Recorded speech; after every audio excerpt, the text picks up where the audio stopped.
Hello everyone, and welcome to the second tournament day of ARSHA League Swiss stage. I'm here today again with Lord Hanso. Hanso, do you want to say hi? I hope everyone's doing well. I'm very excited to be here for the final stage and the Swiss stage to start with, bro. The much anticipated. I can't wait. Yeah, so we have our pre-match cast again, where we will talk a bit about the players and the things we saw last time. CM Dergev will join us for casting when the tournament starts, just for you guys to know.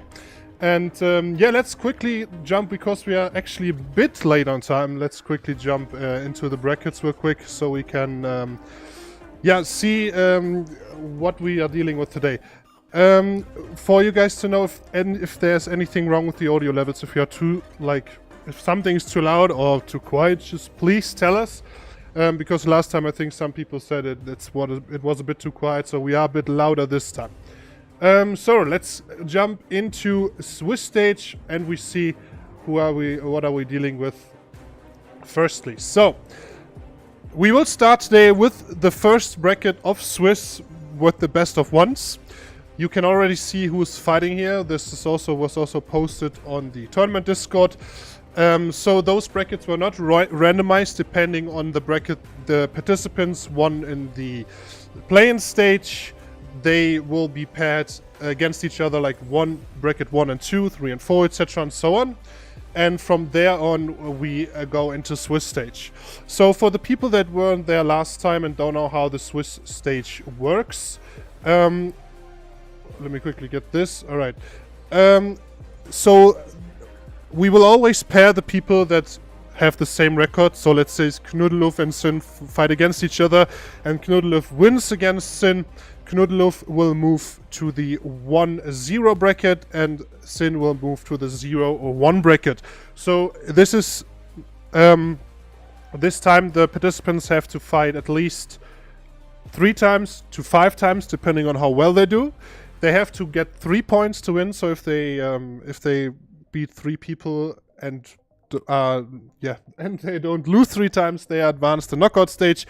And when they lose 3 times, they will be out of the tournament. So you can have someone is like 2-3, so he has 2 wins and 3 losses, then he's out.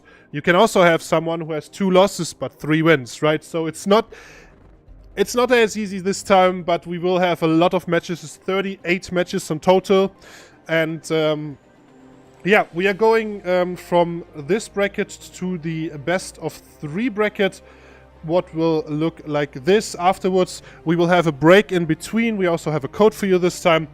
As you can see, this one is a bit more... this is best of 3. And we have... the people that will fight in those brackets are either out of the match or they advance to knockout stage. So every match in the second stage of the Swiss stage determines if someone is actually in knockout or if he's out of the tournament. And sorry, today was a bit stressful, man. Like I was sweating Hanso, and to get everything done in time. So Hanso, what we'll go to over the players now. And we have also some... Oh, sorry, go ahead. Yeah, so the players got a lot of work to do today to get to that final stage. A lot of people to fight, and we have a good variety of classes. I think we got one... Did we get 1 Ninja and 1 Musa go through, which is our personal class? So we will they didn't. We will go over the players now, and we have also a lot of replays for you guys to watch today. So we have Knuddelhof on the Valkyrie, we have Sin on the Awakening Sorceress, Awakening Valk, we have Hanako on Succession DK, Lucifero on the Awakening Striker, Vaflia on the Succession Nova, Marco Jun aka Bropo on the Awakening Striker, we have Groot on the ARSHA, what is really nice to see that the ARSHA's here. We have Enerbe aka Janity on the Awakening Hush, Maladi on Awakening Soak, Palones on Succession DK, Right on Succession Wusa, Lorenzo on Succession Hush, Yosen on Succession Ninja, Foxer Joke on Succession Dracania, Siri on the Awakening Tamer, and Beast on the Succession Zerker. That is a lot of participants. A lot of different classes, man. A lot of different classes. A lot of different classes. Do you have any predictions? For me, I still got Siri, my favorite to win, but my person I'd like to win would be the Suck Ninja. The Suck Ninja. We haven't seen Yosen last time because unfortunately the people in his bracket didn't show up, so he got a free win there. So we will see him for the first time today. For everyone else, let's quickly talk about. Let's go from the first to the last. So Kloof, you know, the Valkyrie. What do you think? How far will he come?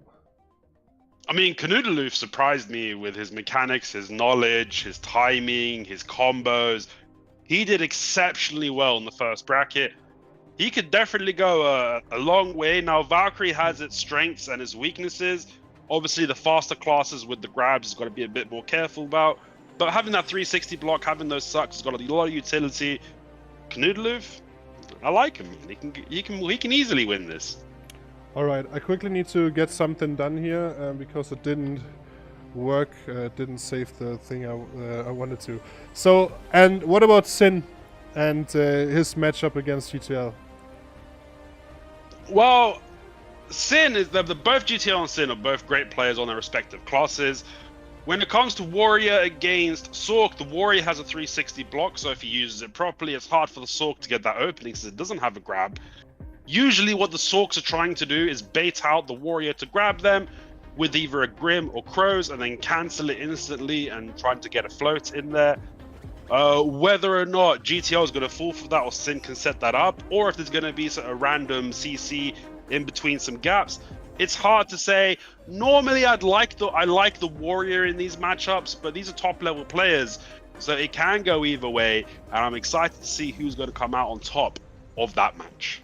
Okay, apparently some of my things are not working as I intended here. Unfortunate. Okay, so the replays are a bit... it's not working at the moment. So let's go to Hanako. We saw Hanako fighting on a Succession DK, and I think he did really well, man. I haven't seen him fight like at all, pretty much. I don't fight him a lot, but he seemed to have done really well in the matchups before. Yeah, I mean, I've not seen Hanako play before. I have seen Palones play before, and Hanako showed the same level of skill as Palones, and Palones is a top tier player on the DK. DK is an extremely powerful class. They've got a lot of damage. They've got that block jump maneuver that's slightly been nerfed, but still very effective. And they're very protected. They do go through a lot of frontal guards, but they move around a lot and able to cancel it. So it's whether or not someone can get behind a frontal to punish it. All right, now the replays are probably working again. So here we have the last match. This was Hanako versus Makosha, the final round, and he fought a Dracania in this match. I think he fought the Dracania really well. The cancels were nice, but overall, I would definitely say he was. I think he was skill-wise definitely better than the Drac. What would you say here? Like the Awakening Dracania versus Sakti-K. Yeah, I remember the Awakened Dracania did a few walks during the movement. You know, he didn't have everything down 100%, but you know, we can see. The DK just has done really well so far today. Well, last week I should say. Yeah, true. So the next person we have is Lucifero, man. I think he was one of your favorite persons to fight in this tourney. He had a phenomenal match versus Chivalry last time, man. One of the top 3 matches of last week was definitely Lucifero versus Chivalry, the Awakened Striker versus Suck Mystic. Awakened Striker is just in a 1v1 scenario, observing it's really fun to watch the Strikers play. They are a little bit slower than the faster classes. Obviously, they've got some rush stuff, but it's where they linger, where they decide to leap, when are they going to go for that spiral, are they going to get the grab right? There's a lot of little intricacies that's really fun watching Strikers play to their maximum. Yeah, definitely. To be honest, one thing I really liked about this match, you can see this here, like they were just grabbing each other back and forth. No one was able to kill the other because they were so ridiculously tanky. That was really funny. I like this about this match. And especially this one moment where Chivalry was at like 5% HP and had the balls not to V at all. Man, that was something else, man. I like this a lot. But this matchup was really cool. It was, and I'm really looking forward to see how these two players do this week. So Chivalry is out, so it's just Lucifero, right? That's exactly what I meant. Okay, exactly. So let's jump to our next players. We have Waflifa, actually. Succession Nova. Do you remember that fight where he was against the... What I loved about this Succession Nova is he wasn't playing passive. He was actually very active in his gameplay. He was looking for punishes. He was playing aggressive. He wasn't just sitting back letting his minions and his block do all the work. Which is something you don't see very often with the Succession Valk's open world. So I really want to see how the Succession Nova open world. I really want to see how the Succession Nova does throughout the tournament and whether or not players can keep up with his tactics, because it's going to be one of the classes that most of the players in this tournament are going to have the least experience fighting. So he does have that going for him. That is true. There's also in this bracket do you remember this Wizard matchup? The Wizard versus the Nova. It was one of the best. Yeah, it was one of the funniest matchups, man. Really enjoyed this one. Wizard had some crazy good grabs in his matchups, man. With all the changes that Awakened Wizard has seen in the last year, I'm interested to see how this player is going to utilize those changes and is going to keep up those grabs. If he can keep up those grabs, man, who knows what can happen? I mean, top T's out at this point. Waflia advanced from this bracket, right? So it's only him. But I think he can actually come far. Like, he was... Normally, I don't really like Succession Nova players, right? I mean, not their personal, but that they play the class. But this guy was actually... He was good on the class. He was actively playing it, not super passively. The combos were right, the catches were fine. I enjoyed watching it, actually. I think it was the first Succession Nova match I actually enjoyed watching. 100%. So, let's jump to our next player. We have Marco Jr. Man, this... Like, Bropo, this match versus Wumka, the Wusa, where he lost on a resist, man. This was an insanely intense match, in my opinion. I wonder if he's going to change up his crystals going into the second round, if he's going to get those ignore KD resists, because if he can get those KDs in, that's where he can really combo people. Striker's already got that passive ignore grab resist built into the kit. If he does that, he should be able to go past any of the resists in this round. If he doesn't, maybe he's just going to play for damage and tankiness and use those as his crystal builds. We'll have to see what he does this week. Yeah, to be honest though, I feel a bit bad for the Succession Nova, man. Succession's Wusa, sorry. She was doing insanely well. But Succession Wusa's positioning was very good last week. To be honest though, Marco's a top tier striker, right? There's no debate about this. So it was nice to see that you had like a class like a Wusa actually pulling a fight against him. Because the first thing I thought is that he just storms on her, but did really well.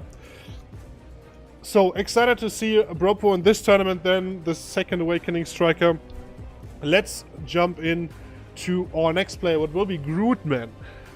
Groot had a phenomenal matches last time.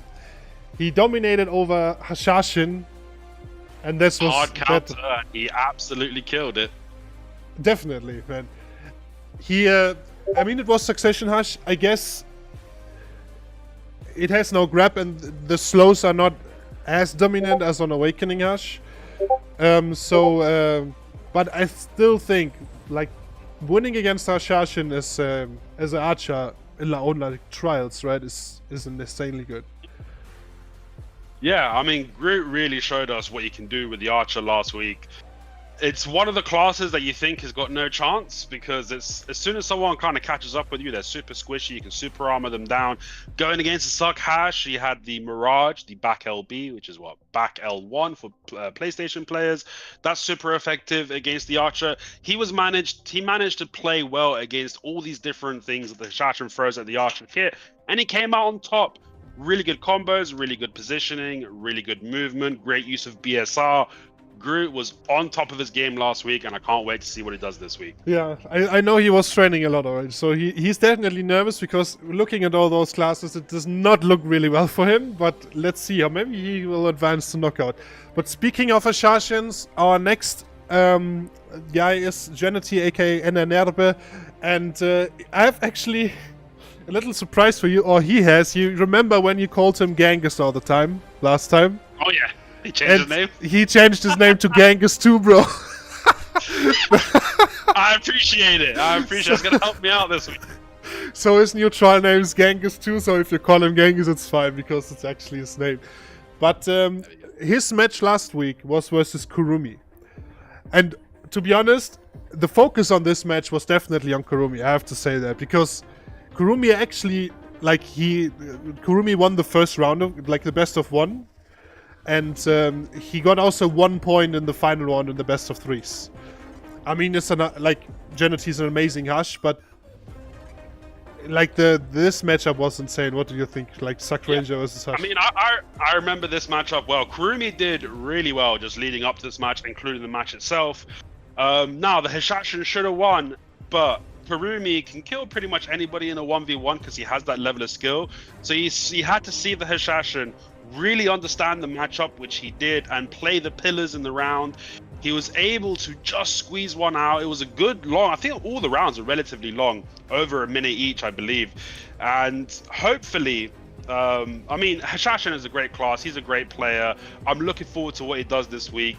He doesn't have those weird matchups anymore. Most of the players he's going to be going against are going to have a lot more experience against those classes. So let's see what he brings to the table this week. Yeah, I also don't think that Hush, like just picking Awakening Hush is like a free win, but it's definitely one of the strongest competitors. One. Yeah, definitely. So for our next guy we have Maladi, Awakening Sock. He fought against only last week, also Awakening Sock. To be honest, I can't really predict what will happen with Maladi in Swiss this week. Sock versus Sock is one of those matches where I don't really like. Okay, it's hard to say why he's better, right? It's just so many iframes, and it's like just iframing around, and then he hit a Grim, and it's like, okay, yeah, whatever. So I'm excited to see how he's doing against all those people. He's going to be the wild card for this week. We don't know exactly where he's going to fall or where he is in skill level, since it was the mirror match, and how he's going to do against other classes. So this is his time to prove to us and everybody watching what he's bringing to the table this week.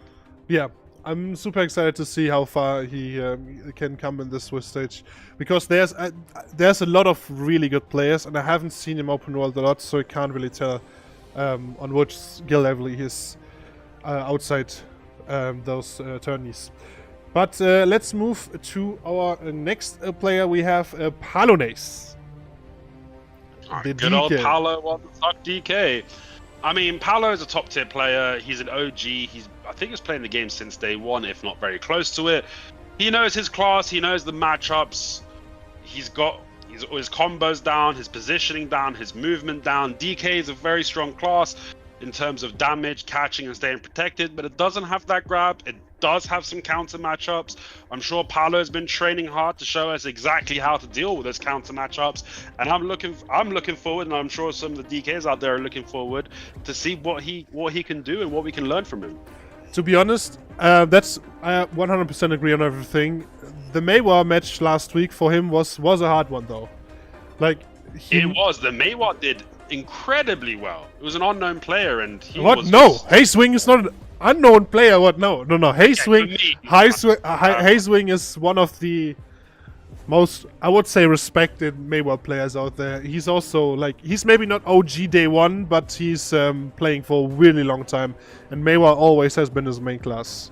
So it was definitely one of the stronger Maywas. If not one of, one of the two bests on the EU we have right now. I'm a little bit out of date when it comes to the BDO community, so you're gonna have to carry me on that one. Unknown for me as well. All right, I will do. No worries. So our next guy we have the Succession Musa. So one Succession Musa made it into the tournament. Exceptionally good Succession Musa player. He played versus Jailbait NL last week. Succession Zerk. To be honest, though, I would actually give the advantage to Succession Nova in this matchup. Even though Zerka is really fast and can grab Suck Nova with all those instant punishes after iframes and dodges, those classes tend to be really good against the Suck Zerk. What do you think? Yeah, I mean, the Wusa played extremely well. What I was really impressed was the positioning of the Wusa. That's the big thing for almost any class, but especially classes that don't have grab. It's about positioning around the classes that do have the grab to set up for punishes, and he did a phenomenal job.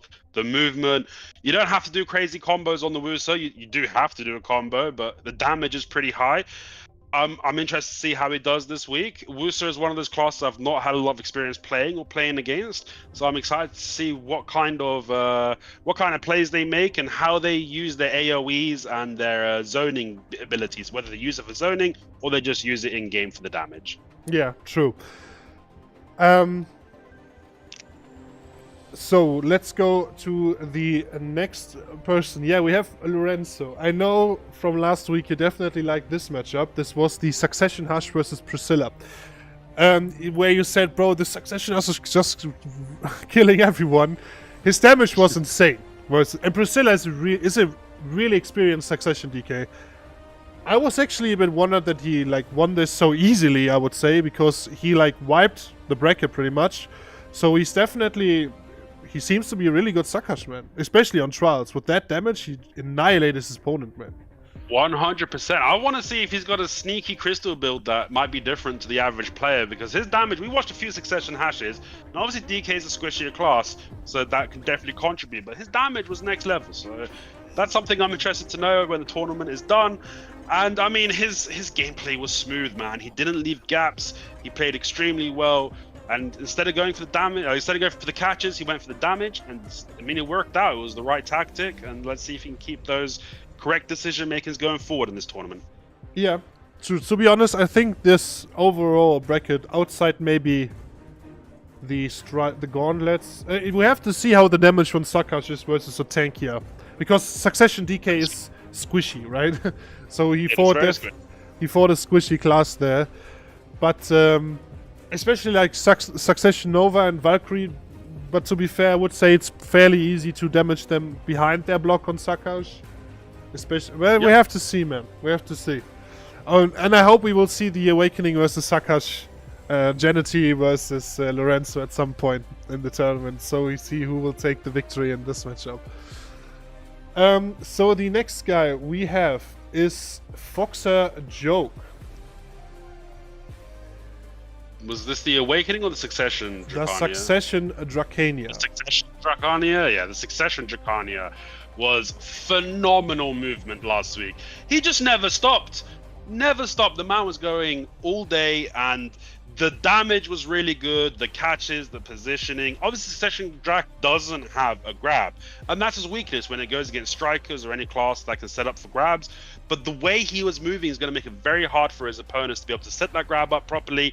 He's got the damage, he's got the healing, and if he can play a trade game, that's where he's he's strongest. So we'll see what happens. I mean, he nearly outrun the Musa there. It was against the Succession Musa, and he his movement was something else. Yeah, I remember that I struggled to keep up with the camera because they both were just running in a circle so fast that I didn't even know that you can play Succession Dracania for that fast for so long, right?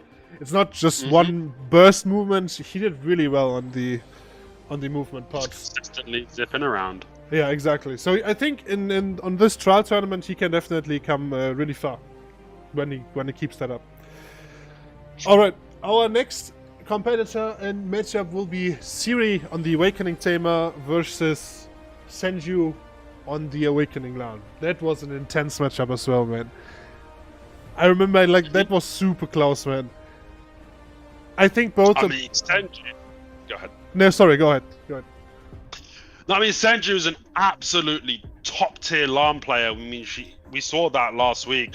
But Siri is also the best, maybe the only tamer on EU. There's not a lot of them.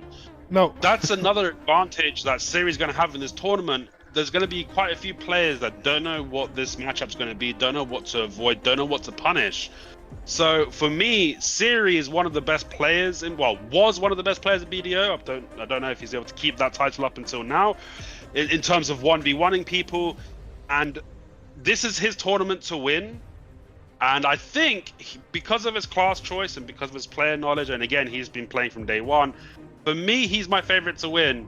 But say my favorite. He's the one that I think is going to win.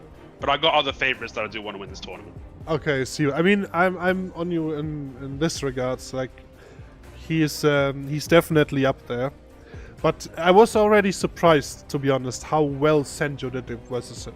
Like, really surprised. Yes. I know that series, like, most people don't last 1 minute against his tamer.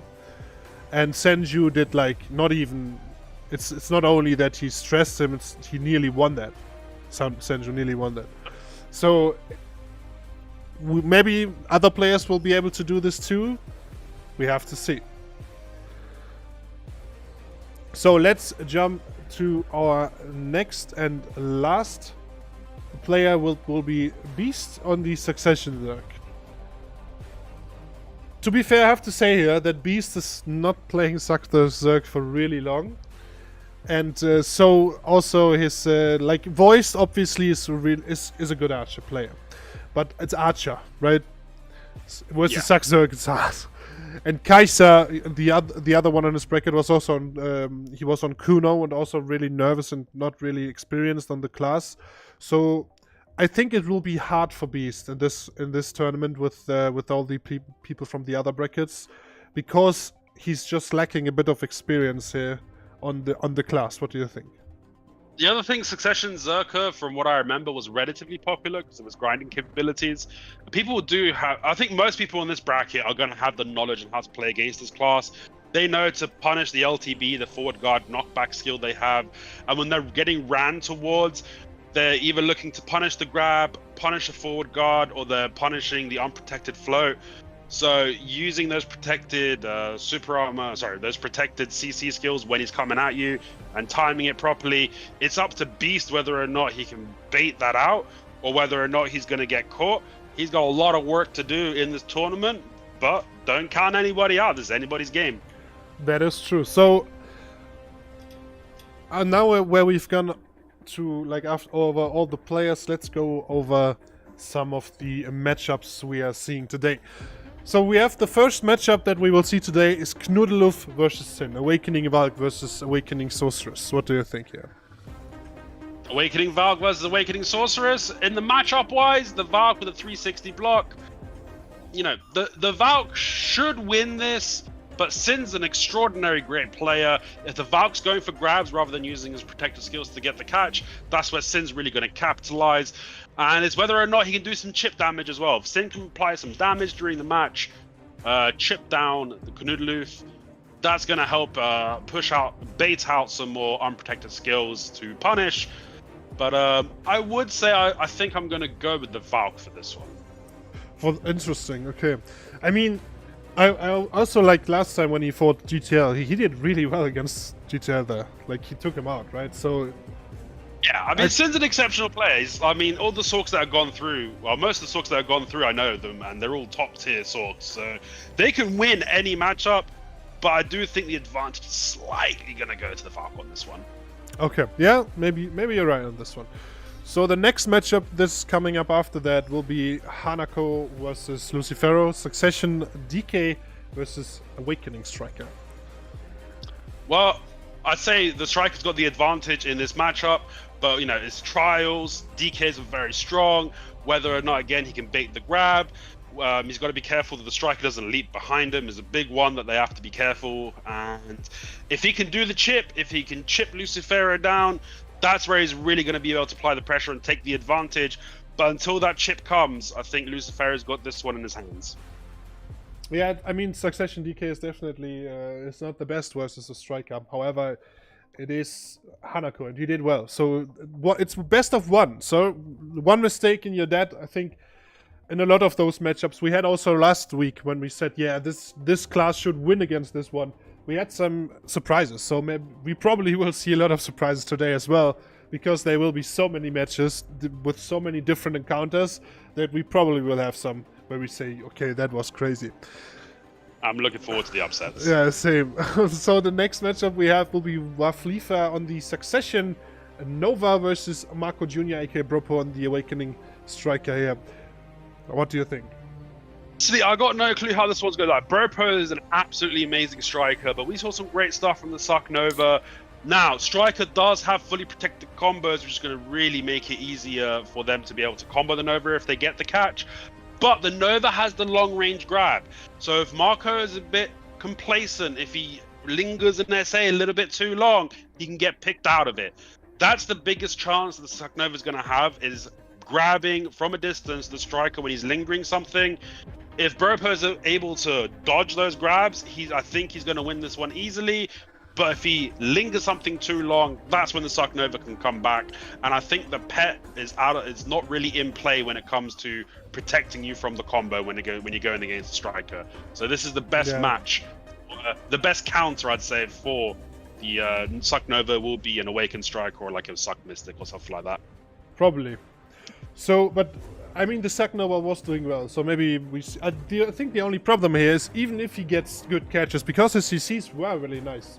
We already saw him struggling versus the Warrior in terms of combos and tankiness. And Marco, like, he probably has some more crystal setups. He knows he will fight a Suck Nova, so he will probably be super tanky. And this is where I see the biggest problem for him, that you can't combo him at all. You like maybe Half-Life. Yeah. I mean, we have the barrier in place today, right? Don't forget that. So yeah, there is that as well. It's getting a close fight later on when the match is going on for too long, and I also think this. I mean, close on a Suck Nova is really hard, but also close on a Striker is really hard. I don't know, man. We have to see. The next matchup we have is Groot versus Jity, aka Nerbe. So Groot definitely is fighting the Harshashins this tournament. He had Harshashin last week, and his first fight will also be in Harshashin. But this time Awakening.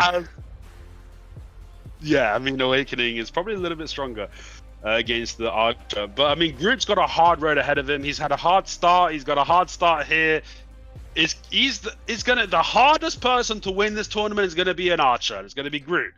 But Groot is one of the best, if not the best Archer on EU BDO. He showed us last week that even though he's going against a hard counter, he can still come out on top. He's got to repeat it this week, but he's also got to have the added Sin Slitter to be careful of. And the extra slow that the Awaken Hash has. And the grab. And the ranged grab. Exactly. I mean, the Hash 1v1 kit, especially against an Archer, it's going to be a mountain to climb for him. I hope he can do it. Yeah, like this will be...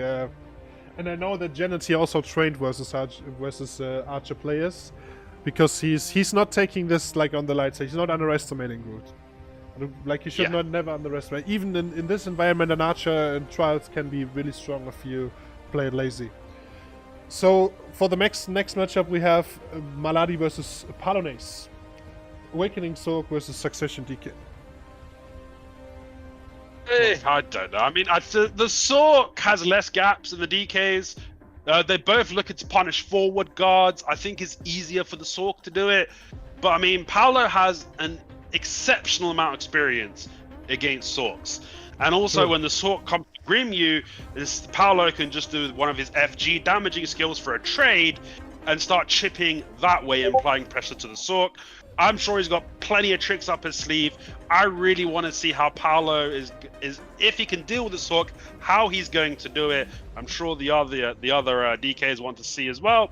So I'm really excited to see how this matchup goes. Yeah, true, same. Especially because we haven't seen much of Maladi in any tourneys or open world. So I'm also excited to see how he's doing against a really strong competitor. Let me quickly mute Discord here real quick. So you don't have to do this. So, the next matchup we have is Wright versus Lorenzo, Succession Wusa versus Succession Hashashin. Both, I think Succession Wusa and Succession Hash are probably one of those classes that's really similar in terms of their kit. Yeah. Both iframe, high damage classes with like mid-range capabilities here and there. So it will be super interesting to see that, especially Wright is really a fantastic Wusa. And apparently I haven't seen that much of Lorenzo previous tourneys and also world a lot. So, but from last week he did phenomenal. So I'm really excited for that match, man. I got no idea who's going to win this one. I mean, if chat's got an idea, you let us know. But I don't know really who's got the advantage in this matchup. I'm interested to see how they play against it. Now, I guess the Succession Hash can apply the slow, but I think Succession also has a better stamina pool.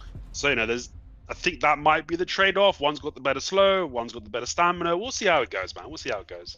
I mean, the Succession Hash stam is fine, man. You don't buff run. it? I mean, they didn't really buff it, but if you don't rush everything super fast and you play it a bit more chill, you have so many lingers. You can stay in your tornadoes, for one. Fair right? enough.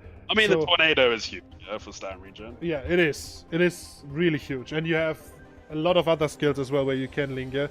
I mean, you have to be careful about the damage, but the Wusa is more frontal guard than the Hashashin. Hashashin is a bit more SA, I would say, like in terms of his damage and how he applies CCs. And he has this piercing tornado, one of those frontal guard piercing skills in pre-awakening or succession that can definitely be really dangerous for right here. The right, like as Wusa, you don't really have a lot of frontal guard and piercing things. In terms of damage, I don't know, man, but this is one of my matches that I'm definitely looking forward to because I have no idea how this will go, and it's really nice to see those two classes fight. So, our next match will be Yosen versus Foxer Joke. Succession Ninjas versus Succession Dracania.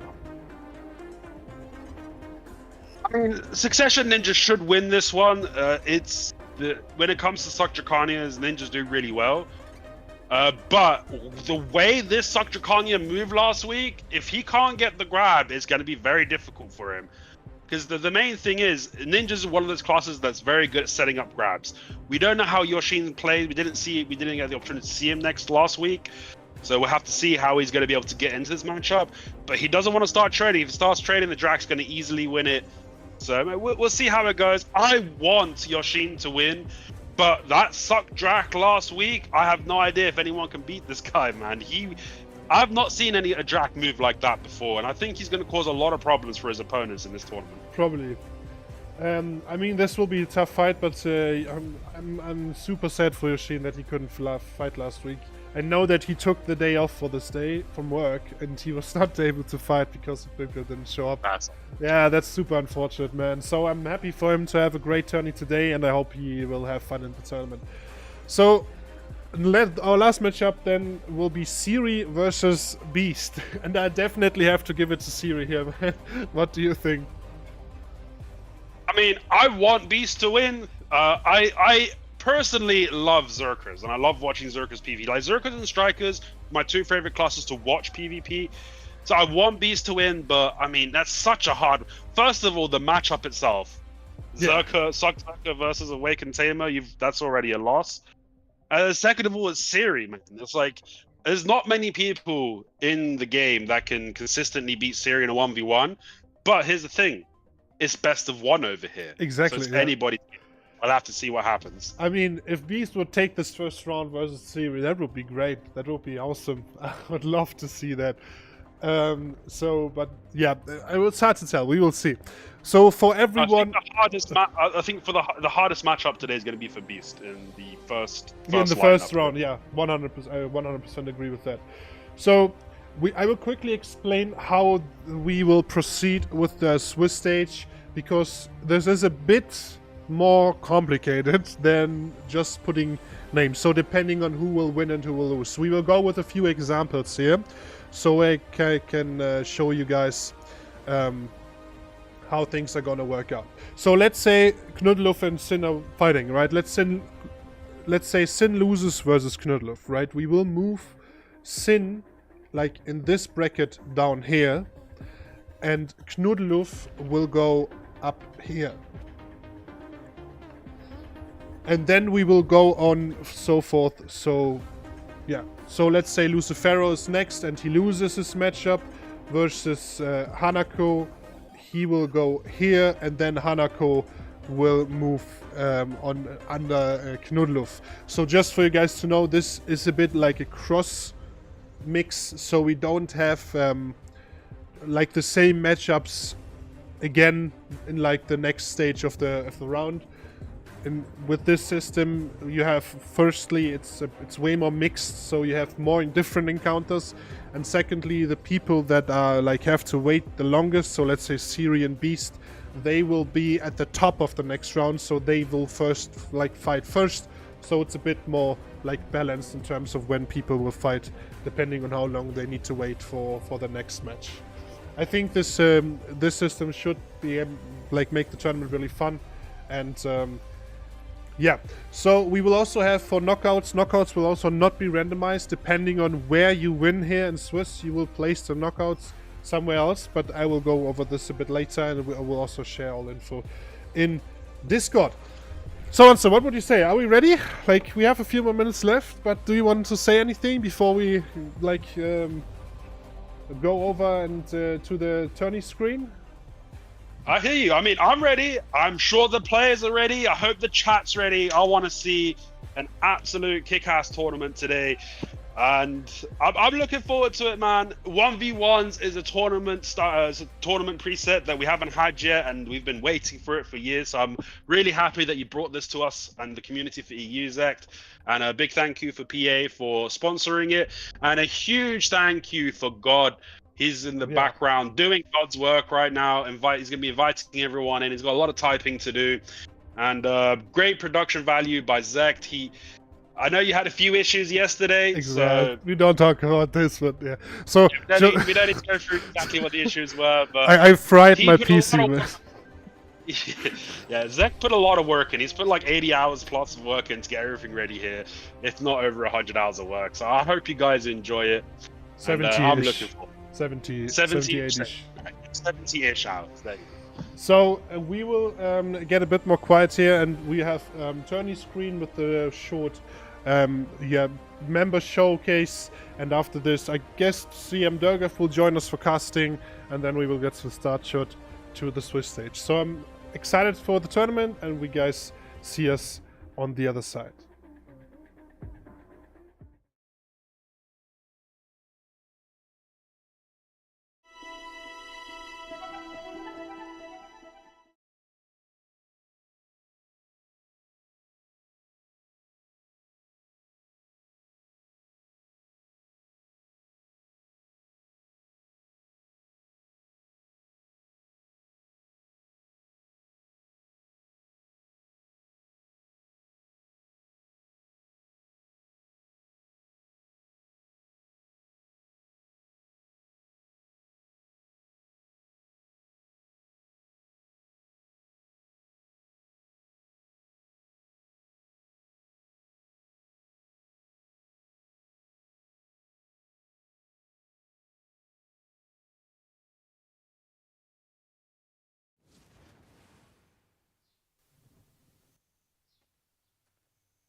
Guys, wait a second, I did something wrong here real quick. This will take another minute, so sorry for that, but it was a bit stressful, everything today, so just fixing the sound. So I hope you're not angry, guys, so wait a second real quick. It will go on every second.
here we are back. Let me quickly check everything. I know that was super scuffed, guys. Sorry for that. But, yeah, so long story short, I had a different thing that I planned yesterday, but I fried my PC card. It's completely shut down, and I'm super happy that it still works. Like overall. So Zek's original animations intro was so epic it blew up his computer. Literally. And he had to take everything apart, set everything back up, and in one day, he had to make that quick intro for you guys. Man, it was not one day, man. It was I woke up at 6 a.m. man. Okay. Oh, we don't talk about this. But all right, let's quickly get up the music here a bit. And I mean, we are still waiting for Dögef here. I still don't know where he is. But yeah, exactly. So all right. We will quickly have a look at the brackets again, so everyone is on pair with what will happen next. We have Sin versus Knudelo first, the match that we talked about. The participants are already in the away. And what would you say, Hanso? Should we start? I think we should start, man. When Dögef comes, we can. We'll yeah, that's do some chat. But, you know, it's been enough time. I think everyone's waiting for the tournament to start, so let's get it going, baby. All right, then let's jump into our first match, what will be Sin versus Knudelo in Swiss stage, and we will get a tiny bit more quiet here so we can watch the match. So let's quickly go and yeah, I mean, the gate's already down. The match will be starting in less than 10 seconds. Knudelo is buffing him. Well, he's getting ready to buff himself up behind the gates, which should be raising any moment now. Here we go. Knudelo's going in quick. Oh, he went in fast. There was a Dream of Doom attempt by the Sork with no connection. The Suck missed on the Valkyrie, and Sin just getting some space, waving his flag. He's very confident here. He's got to be careful, though. The Suck Valk is actually quite fast if you're not expecting it. Holding his block to make sure he doesn't get CC'd. There was a grab attempt. Oh, and he actually not. He grabbed, cancelled, and then punished the grab. Punish! What an amazing play. What an absolutely amazing play. Flying around looking for the sniff. But unfortunately, he was on the wrong side. No connection with the Sark. Oh my dear, the amount of pressure Knudelo is putting on Sin is very impressive. He's going in, just trying to do some trading with the Crows. He's not going for the grab. He doesn't want to get punished. There's the new skill from the Sork, but completely blocked. And Knudelo just having a great time, holding his block. There's a Grim in the back, did a little bit of damage to the Valk, and he just instantly heals it all the way back up. And this is a time that Knudelo can punish, but he decides not to chase the Nightmare for the Sork. He might be just getting some stamina here with the amount of movement that he was showing us earlier. Going back in, manages to evade the Dream of Doom, manages to evade most of the Grim Reaper damage, does take a little bit of it, but decent trade. They're roughly the same HP here, if not exactly the same HP. 80% HP. And now 80% HP markers are up. The Sork has taken center control. Valkyrie's following into the center. Couple of shots in the Valkyrie's back, but there's not really enough chip coming out from the Sork to be able to pressure the Valk over here. Trial damage is just not enough. Sork goes into Nightmare. Knudelo did try to do a punish, but no connection on the Nightmare punish right there. And he couldn't quite get up to the Sork. There's a lot of backpedaling happening by the Sork right now. He's I think he's a little bit flustered with how Knudelo is just able to apply so much pressure to him so far. A great block there to make sure he doesn't get CC'd in the back. He's trying to get behind the Sork's forward guards, but it's easier said than done. Now we can see that the arena is getting a little bit smaller for our participants. The nice linger by the Valkyrie, a little bit of chip done now to the Valkyrie, taking them down to a little below 70%. But no, oh, beautiful float by the Sork. Unfortunately, he falls underneath the elevation and couldn't follow up. That was a good opportunity. Still, the Valkyrie does have his V, so if he plays for timers, he's got the heal, he's got the PA, he's got his V, and now we're at the 50% HP margins. What an epic first match we have over here. Sin using the pillars to his advantage to make sure it doesn't get hit by those suck. Just trying to get some stamina, holding his guard. Now they're trying to do some trading, but not very successful on the trading. Grim Reaper does hit him very hard, taking Kloof down to 15%, 1%. There's his V. He V standing up right there. Beautiful pressure, beautiful Dreamer do. Kloof played so well, but Sin was calm, waited for the 50% HP margins. The arena got small, got a great Grim in the back with a couple of skills beforehand for some chip. Forced a standing V from Kloof and dominated at the end. Sin really powerful at the end there. Kloof really strong start. Absolutely amazing first showing. It's crazy to me how Sin is doing this all the time, man. But wait, to be honest, I expected him actually not to wait for the circle to come in, but apparently it was the right thing to do there, to go for the trade damage, and he just, Kloof couldn't V anywhere there. It was not possible for him. Like, this Dream of Doom would have hit, like, no matter where he went. And he was so low, like, you can go into the barrier. Just for everyone that has no idea how the barrier works, you can go into the barrier. It doesn't kill you instantly, it ticks you down, so when your HP is roughly high, as high, you still can go into barrier and come out alive again. But in this matchup, no chance at all. Like, definitely not. So the next match we have, so Sin will move to the 1-0 bracket and Kloof to the 0-1 bracket. The next match we have is Hanako versus Lucifero. What do you think here, man? I mean, I'm interested to see what happens here. My money would go with Lucifero for this matchup because Striker is stronger against the DKs. But I mean, we saw how the DK played. DK's got the damage. It's whether or not the Striker can get a good Spiral Cannon to one of the forward guards or a good grab. Time will tell. He's also got the leap as well. We'll see what happens here. I think the Striker's going to win, but it's anyone's game. True. I mean, I didn't expect to take... I mean, Sin took this also really, I would say actually easily. It didn't look that, much hard for him to take that. So we will see how Hanako is doing as a Suck DK versus a Striker. And the participants are ready and set.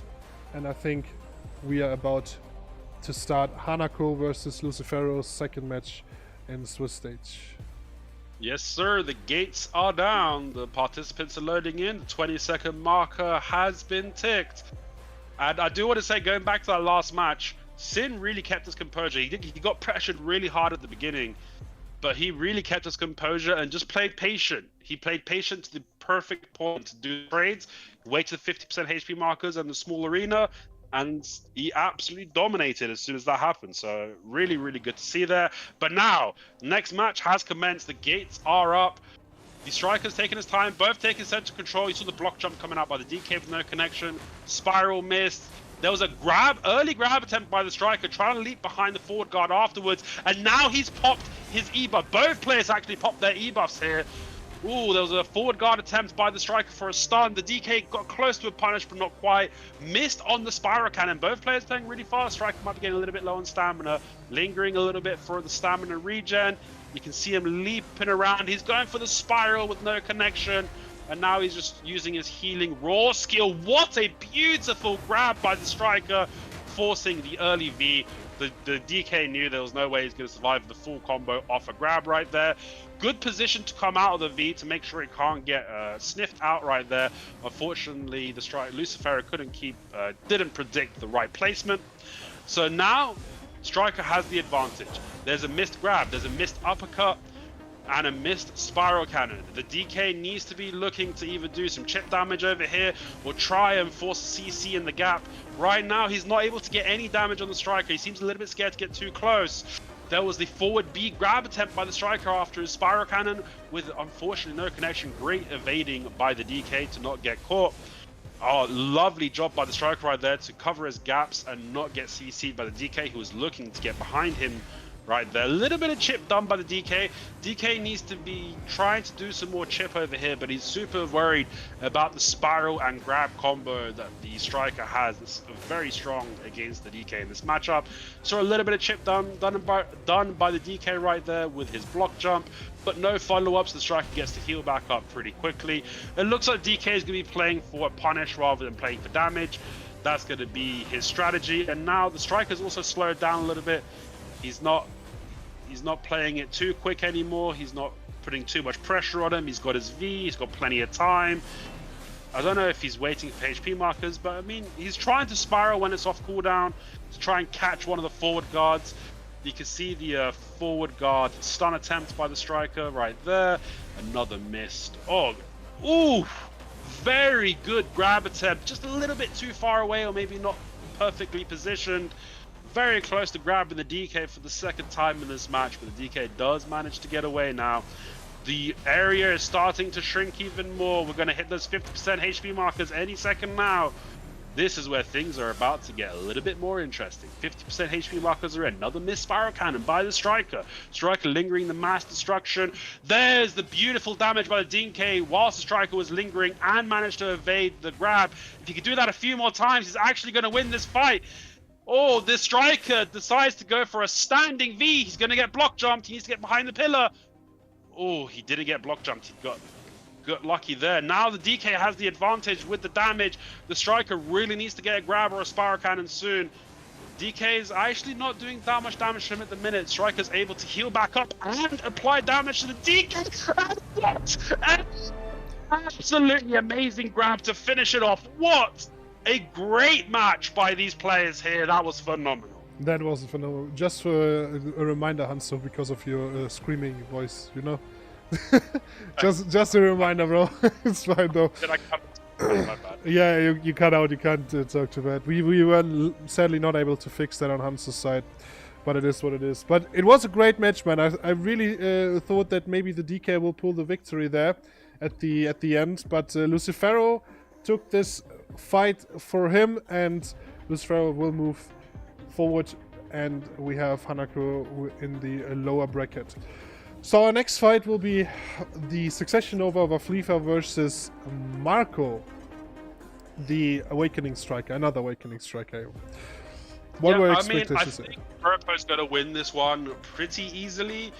But again, if he's a bit too complacent and those grabs start coming off by the Suck Nova has a chance. But I think this is probably the hardest counter Suck Nova is probably Awakened Striker. Correct me if I'm wrong, chat. So this is going to be it'll be a very hard victory for the Nova if he can pull it off. Absolutely agreed, but to be honest, I love to see this Suck Nova, man. It's probably the only Suck Nova I really enjoyed watching, like an attorney overall. Last time, like the last week, I enjoyed this match, his matches a lot, like every time, every single match of this.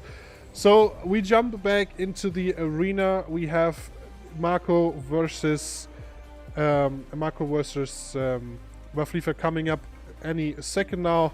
The match should start in 10 seconds. Yep, match will be starting soon. Both players are getting ready. Oh, the gate's not working for Burpo, but he's still standing next to the gate, so should be fine here. All right, match has commenced. There's the evasion buff by the striker, slowly taking center stage. Both players just taking their time to start and lingering some skills. The striker jumps in and gets CC'd by the pets, but no follow-up by the Nova. Didn't notice it in time. There's the spiral cannon, and the spiral cannon actually connects and CC's the Nova, and that's a relatively good combo. The Suck Nova's less than 20% HP, decides not to V. Does get away with it there. Surprised that he got a spiral cannon catch, but now he actually got CC'd, but not the combo, or there might have been a resist, because I don't know what the combo was. E-buff for Striker. Oh, it was the E-buff on Striker, which helped him get back up from the combo without taking much damage. Both players are E-buffed at the minute. Those E-buffs probably aren't going to be lasting that much longer. The forward guard attempt, not the best position to do it, because the minions were behind him, but he did get away with it. Oh, and there it is. An easy dash grab by Bropo, but the Nova still has the V available, which is going to keep both players are pretty tanky here. So not much damage done to the Nova. Nova is down to 60%. The E-buffs popped a while ago, so the E-buffs should be finished for both players. And another spiral cannon attempt by the Nova with no connection. There's the forward guard stun attempt by the striker. Mass destruction into uppercut. But, you know, there's not that many gaps in the Sark Nova. Sark Nova minion did give a stiffening into the striker right there, but no follow-up from... Oh, another stiffening. It's very hard for the Nova to be following up on these pet CCs when he's that far away. But then again, he doesn't want to be too close because that's when the striker's looking for the grabs.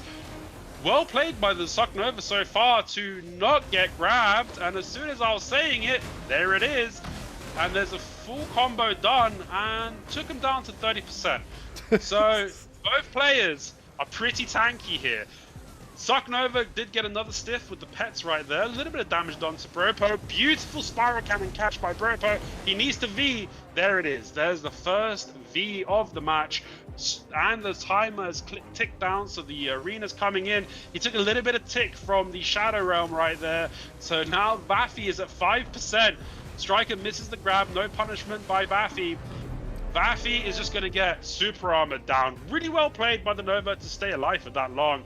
But Bropo just kept up the pressure and just played phenomenally well to get the I'd say relatively easy victory for him there. Yeah, we saw how Striker dominates the side. But, I mean, Vafflifa was super confident that he was insanely tanky. I mean, he was insanely tanky. So, but it was not enough there. Like, if you can't catch the Striker, even if you're super tanky, at some point you will die. So, Bropo will take the victory here. And Vafflifa moving down to the lower bracket. And our next match will be Groot versus Jity, or you can call him Genghis too if you want, Hanzo. Groot versus Genghis! Exactly. Oh yeah, baby! So he... what do you think, man? Do you think Groot has a chance? I mean, I'm never going to count out Groot in 1v1s. The man is a phenomenal player. But this is a hard counter matchup for him, and it's a very, very good Hashashin playing on that class as well. So I wish Groot the best. Whatever happens, I'm excited to see how both players deal with this matchup. Yeah. To be fair, if Groot wins that, then that would be crazy. But, I mean, Jity is really, really, really good Hashashin. So... he's one of the top candidates, but you always want the underdog to win, kind of. So, if you guys want to have an idea of how dominant Awakening Hash is at 1v1s, they got 2 SA protected skills. One is, I guess, what's the Awakened skill called? Sin Splitter 1. Yeah, core skill, yeah. Core, that's it, core. So, with their core skill on Sin Splitter and their forward right trigger in the pre-awakening, both these skills are protected and go through forward guards. Then they have 2 very powerful slows in their kit. They have a ranged grab, they have a block jump, and they have a counter block jump known as Mirage. They have one of the best 1v1 kits in the game, and Groot's going to have to somehow counter that, so we'll see what he does. Yeah, let's see. Okay, wait.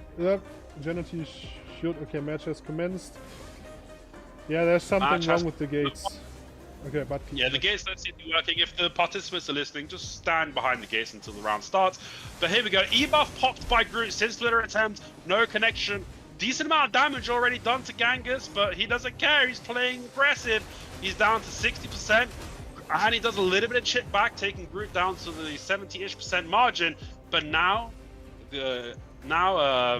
Genesis or Genghis is decided to use the pillars to his advantage here to not get hit by Groot. And I think he tried for the block jump attempt but missed, and a Sin Splitter miss right there. Groot not able to get a lot of damage onto him. He is E-buffed right now, so Genghis/Genesis is E-buffed, so Groot does have to be careful. There's that forward right trigger that goes through the forward guard we talked about at the beginning of the match. What's it called? Tornado what? It's piercing tornado. Piercing Tornado manages to get Groot's V. Groot no longer has V. Neither player has E-buff. Groot's been chipped down to 60%. And Genghis is trying to keep up the pressure. Sin Splitter miss. Trying to get a slow. I don't think he got that slow off right there. Oh, he tried to do a mirage, I believe, but couldn't quite get the get the camera angle right to get behind his opponent, and he gets CC. Beautiful follow-up uppercut by the Archer, and now Gangus using the pillars. Ooh, unfortunately, he couldn't get the sniff right there. He went to the other side, so Gangus did pick the right side. Oh, he had the tornado. He had the tornado there. Tornado on the other side, and he gets the stun with the mirage. The mirage play into a beautiful KD combo. Absolutely spectacular performance by both players. Well done, boys. That was great, man. Like, Groot did way better than I thought, man. That was crazy good for him, man. So, but... that combo, the stiff into the double stiff, uppercut. Oh, that was so nice, man. It was. So, but Jity takes this round for him, and we will go to our brackets again. So, Jity is taking this victory, and Groot will go to the 0-1 lower bracket. And our next match will be Maladi versus Palones. This is the match we talked earlier about, where we're not really sure what will happen. Do you have any expectations still? Like, last expectations you want to share? I honestly don't know. Sork is going to have a better time getting behind his opponents. Paolo, though, I mean, he knows the matchup. I have no idea how this one's going to go. I think Paolo's going to win this one. I think he's going to win. But we'll have to see what happens. I can't say with certainty he will. But, I mean, I'm sure Sin and the other Sorks are going to pay attention to what tactics Paolo is bringing in this matchup, because if Paolo does go through and Sin continues to go through, that's going to be... Actually, I think if Paolo wins, it's going to be Sin versus Paolo, right? It's Sin versus Paolo, yeah. So if Paolo does win this one, I guess Sin's going to have the advantage to see how Paolo's playing, but... Okay. I mean... Both players are ready. That's true. I mean, if Maladi wins, it's Sork versus Sork. If Paolo wins, it's EK versus Sork. We'll see how this will go. Match is about to start in 20 seconds from what I can see here. So I hope we don't have a gate bug again, but if the gate is bugged, guys, just stand behind the gate until the time is ticked down. Less than 10 seconds. Both players are at the gates. They're both ready. And the match has commenced. Paolo walking towards the center a little bit. Disc is already out by the Sork. There's a Dream of Doom. A little bit of chip damage. There's the Grim Reaper attempt. Paolo decides to disengage. Tries to go in for a block drop attempt. There's a wheel. The wheel actually connects and takes him down to 30% as well as floats and beats his opponent. Oh, he almost had this. Oh, he was so close to having this. If he didn't turn around, he would have ended it right there. Paolo with a very strong start. Good catch on the wheel. His opponent is around for the 50% HP marker. Throws a Dream of Doom. Paolo going in. He's getting in behind. Oh, he actually gets caught by the Grim. Decides to go for the instant V. He's not going to play around with that one. Unfortunate for Paolo right there. Now it's neither player is E-buffed. Both players' Vs are down. It's relatively even. A little bit more damage done to the Sork as of this moment. But both players are taking their time.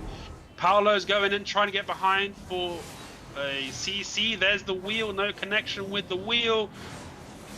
There's the Grim down. There's the block drop attempt by Paolo. Couldn't get behind any forward guards right there. Now he's just playing back. There's another wheel attempt. The Sorks. There you go. The Sork goes with the Crows. Paolo does a forward guard to try and chip. Doesn't get too much damage on either side here. Both players are relatively healthy. We've now ticked down to the 80% HP margins. Good chip done by the Sork right there, taking Paolo down to the 50% HP margin. Another block jump attempt by Paolo. Airstrikes into the Grim, which takes a lot of damage onto Paolo right there.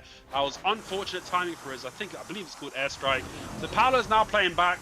The Sork should be applying pressure over here. He's deciding not to really do that, so Paolo's getting some healing.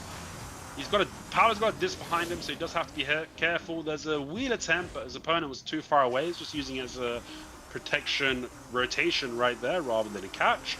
And now he's staying back. He's just healing up. There's the Grim Reaper that's down. The Grim Reaper is now also down. Wheel is down for Paolo. Block jump. The block jump does connect behind the Sork. Sork just held his block for a split second too long. Great punishment by Paolo to see it. Great match. Great match. But yeah, to be honest, the Sorg did way better than I expected. Like there was one point where Palu was super low. He could definitely would have like lost that if he like that. What that was? Yeah, I think it's called airstrike, right? The forward right trigger, I think it is. He airstriked into the Grim Reaper and absolutely got his health deleted when that happened. And there was also one thing you missed, like from his Dream of Doom, he actually like Maladi got a stiffen, but no follow up there where Palu had to disengage. Might have froze. I didn't stiff. But yeah, but great round by Maladi here and by Groot. By Palu, sorry. Sorry. That's fun. Alright, then we are moving back to our brackets. Palu taking the winners round here, and Maladi will fight against Groot in the next round. Actually,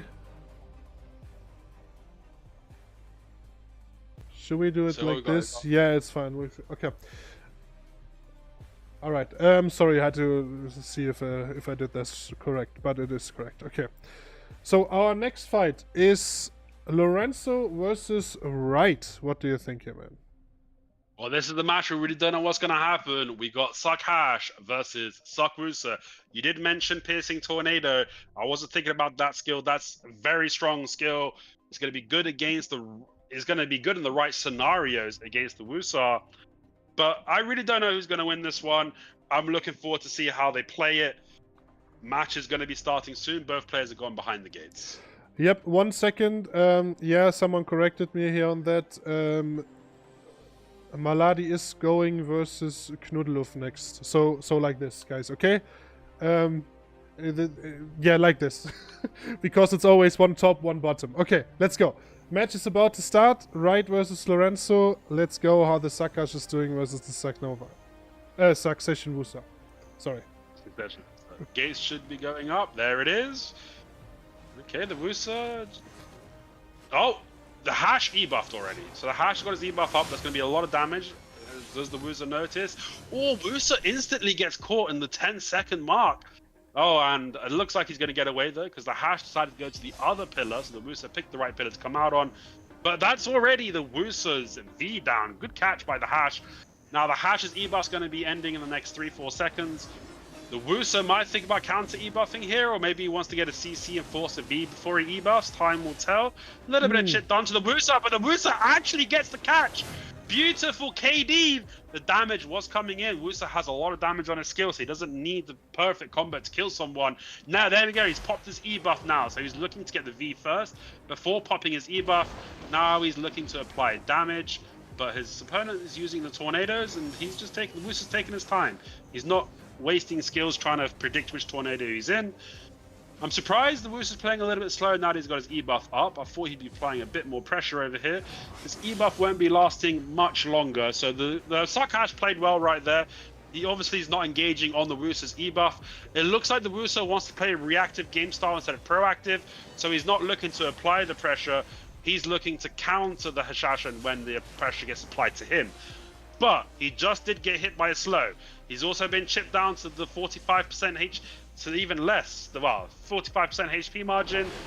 Oh, 30%. The Hash is just chipping away. He's also getting some chip back though. Wusa's got a lot of damage too, chipping the Hash down to 50%. Both players deciding to kind of back off a little bit, play a little bit slower. Wusa's going to come forward and take a phenomenal amount of damage from the Hashash and dealing some back, dealing a decent amount back. I think he got chipped by that slow again, so now he's deciding to just back up a little bit, throw some SAs, play protected, get some stamina. Does that skill even heal him a little bit? He's going back up to 64% HP. There's the split, the tornado skill. Oh, didn't connect, but he's taking a lot of damage, and the Wusa is in those blasts and gets beat by the Hash through trade damage and bad positioning. Ooh, but up until that point, really well played by both players. Yeah, to be honest, I didn't even catch that. I didn't even catch how he killed the Wusa there. I think it was damage, right? It was not a CC? Yeah, it's a combination of being in the black zone and the Shadow Realm and the damage. Shadow Realm, okay, got it. So, Wright is moving to the 0-1 bracket and will fight versus Hanako next, and Lorenzo is fighting versus Lucifero next in the next round. But now we have Yosen versus Foxajoke.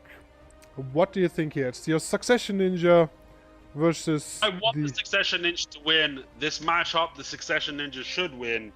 However, after seeing that Suck Drag, I don't know exactly how I'd play with a Suck Drag that moves like that myself back in the day. So, I mean, he's got a lot of work cut out for him. I think this Suck Jack might be a wild card in this tournament, might be a sleeper player. I'm interested to see what happens, but I want the Suck Ninja to win. I want to see the Suck Ninja go all the way, baby. I'm definitely biased for my class. I mean, I can understand that. And it's the first time we see him fight, right? So, well, we have to see. I think. I also think. I mean, block jump and like block jump grab is not really a thing anymore. But like, right? I mean, ninjas that tend to do this all the time are probably getting often punished. I mean, against the regular drag, the block jump grab is actually pretty effective, but I don't think it's going to be effective at all against this specific drag. Against slower classes, when they're lingering, it is good. But against against experienced players, when you block jump, they're looking to punish a block jump, so you don't really want to use it. And in this tournament, almost everyone here should be pretty experienced.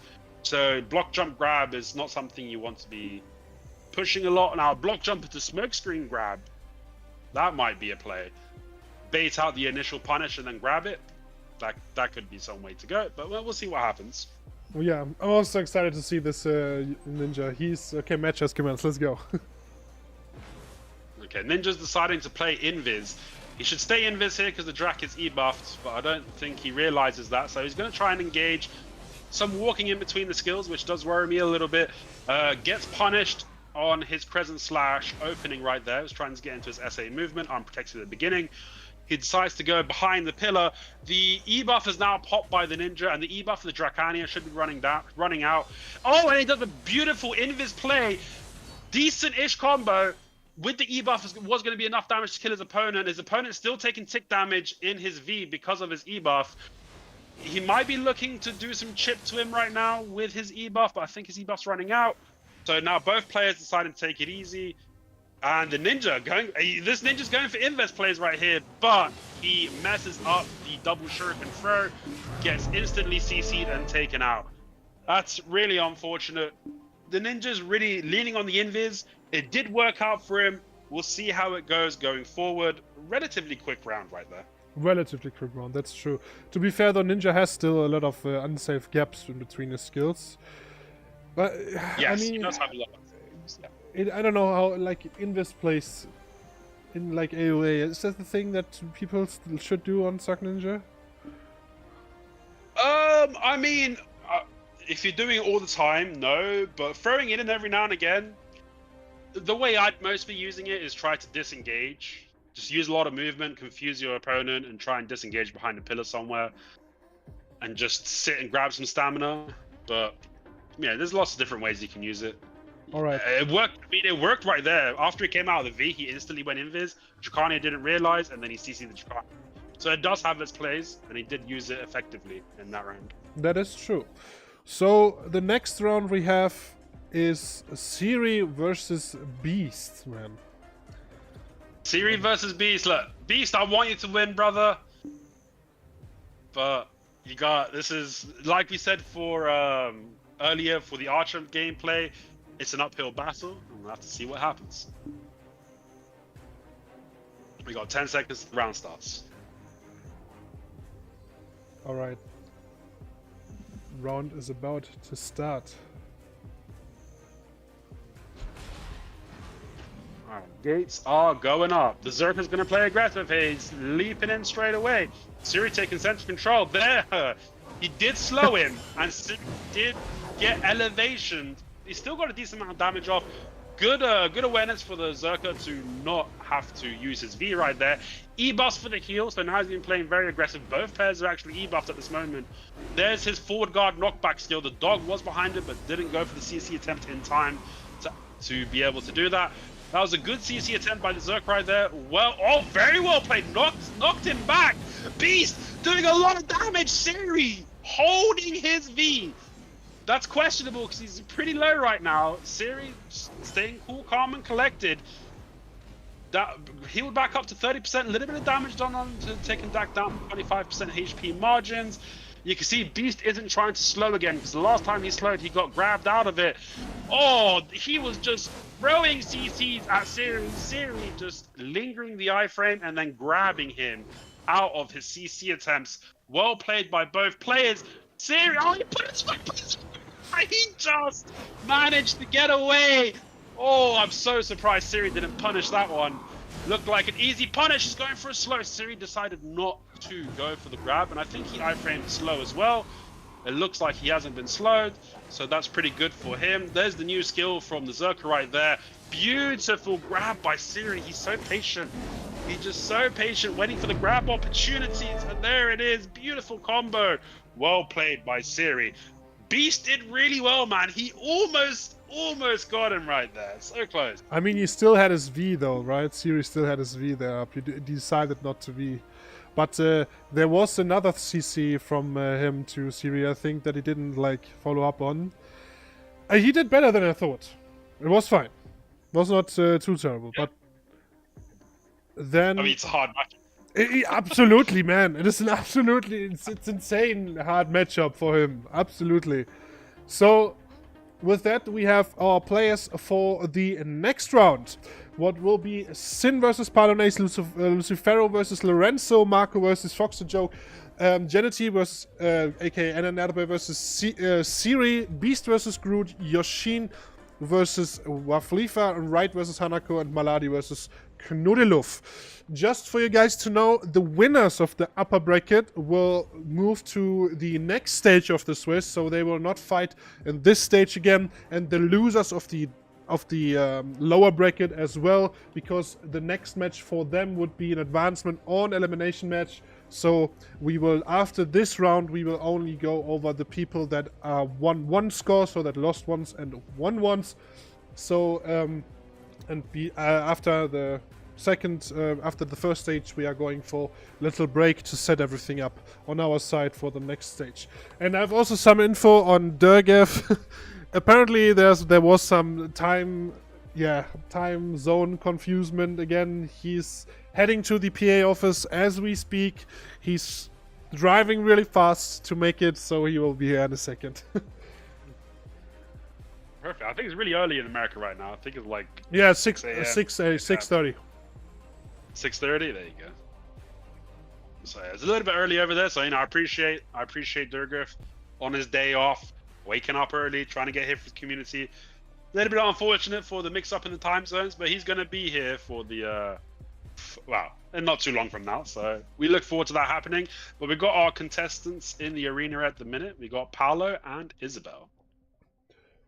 All right, Isabel is Sin. Just Sin, yeah. So we got Paolo and Sin in. So it's kind of a rematch for Paolo. He was just against the Sork. Now he's against another Sork. We'll see what happens. We'll see if Sin was paying attention to Paolo's tactics to be able to counter them in this match. But I mean, there's going to be a lot of iframes. There's going to be a lot of damaged forward guards and SAs being thrown around. And we'll see who wins this one. All right, match should start any second. Participants are here and we can go back into the AOA. We have 20 seconds till start. Palu versus Sin. This is definitely a bit... I mean, Sin was super confident this tournament already. Yeah. He keeps bringing out that flag and he keeps winning. Exactly. This is what I mean. He's doing this. I mean, against Palu with an airstrike, it's really dangerous. This is a risky class to bring a flag out. Yeah. He's got a couple of range CCs in his kit and a lot of gap closers. All right, so Paolo taking center stage. There's the airstrike attempt on the flag. No catch. There's the wheel attempt as well. No catch. Grim Reaper being charged, but Paolo safely disengages. Airstrike attempt again by Paolo. No connection. And now Sin taking center control. Sin might be playing for timers. I don't know. He was playing for timers in his first round. Whoa, that was half of Sin's health already gone. There's the DK damage for you right there. Sin going into Nightmare and coming out of it relatively quickly. Decides not to linger it for too long. Not give Paolo an opportunity to punish it. And there's that cockiness. He's throwing in the flag. Airstrike attempt on the flag wave. no connection, block jump attempt, and he actually block jumped the Dream of Doom! And Sin taken down to 30% HP. He's in his V. Paolo's looking for the sniff. Almost airstriked him around the corner, but Isabel was able to iframe just in time. And now, I think, no, he's not a nightmare. He's just taking his time. Bring 1 second. I'm back. So, Paolo holding his block. There goes the Wheel of Doom. There is an airstrike attempt after his block jump. No connections. Good evasion by Sin to not take damage or get CC'd. Sin kind of just kiting and I guess waiting for a specific opportunity to CC Paolo when he's coming in. There's the wheel attempt by Paolo, followed by Dream of Doom on Sin. No connections by either player. Both players just backing off over here. There's one disc out by Sin. Sin just using his forward guards with the S block. Paolo holding his Q block. There's an airstrike attempt, no connection by Paolo. Wheel attempt, no connection, followed by block jump attempt, no connection. Dream of Doom into a Grim Reaper, follow up by Sin. A little bit of damage done to Paolo, but both players look like they're going to be healing back up to the 80% margin, which is the capped HP at the minute. And now we can see the area closing down on both players. Paolo deciding to take center control. Sin taking the lower elevation. He doesn't want the high ground. I think he's playing for the circle. He's just waiting. It looks like Sin's playing for time. I think that's going to be his tactic in this tournament. He's going to be playing for time. He's either trading his opponents down at the end or playing for HP. Not going very well for him at the minute. He's been chipped down to 50%, but it's not a big deal because in 3 seconds time, both players now at the 50% HP margins. I think this is where Sin's going to go crazy now. There's some damage done to Paolo. Chipped him down to the 40% margin. Airstrike by Paolo, no connection. It's wrong, long range chip right there by Paolo, taking Isabel down to the 20%. Isabel using Nightmare to get some recovery over here, which is definitely the right thing to do. Paolo trying to do a CC / some damage on the Nightmare exit, but couldn't get it in position. And the Grim Reaper actually hits Paolo. What's Paolo gonna do? Okay, he's playing risky now. He's 19%. Going into the zone. He's at 0% health. 0% for a moment. Paolo's got no. He's actually doing damage. He almost kicked Sin out right there. Whoa, what did we just watch? What absolute expertise by both players. Paolo feeding out into the zone and then coming back in and almost winning it, but Sin edging it out with a beautiful trade at the end. What a match! Holy! That was, to be honest, I think that Sin is playing for those. That Sin is playing for those circles, because it would make sense. Because if someone V's, right, and he plays for the circle, the V is redundant because he can just punish it unless he's going out into the gray, right? Exactly. So he's either forcing his opponents to take chip damage out in the gray coming out of their V, giving an advantage, or he's just going to catch them straight away and win. I think Sin's tactic on a Sork, going for zone pressure, is going to take him a long way in this tournament. Might win in the tournament. Hopefully the other players are paying attention and are able to counter this strategy going forward. All right, we're quickly going. So Palu is a 1-1 and Sin is on a 2-0, and Sin is then will fight into the next bracket. Our next fight will be Lucifero versus Lorenzo, the Sakash. What do you say here, man? I mean, the Sakash has a lot of damage, but then again, I think the build that Lucifero is going with is tankier. We'll see how that goes. Sakash is a really strong character. I don't think Striker counters Sakash, to be honest. Would you say, I mean, you've played the class a lot, would you say it counters Sakash? Kind of. Kind of? It depends on trials. If you can ship down, it's possible to win on Sakash. We'll see how it goes. I mean, both these players are top on their classes. Some of the top 5, top 3 players right here on respective classes. Okay, there's an uppercut jump attempt by the Striker, no connection. Okay, just lingering the mass destruction, taking his time, slams the ground. The Hash tries to get behind it for some chip, doesn't get any damage done. You saw the tornado attempt right there for CC, but it didn't go through. Piercing tornado, that is. There is a spiral cannon attempt by the striker. No connection. Hash tries to get behind him. A little bit of chip done to the striker when he was trying to get the catch. And there's the tornadoes just slowly chipping the striker down to the 65% margin. E-buff walking up to Lorenzo and grabbing him. He's gonna have to V. He didn't V. He didn't V there. Didn't V.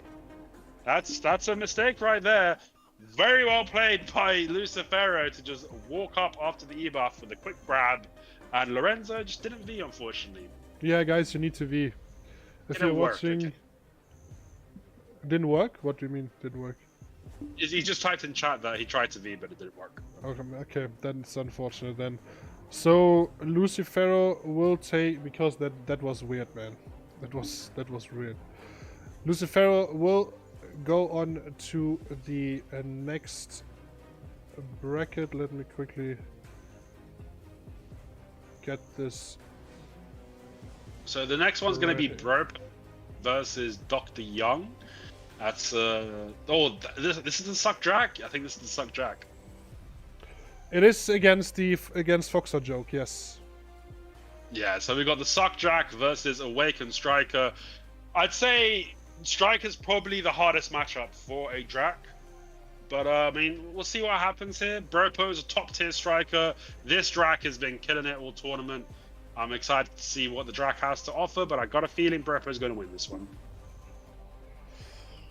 I mean, the Succession Drac was showing us a lot of cool things already. Yeah, he's a wild card, baby. He's definitely a wild card. And I think he has the damage to kill Bro. Yeah. We have to see, man. It's hard to tell. We'll definitely see. I think this is going to be this and the Tamer matchup would be the hardest matchups for the Suck Drac specifically. Awakened Striker and Tamer. Alright, so gates have opened. Bropo just popping the evasion buff, taking his time, crouching wolf, lingers. Got some chipped in his linger. Attempts to grab attempts as well, but wasn't able to connect. The Suck Drac is E-buff, so this is where he's going to be doing his most damage. Bropo doing a good job evading most of the damage. A little bit of S-blocking, which is interesting to see, but does manage to catch him with the Spiral Cannon. Goes for the float RCC. Oh no, actually it was Fallout. It goes for the KD RCC. The Suck Drac actually decided not to use his V right there, but he gets caught again by another Spiral Cannon. So now, this time, the Suck Drac has to V. Bropo has a V and an E-buff available. Suck Drac does manage to get away, though. He doesn't get sniffed out of his V.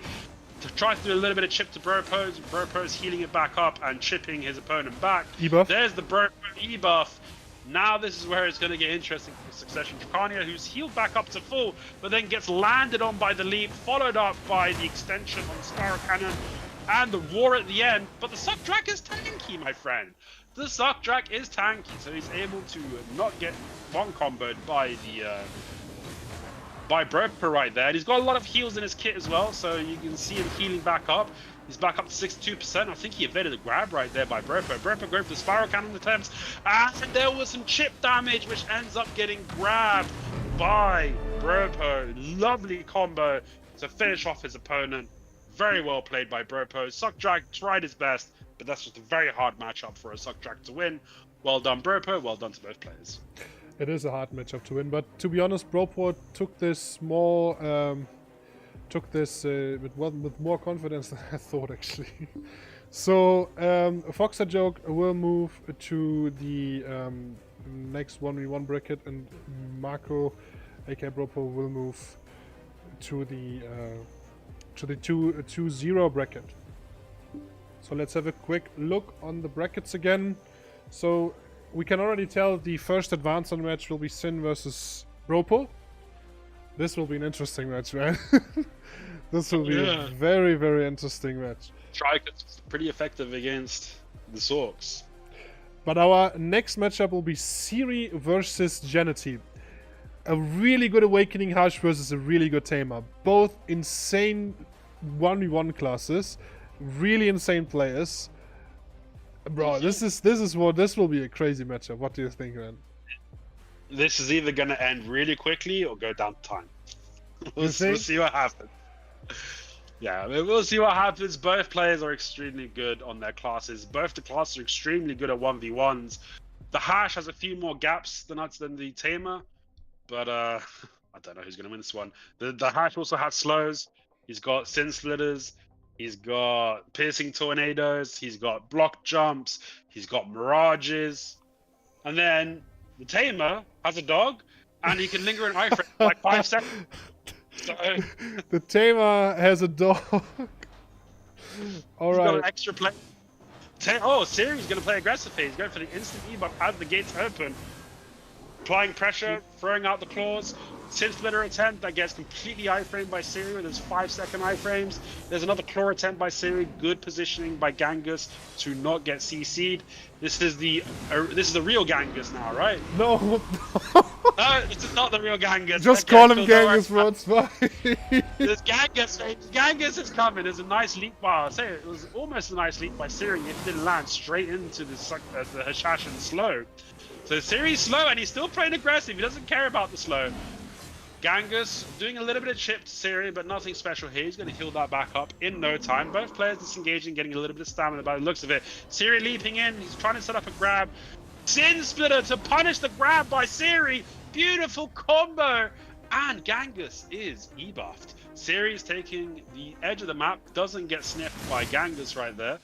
Siri jumping into the middle. Leaping towards, there's the Sin Splitter, iframe by Siri, well done. Good linger on the iframe. And now there's a claw attempt, but he's landed into the slow of the Hashashin. Hashashin still got his E-buff available, his V available. Both players used their E-buff so far. Another Sin Splitter completely iframed by Siri. He doesn't care about Sin Splitters, that's for sure. Alright, now Siri going to play a bit more aggressive. He's going in, there's the claw attempt. Evades the Sin Splitter attempt, evades the slow. Now both players just holding some blocks. Siri moving forward, lingering in iframe, taking the pillar control now, going back into the center, throwing his slashes at the Hashashin, but the Hashashin keeps his cool, calm composure and doesn't get CC there. But then what a quick grab by Siri. He's looking for the punish. Oh, and he gets it. He faked going one way to go to the other pillar. Gangus fell for it. Very good jukes by Siri. Made it look like he's going to one pillar, so Gangus starts going to the other one. Turns round, sniffs the V. Really well played by Siri. GG's. GG's. That was a really nice play. So Siri is moving to the 2-0 bracket, and Jity is moving to the 1-1 bracket. So for the first advanced one match, we will have next, like in the second part of the tourney, we have Sin versus Marco and Lucifero versus Siri. Absolute top tier bracket. Both strikers already there, and the Soak and the Tamer, man. Only 2 of those people will take it though. However, our next match is Beast versus Groot. What do you think here, man? I mean, Groot's going to have a really hard time here because Archers are good at kiting, but not against Succession Zerkers, bro. So if he gets up there and the first time he catches up to him, he slows him. The second time catching up to him, really easy to set up a grab, set up a CC, just chip him down. The Zerker's got a lot of options here, so it's the uphill battle for Groot. I mean, every match is an uphill battle for Groot, so we'll see how this one goes. Kind of, you're right. But I think I mean, it's Groot after all, right? It is Groot. He can surprise us. Alright, round has started. Groot's already popped all his buffs, and the strike. The Zerker's already all the way on top of him. Beautiful stiff into a float. What a quick CC, less than 10 seconds, takes his opponent down to 50% and forces his V. So Groot has now popped his E buff. He's feeling confident. His opponents, both players have now popped their E buff. The Zerker's coming in, decides to forward guard backwards a little bit right there. Takes a little bit of damage. He actually goes for the grab. That was risky right there. Oh, but gets stiff, but the uppercut was a bit too far away to land for the re-CC. Beast is taking a lot of damage. He's almost dead. He needs to disengage, get behind the pillar and heal. That looks like exactly what he's doing. He doesn't get behind the pillar, but he's healing. Oh, okay, he gets out the way. That was going to be a lot of damage if he didn't. And a beautiful float. Then he hits him with a slow as well. So when he comes out of his V, he's going to be slowed. He decides not to go for a sniff. Oh, that was so close! He still almost got the sniff anyway because the Zerka's so fast, but he gets floated by the Archer, stiffed on the stand-up! Oh, he couldn't follow up, and now he's grabbed. He doesn't have a V, and that's all he wrote. Groot almost won, but couldn't quite get the combo off, and Beast did a great job to come in, confidently grab him, confidently do his combo, and take that round's victory. Yeah, Beast was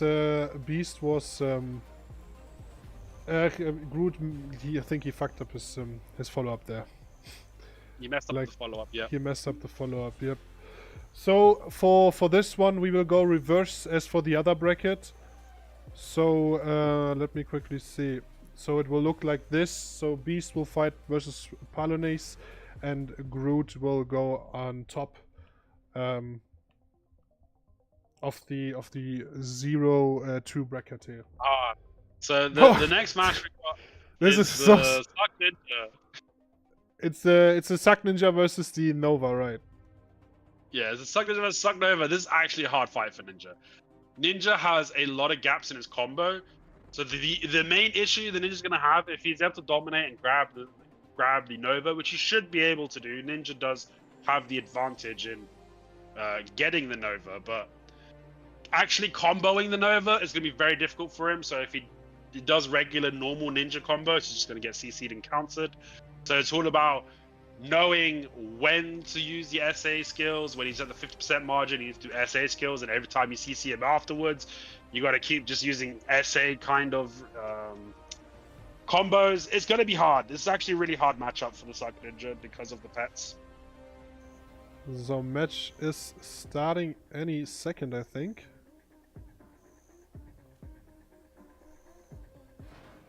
Right, alright, match is starting, and looks like the Ninja's not going for the invis play this time. He's trying to get behind for the beheading, no connection to the beheading, really far away from the grab attempt. I think he got stuttered, so he didn't get his movement off properly to be able to get in position.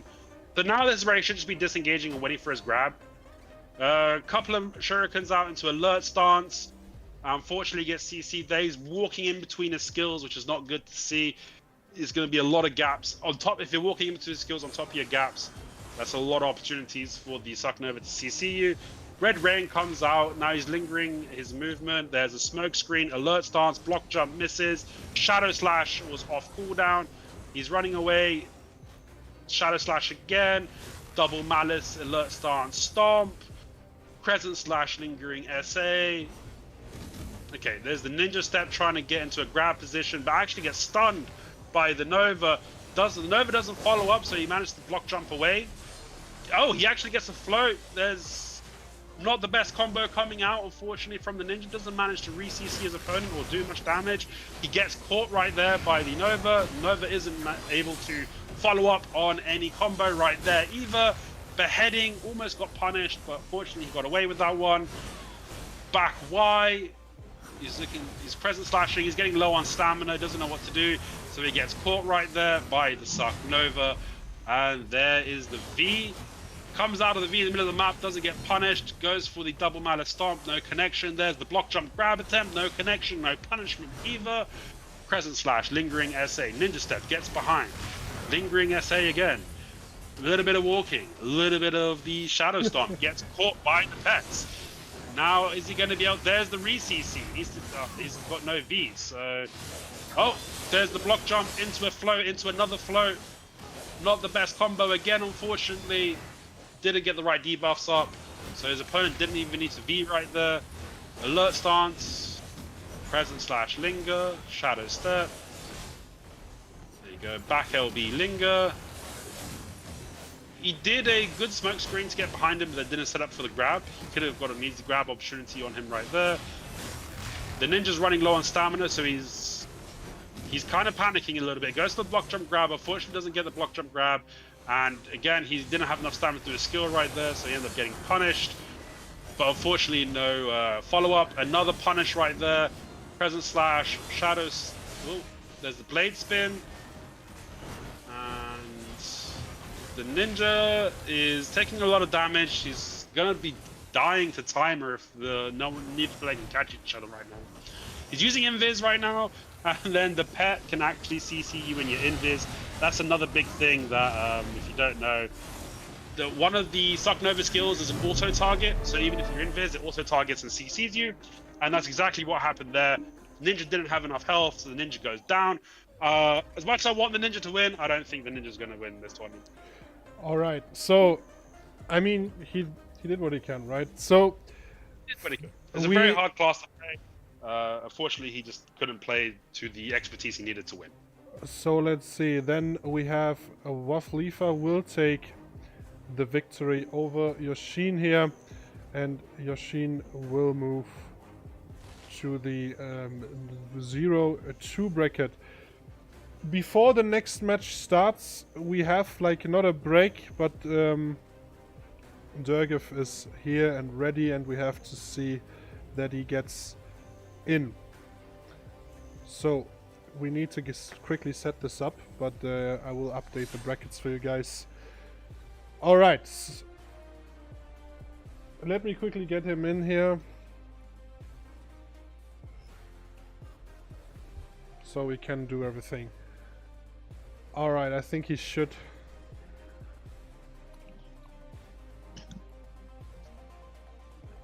be ready any second.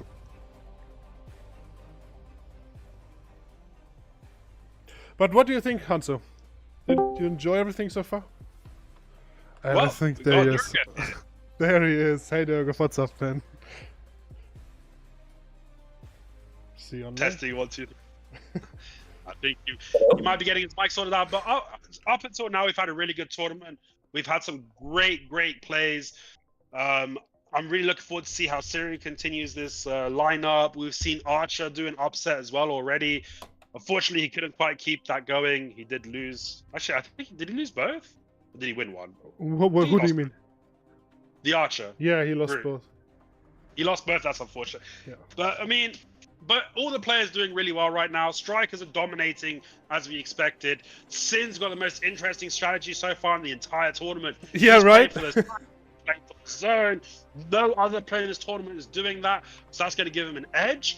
And I want to see if the other people are going to be able to start predicting that. Are everyone going to play passive? Are they going to play with him? Are they going to play against him? Apply more pressure at the beginning. We'll see what happens here. It's anybody's game.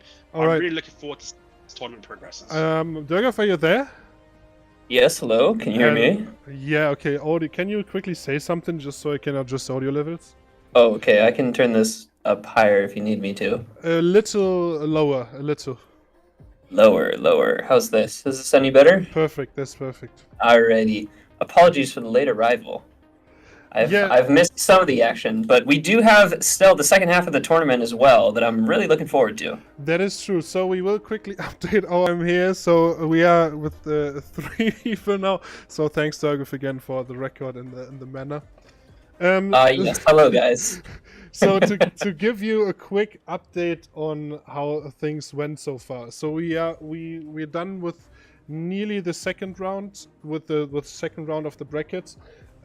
We have already 4 players for the first advancement match in the second part of the tournament, and we have 2 players that are in the elimination part already. And we are close to the second part, like in general. We have, I think, 2 matchups left.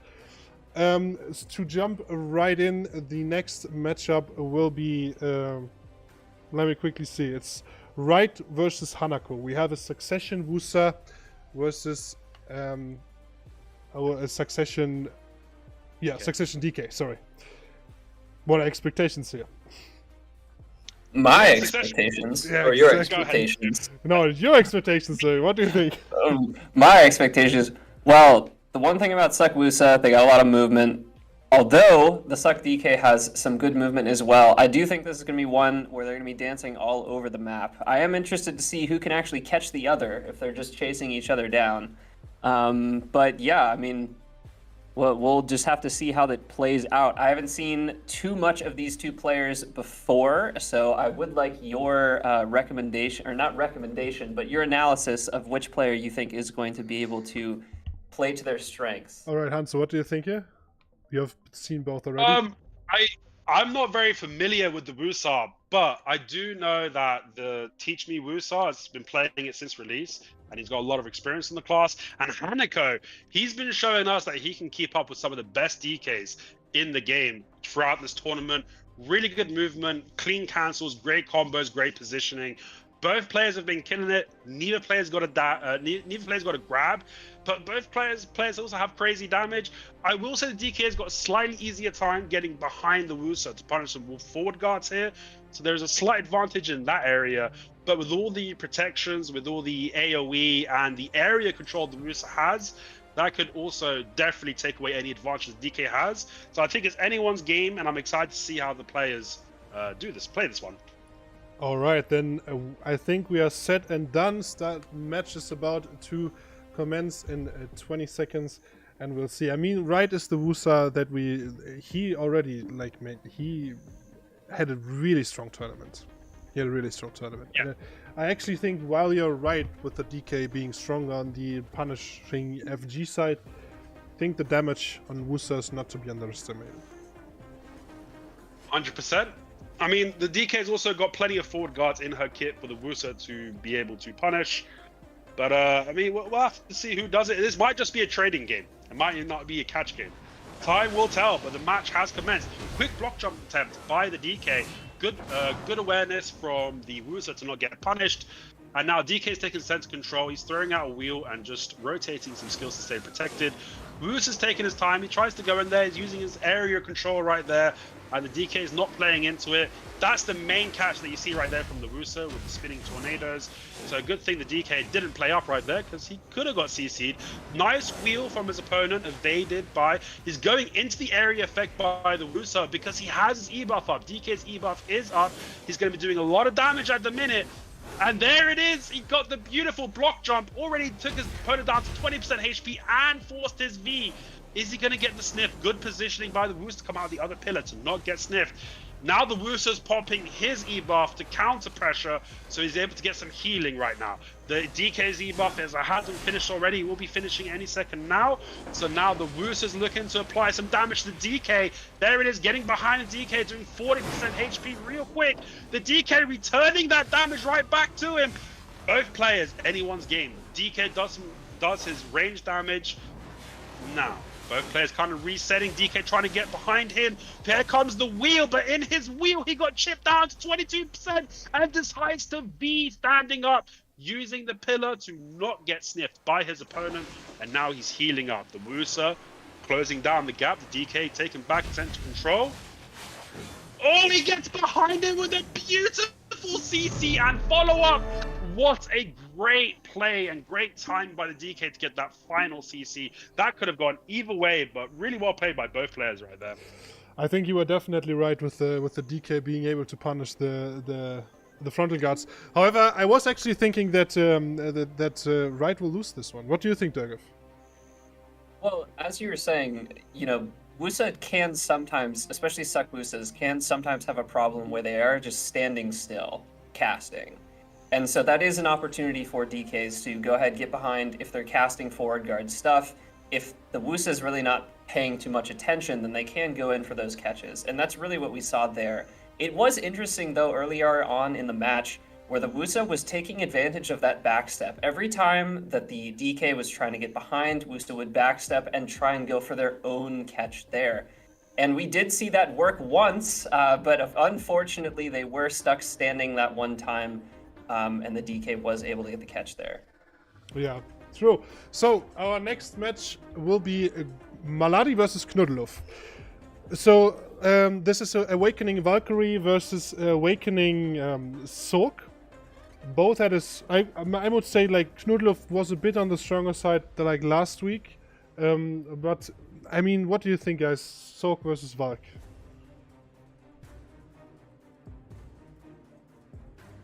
Sorg versus Valk, I think that the Valk generally has the advantage in the matchup, but Sin has that strategy of waiting till the end, and we saw how effective that's been. Didn't they already have this fight earlier? The exact same fight? No, it was versus Sin, yeah, exactly. Okay, it's Maladi versus Sin. So Knuddelhoff has a lot of experience in this matchup already. I don't know how it's going to go. It could be either player's game, but I think the Valkyrie's going to win this one. All right, match has commenced. Let's go. You're going to have to shot. Well, I got kicked. You got what? From. I'm not in the tournament. I've got kicked from the AOA. You got kicked. Wait. Yeah. Shot. Wait a second. Man, we have so many problems today. All right, Kloof trying to go for CC here. Maladi trying to stay protected. Going for the crows. He has to be careful to not get grabbed. Okay, all right. So Johnny gets you after that, Hanso. That's apparently something went wrong. So good. All right, Maladi is definitely going a bit more passive on the side here, trying to not get hit by any of the teleport KDs that the Valkyrie has with this core skill. Valkyrie trying to stay protected, probably waiting to go for those grabs, but disengaging here. Little bit of chip damage done to Maladi here, but not too much. Times are also still, timer's not like going on too far, so there's no HP timers dropping in yet. Both opponents try to catch each other. Ooh, Maladi taking a lot of chip damage there. Kloof should probably play a bit more aggressive now and try to capitalize on that huge chip damage that he have done against the Sork, but Sork's already healing up a bit. Nightmare, CC, no connections, turnback slash. CC was slowed there, probably a missed grab opportunity from Kloof at this point. Grim against the block, no damage whatsoever. He e-buffed there right away, so Maladi has this big damage right now, but he still needs to be careful. Kloof has a lot of protections blocked and his heals up, so he needs to be careful. Ooh, violation into a Valk block here. That's some confidence there. He is in the crows. He should be careful to not get grabbed there. Trying to go for turnback slash punish, but no connection. He's trying to go back a bit. We have the HP timers kicked into 80%. The barrier will also come in any second. Got a CC onto Kloof there with the turnback slash, followed up by the Grim Reaper KD, but it was Kloof was able to V here. No sniff from Maladi whatsoever. 1 minute and 40 on the clock. Kloof is in this central corner trying to heal up a little bit and getting his HP back. Trying to trade there. Maladi definitely loses that trade matchup, especially because Kloof is able to heal instantly up. Not really a lot of CCs going on there. Soak in Nightmare waiting. Trying to get the Nightmare CC. Got it! Fucking turnback CC! And is he able to do it? And Maladi actually takes out Kloof in this 1v1. What a match, really man. Interesting. That was really, really interesting. You know, both players technically can play to their strengths here. Both of them can play very passive. The Sork really waiting for those timers to come in, those HP timers. Meanwhile, the Valk so protected. Actually, it should be the Sork engaging here, as the Valk can really just stay protected the whole time. Really interesting stuff from both of them. I really did like how the Valk was staying protected and staying safe. Even though the Sork technically is having more advantage in the late times there when the HP timers come up, it's still technically, I think, correct to play passive there. I think it is, yeah. The thing is, the Sork was definitely weaker on the trading side. Interestingly, normally that's the opposite, I would say. That Sork has a lot of damage, but he was getting chipped down immensely there. To be fair, though, there were some like CC's attempts from the Sork. The Valk should have punished that with the grab. Like, slow turnback slash is something you should definitely punish, in my opinion, with like a quick grab when it's directly next to you. But Maladi played this phenomenal. So we will wait until Hanso, let me know when you're back in the arena, please. I'm back. You're back, okay. So we will go on. So we have our first advancement and our first elimination round, and we will go on with the 1 point bracket. And Maladi will fight again, but this time versus Jity, aka Genghis, aka Nerbe, on his Awakening Hush. So what do you guys think here? Awakening Sork versus Awakening Hush. Well, I guess I could say... Oh, sorry. I guess I could say I think that this match might come down to time, considering both the classes. We'll see how they play it, but obviously one with a grab, one with not. That could definitely be a deciding factor. But yeah, sounds like it'll be a dancing match for sure. What is your take on that answer? 100%. The Hash is looking to get a Sin Splitter or a Piercing Tornado, one of the FGs, or he's looking to grab a Grim, looking to grab the Crows. But Sorks know this, and a lot of the times they're using their Grims and the Crows as setup to punish the grab attempt. So it's whether or not he feels comfortable doing it, whether or not the Sork's in a position to counter it. It could go either way. But the Hash does have plenty of gaps in his kit for the Sork to be able to punish, whereas the Sork, you're really trying to get behind those forward guards. Because of the way the kit works, it doesn't really have gaps. It's all about grabbing it in the certain skills or punishing the FGs when they use the FGs. That is true. So I think both players are ready, and we will jump into the arena now. That match should start in the 20 seconds. To be fair, man, like Maladi did way better than I expected versus Knuddelhoff. We saw Knuddelhoff. Yeah, I thought Knuddelhoff was going to win that one. Same, but Maladi did absolutely great. So maybe we get surprised again. It is best of one after all. So one major mistake after you weed, or if the weed doesn't work, and you're out. So, or let's say you're not out, but you're in the next, in the one of the lower brackets. So match is starting, and let's go. Hashashin taking center control, popping his tornado teleport in the middle and hiding it in his regular tornadoes as well, and then going to the side and popping his Eva. So now the Hashman playing very aggressive, evades the Grim Reaper damage, tries for a Sin Splitter, doesn't connect. There's the new skill out by the Sork. Not really much of a connection on the new skill though. There's the Sin Splitter, not Sin Splitter, well, Sin Splitter after. There's this Piercing Tornado, I should say. Good Dream of Doom by the Sork, SA'd by the Hashashin. There was a Grim Reaper by the Sork as well. And then a beautiful float, good follow-up. That's a good combo, he got a V! Oh, he left that V super late. He's going to come out with no HP, less than 20%. Dream of Doom was attempted by the Sork from YOLO distance, but Genghis was able to not, or Jity is able to not get hit by that one. There's his teleport back up for Jity. He's essaying in the middle. He doesn't want to take too much damage over here. The Sork taking his time though. He's not deciding to put too much pressure on the low HP. There was the Sin Splitter attempt. Before was the Piercing Tornado attempt. No connections. Throwing some essays, trying to get some damage onto the Sork. But the Sork is iframing everything. Right now, you want to be thinking about trying to punish the Sork coming out of that Nightmare, but he doesn't decide to do it. I've not seen anyone decide to do that, to be honest. Grim Reaper was not connected by the Sork on that one. There's another teleport set up by Genghis, ready to TP away. He eats that Grim Reaper, chipping him down to the 50% margin. He's rotating some SAs. The Sork also rotates some SAs. The Sork gets slowed now. This is a good opportunity for the Hash to try and get a CC on him.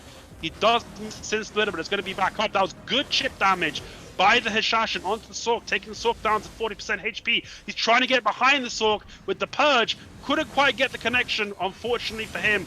Okay, now the Sork is in Nightmare. Is Genghis going to try and punish the He did try to punish the Nightmare. That was a risky attempt. Neither player got CC'd. He did a lot of damage during that Grim Reaper on the Sork, bringing the Sork back down to 40%. Now the zone is coming in. 50% HP markers is about 30 odd seconds away. The Sork is hovering on the 40% mark. Sin Splitter attempt got punished at the end of the Sin Splitter. No, and then he does a stiff into a float. He just about gets the combo off, and then Genghis gets up at the end and instantly grabs him. He stayed a bit too long on that combo. He should have disconnected. Oh, he actually didn't get the punish on the sniff right there. That's unfortunate for Genghis / Jity. He takes a Grim Reaper to the face, but the Sork is also very low, so he's happy to do these trades. 30% on Genghis, 20% on Jity. Both players, oh, and he ends it with a Sin Splitter damage, baby! Genghis / Jity takes that one. That was an intense match, man. Maladi did way better than I thought, though, man. Like, if he would have like fucked up the combo there, like he definitely fucked up one of his combos there. When he messed up the combo, but then he actually brought it back into a stiff extended float. That was really nice. That was interesting, right? That was yeah. Really he went from messing up to bringing it back, and then messing it up again at the end again. So what's your take on the Digger? Well, so at the start we said could be a dancing match, could just be playing very passive. A completely different thing happened, though. The Hash decided to play very aggressive pretty much the whole match, which at the very start I thought could be potentially a mistake there, especially when they did get caught, had to V like 10% HP, had to burn that V really early. One line could be to play very passive, see if you can get down to those 50% timers, see if you can catch a grab in the meantime.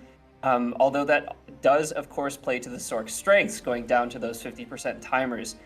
Instead, the Hash decided, hey, let's try and burn this Sork's stamina, try and keep the pressure on, and it ended up working out in the end, getting them down to keeping them at very low HP in that second half of that match, and getting into the very end of it, having such low HP at the end of the match, being able to just take the win there. All right, then players are ready. We are about to start with the next matchup: Foxer Joke versus Hanako. Succession Dracania versus Dracania versus Succession DK. The gates will be opening any second. I will say the Dracania has actually got the advantage because these are trading classes. If they can keep their gaps protected, the Dracania is going to outtrade because of the healing. But now both players also decide to go for the super early E-buff. So in 20 seconds, both the E-buffs are going to run out. Look at the damage already done to the Dracania. One skill took him down to 50% HP. He's not DK. managed to bring up...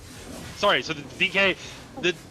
Oh, and then she gets CC'd! The Dracania dominating this round. The E-buffs are finishing in the next 5 seconds. The DK comes up pretty close to Dracania, but uses the pillars to not be able to get sniffed. There's the forward guard skill to try and... Oh my goodness. Oh, the DK is already down to the 40% margin. Both E-buffs are finished. The DK wants a breather right now. The Dracania is allowing him to have that breather, but he's flying straight back in. Throwing some essays, the DK tries to get a little bit of damage onto his back, but not quite enough to be scary for the Dracania. The DK is taking center control. The DK is taking the time for a little bit of range, trying to heal himself up a little bit. Rotating his wheel just to stay protected. Now he's holding the forward guard, goes for the block jump, and he connects with the block jump followed by the airstrike. The combo was coming in, the Dracania decides to V. I think he might have been able to live right there, but he decides to play it safe. He decides to go for the V, go for the opposite pillar, and both players Vs, both players E buffs are down. There's a block jump by the DK, no connection. Both players roughly at the same HP. The barrier should be coming up here real soon. Another block jump attempt by the DK. Now he's rotating some essays. There's the wheel. The Dracania wasn't close enough. The DK is doing better to keep his distance and not get chipped by the Dracania like he did at the beginning. And now both players are hovering around the 70% margin. Airstrike by the DK. DK taking a lot of damage in his wheel. He's throwing a few forward guards to not take any more chip. Then now he's got his space. He's trying to get some HP recovery. The DK coming up to the Dracania. I was thought it would be the other way around. Oh, the Dracania does a great job getting behind the DK. Beautiful combo. DK taken down by the Dracania. Great match. Great match, yeah. To be honest, I think that the Dracania kind of dominated this from the start. At least from what I've seen. So I was a bit not like... I know that they have a lot of frontal guards, or kind of. They need to use sometimes to get their... what's it called again? This resource they have. The charge, yeah. Let's call it the charge. The charge, maybe. The charge, exactly. So there's definitely things you can punish, but this Dracania is fighting so aggressively and playing so well. Definitely deserve that win, man. Yeah, I'd say similarly. You know, Dracania, especially in her combos, she has a lot of SA, a lot of protection. It's pretty difficult to catch.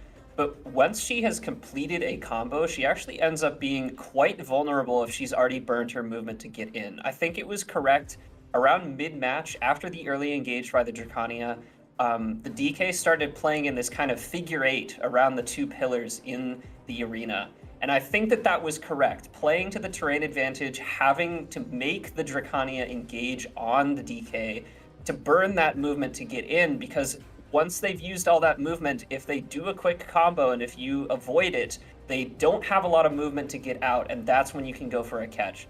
Unfortunately, a little bit later in the match, near the end, the DK decided to start playing towards the gates instead of the pillars, and I think that ended up being a bit of a disadvantage for them. The Dracania had a lot more to work with there. Yeah, that is. Yeah, I definitely agree on that one. But our next people are already down to fight. We have 20 seconds. Vaflia versus Lorenzo. Succession Hashashin versus Succession Nova. This will also be a really interesting match. See if the Succession Hush can actually trade the Nova down, or if he will get CC'd. Because the Nova is really tanky, but does not have the highest combo damage, so the Hush might actually survive a combo there. But we'll see. Hanzo, there you go. The match has commenced. Both players popping their E-buff. The Hash deciding to disengage a little bit. He's popping his tornadoes. He's trying to get a slow, but unfortunately he didn't get the slow onto the what's it called again? The Succession... Slow? No, the class's name. Nova. The Nova. Succession Nova, thank you very much. It's going to be a very hard time for the Suck Hash to get the Suck Nova. There's not many gaps in the Suck Nova kit. There's the Piercing Tornado attempt. Oh, he actually gets a Purge CC followed by an Alpha Minion re-CC. Unfortunately, he wasn't quite there to get the best combo off. He did manage to take his opponent down to the 30% HP margin. And there's the pet. The pet CC Lorenzo. Lorenzo gets re-CC'd. Good follow-up by his opponent, but he didn't have quite enough damage. No Vs have been popped. One catch by both opponents. Lorenzo going into his tornadoes. He tried... Oh, he gets a beautiful CC followed up by... Oh, he actually got CC'd by the pet right there, so he probably would have lived if he didn't V, but that was a good decision to V right there. It was not worth taking the risk. He doesn't get the slow on his opponent, and now his pet gets a CC on Lorenzo again. Lorenzo, cool, calm, and collected. And he's just trading him down, gets behind the FG, and trades down a little bit of HP left on his opponent. Very well played by Lorenzo. Good job. That was a really nice match there, definitely. To be honest, I didn't expect the Hashashin damage to be so high. I mean, we saw earlier that he has high damage, but seeing the Striker struggling to combo the Nova, and seeing the I think there was also a high damage class that we saw that had like huge problems versus the Nova there. So yeah. Don't know. You know, I love to see the discipline from both players there in that first fight. Neither of them going for the V. Both of them knowing, I can survive this combo, I'm going to stand up and go for a counter engage. I love that discipline there. So many players, it's just as soon as you get a knockdown, it's like, boop, V, instantly. 80% HP, still gonna V. And for some cases, that definitely does make sense, but I love the discipline from both of these players being like, nope, I'm gonna survive this combo, I'm gonna stand up and save that V for later. Yeah, that is true. So, but to be fair, like most people already know from last week, they experienced that they are really tanky, or more tanky than they thought they will be.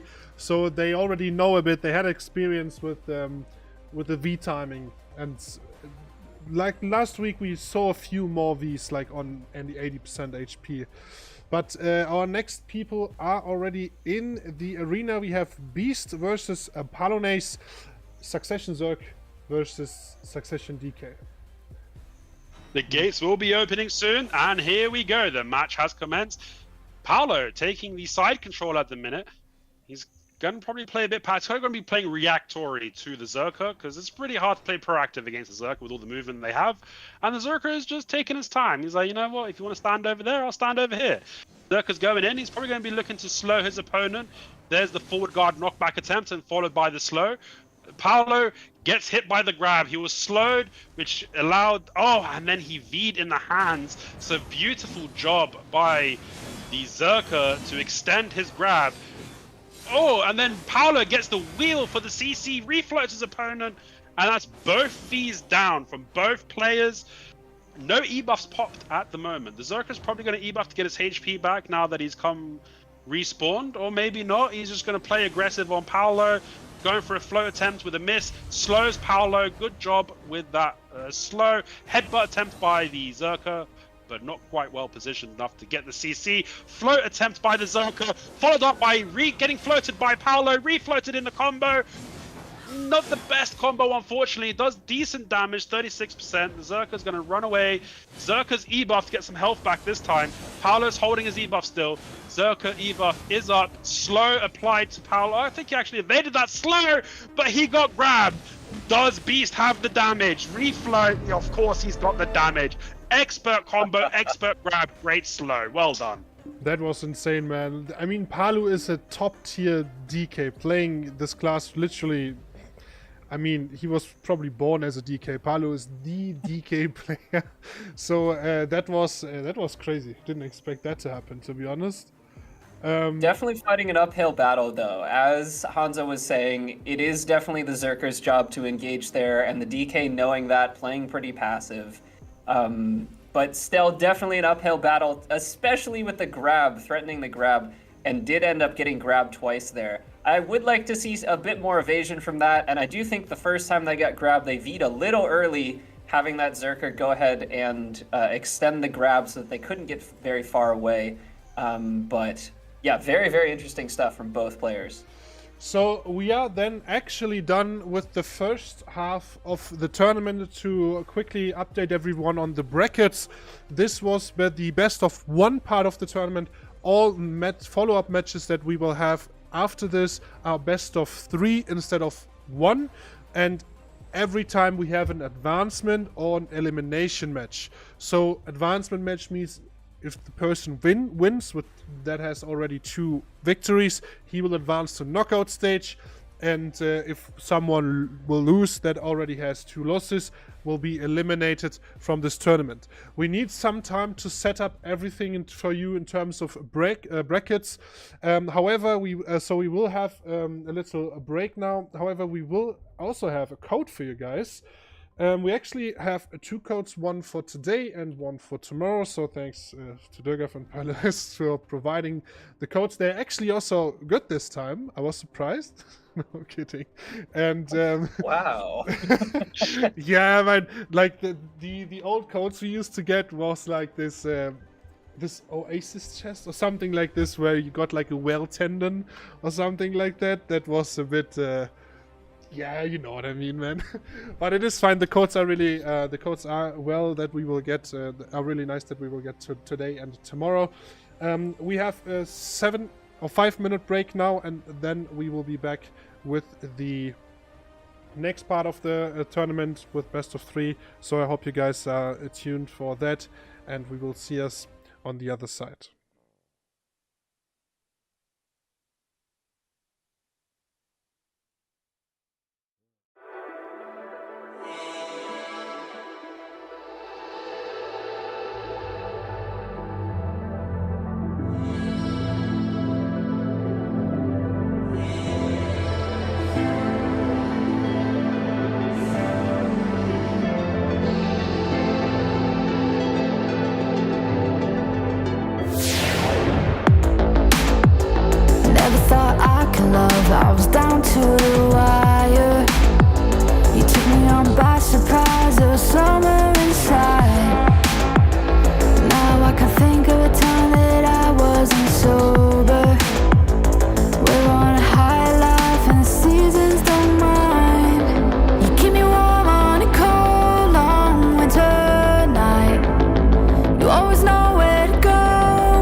All right, hello everyone, and welcome back to the second half of the Swiss stage. I hope everyone enjoyed the code. So I already read some things that the code is not working properly. Give me 1 second So then. so we had this last time with the code. It's a 0, not an O for it. So it's tourney hype EU. And then 0, 2, 3 for the year 2023. It's not an O. We had people getting this wrong, but if you just copy paste what I wrote in the, it should work. If it's not working, then yeah. Then that's my fault, and I will go fix it right now. Then we need to fix that. Okay, it apparently doesn't work. Okay, give me 1 second, guys. All right. Feel free to keep talking about the tournament, though. Yeah, so I think we had a nice tourney so far from what I've seen. We've had some absolutely nail-biting rounds. Like I said, I've said this a few times today. I want to see how far this Sin strat's gonna take him. Sin, He's right? the only person playing timers, and it's working. It's really working. He's playing super passive. He's taking his time. Obviously, he's trying to get CCs throughout the match, but he's not playing aggressive. As soon as that circle comes in and the HP is at 50, you just see him non-stop grimming and going on his opponents, and it's worked for him so far. I want to see how the players play around that. The Valk's doing really well. I think that did Groot get through, or is he knocked out now? No one is knocked out yet. No one's knocked out. Okay, so I want to see how Groot's gonna do. He's got the hardest matches out of all the opponents, playing an Archer in a 1v1 environment. We got Hashashins in here, we got Zerkers in here, we got everything you want, we got the Strikers. Everyone's playing top-notch games, and I can't wait. And the wild card for me is the Succession Dracani. That's the wild card in this matchup, in this tournament. All right, so I think people are already about to start, but we are not giving the start shot yet. Alrighty, guys. Code is live. Tourney hype EU 023. All right, please try the code out, guys, and see if it's working. I can't do this at the moment, so it would be appreciated if chat can confirm on this real quick. If things So whilst you guys get that code up and running, our first match is going to be Bropo on the Awakened Striker versus Sin with her strats on the Awakened Sorg. So Bropo's going to want to play aggressive here and try not to let the round go to timers, because this is obviously what Sin's been practicing leading up to this tournament, and that's where he's going to have his biggest advantage. So Bropo is looking to take an earlier victory here. The longer this match plays out, the less advantage Bropo is going to have, the more advantage Sin's going to have. Now, traditionally, the Striker is a counter to Sork, so Sin's going to have to play very careful. I'm interested to see how this match plays out. I'm interested to see if Sin's tactics is going to work, and I can't wait to get this round started. So, just for everyone to update you guys on the brackets, as you can see, we are on the best of 3 stages now. So from now on, we have advancement matches and we have elimination matches. So every match we have right now, someone will either advance to knockout or is completely out of the tournament completely. So we have we start with Sin versus Marco, followed by Lucifero versus Siri. The 2 winners of either matches will be in the knockout stage because they reach a 3-0 flawless win pretty much, and then those players will move to the 2-1 bracket, so they will continue to fight. They have another chance of winning in this one. And for the lower brackets, we have the same, but the people that will lose in this one are out completely. The people that win this one can still, like even the 2-0 guys, they can still win this, right? If they can still be in the knockout stage if they pull out 3 victories from now on. So it's definitely still possible.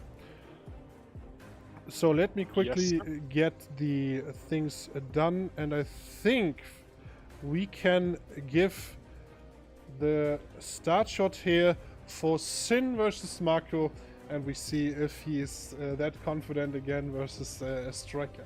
He's already waving his flag. The round hasn't even started, he's already waving his flag. It is really interesting.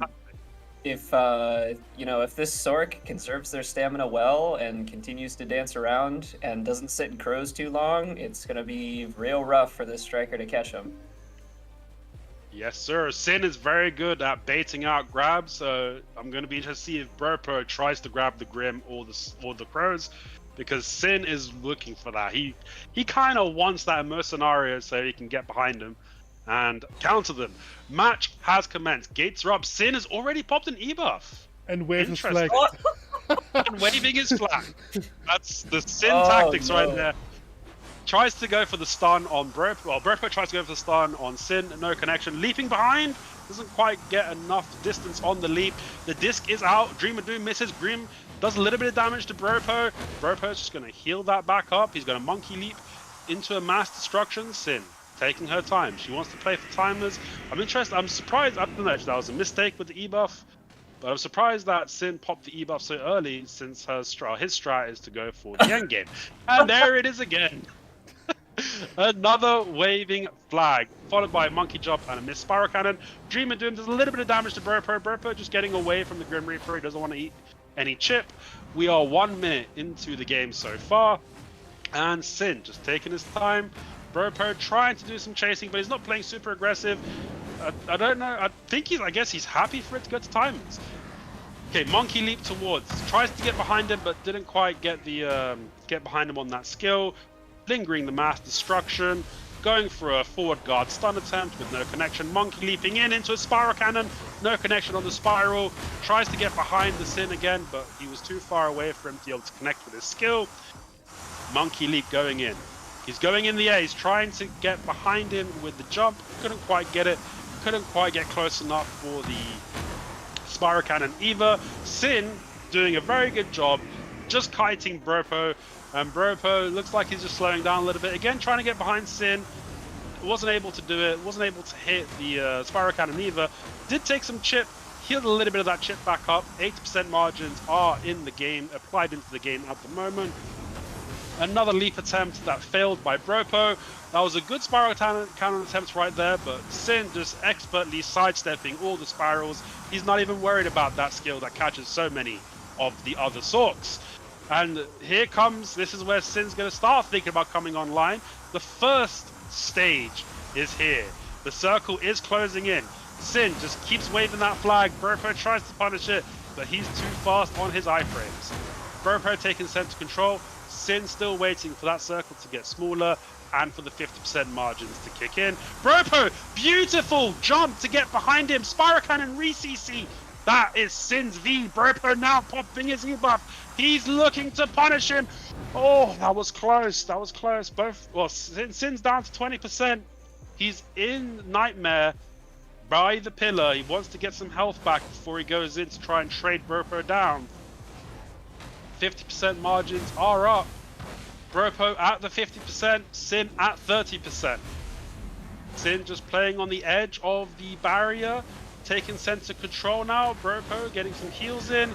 Burpo using both his forward Bs right there into a mass destruction, into an uppercut. Attempt, Spiral Cannon attempt misses. Dream of Doom into Grim. This is where he's going to start chipping. Both players are actually getting chipped here. Sin is getting more chipped than Burpo is. Sin down to 13%. He's chilling in his crows to get some HP back. Spiral Cannons try and catch him at the end of crows. He couldn't do it. Sin still at 20%. Good Grim Reaper on Burpo, taking him down to 35.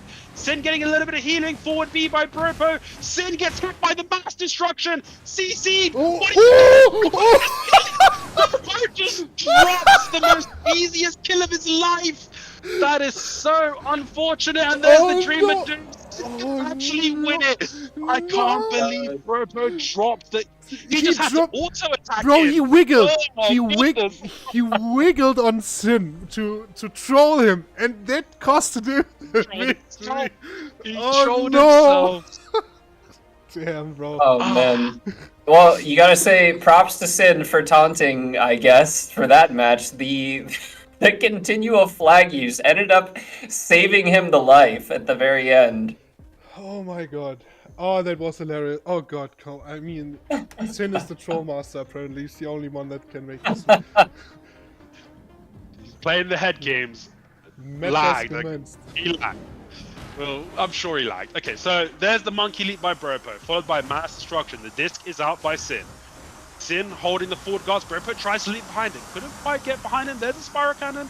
Very well done again by Sin. He's not getting hit by any of these spirals. He's too used to the spiral cannons by the strikers.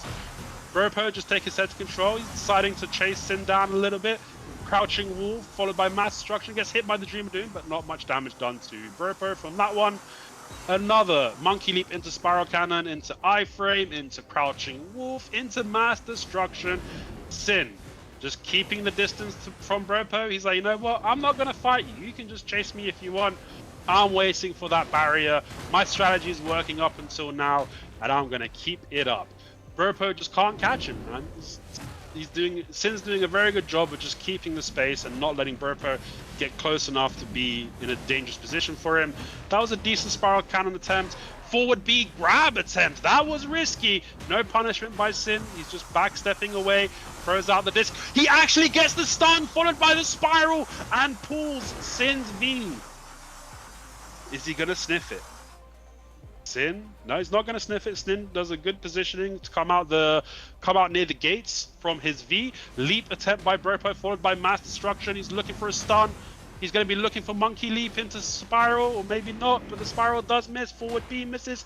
Crows are down from Sin. Spiral cannon. Ooh, that was a close one. He's in the ace, trying to get behind the forward guard. Couldn't quite do that. It was a good attempt, spirals, but he was already in Nightmare. He didn't decide to try and chase the Nightmare down for a punishment. There's the monkey leap, there's the spiral cannon, the disc is out. He doesn't decide to throw the disc, he doesn't need to. Now they're playing around the pillars. Interesting decision. Oh, that was a grab attempt, almost punished. That was close, and he actually got a beautiful float by Sin. Bropo's going to have to be, because Sin knows how to do all the combos on the Sorceress.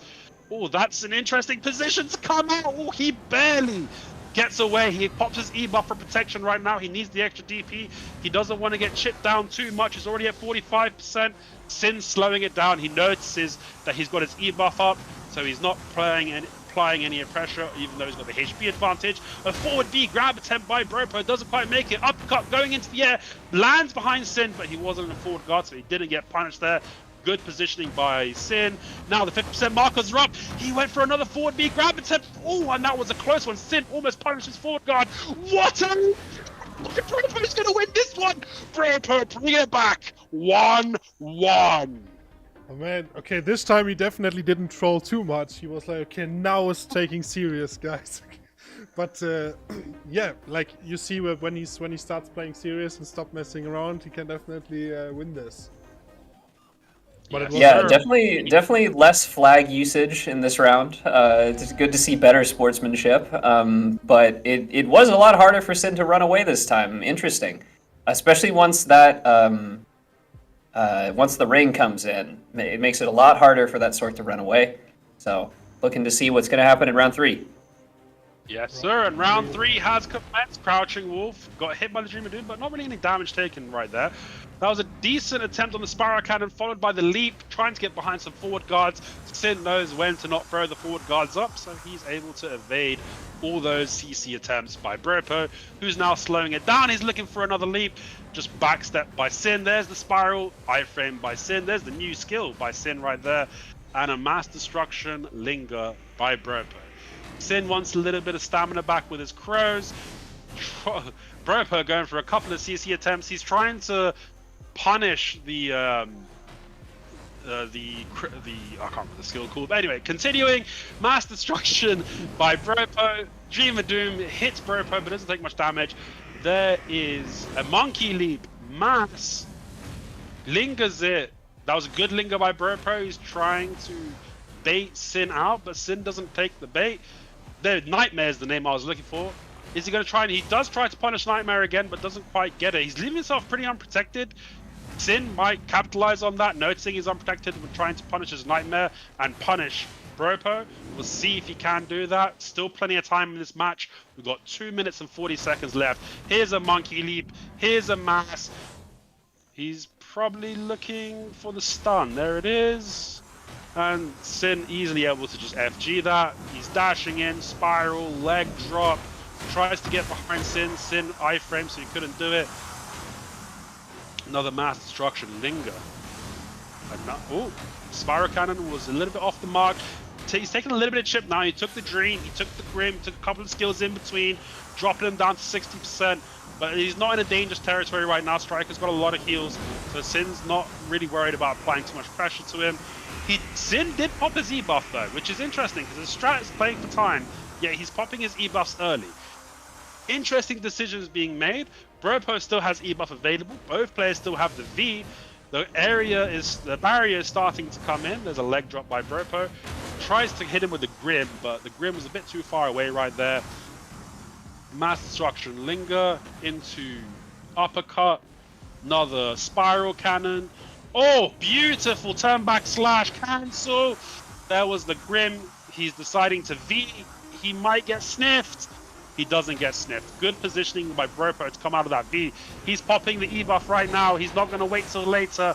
It's now or never for Bropo. He's leaping in. He's mass destructioning. He's iframing. He's spiral cannoning. And Sin is just avoiding everything and throwing a Dream of Doom back at Bropo. Bropo lingering a mass. There's the disc being thrown at Bropo. He decides to forward guard it. It was an interesting choice to forward guard the disc with the uppercut. Bropo is now, the barrier is now coming in a little bit closer. We're at the 50% HP margins, and we have been for a minute here. Lovely Grim Reaper doing a little bit of damage to Bropo. Bropo at 38%. Sin is looking to do some more chip, taking Bropo down to 40. Well, Bropo healing back up to 44%. Bropo going into the area, didn't take much damage from it. There's, oh, Sin, I think jumped right there. Took a lot of damage. Down to 11%. He's using his crows. There's only 25 seconds left. He's losing the trade right now. Going into the second, extending his crows all the way. He wants as much health as possible. He kind of needs to just CC him right now. I don't think he can out-trade him. He's at 30%. There's 12 seconds left. There's a Grim taking him down to... Oh, the HPs are pretty close now. He's winning the HP by Press trying to heal. He's still chipping him. There's 3 seconds left. Bropo needs to heal and do some chip. Sin wins on timers. His strategy is working, ladies and gentlemen. Well done. Great plays by Sin. What a match, man. Don't know what to say, man. I mean, that was just textbook Sork, is what that was. Runaway, chip health at the very end, went on HP. Just textbook 1v1 Sork.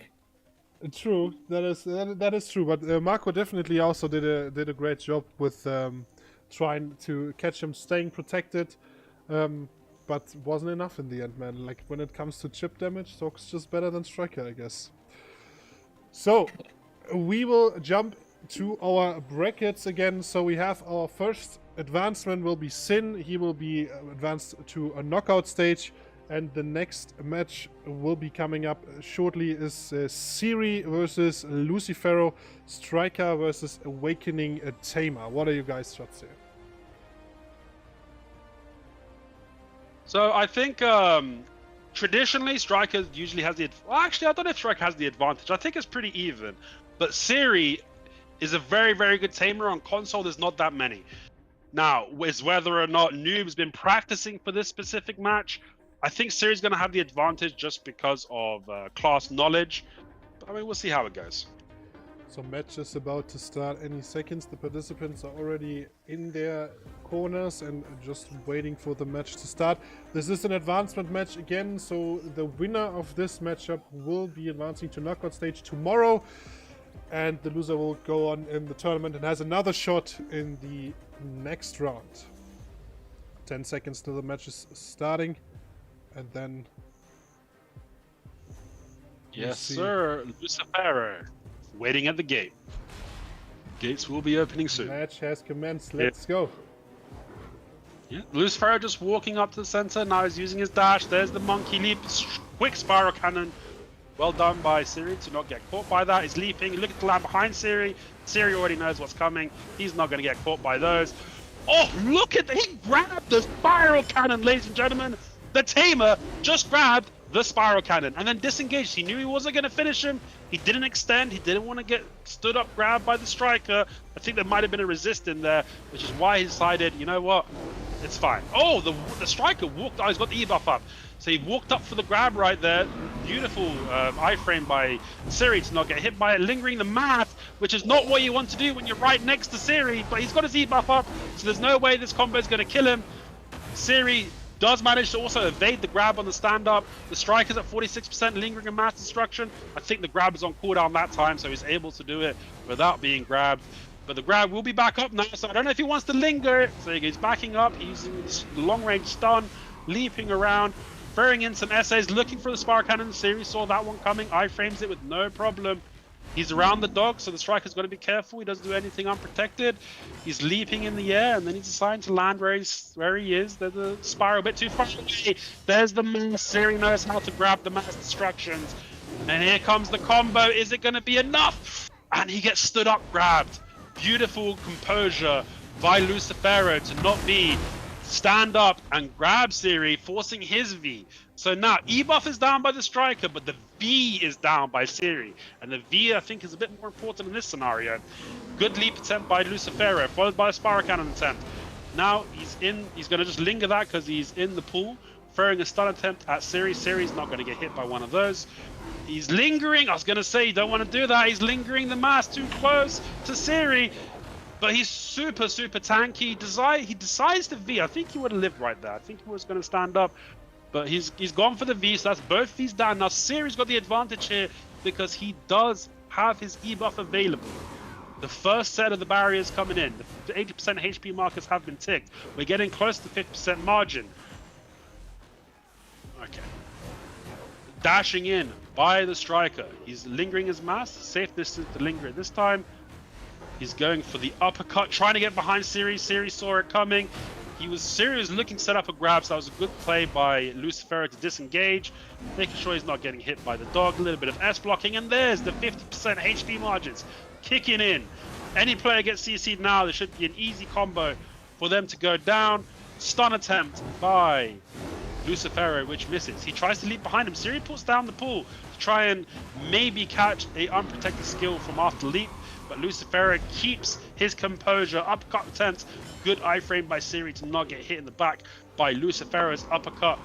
There's a mass destruction. Oh, he was trying to bait the mass destruction to punish the grab. Siri didn't go for the grab, but he got hit by the spiral and then finished with an easy combo by Lucifero. Great job by both players. The striker edging it out at the end.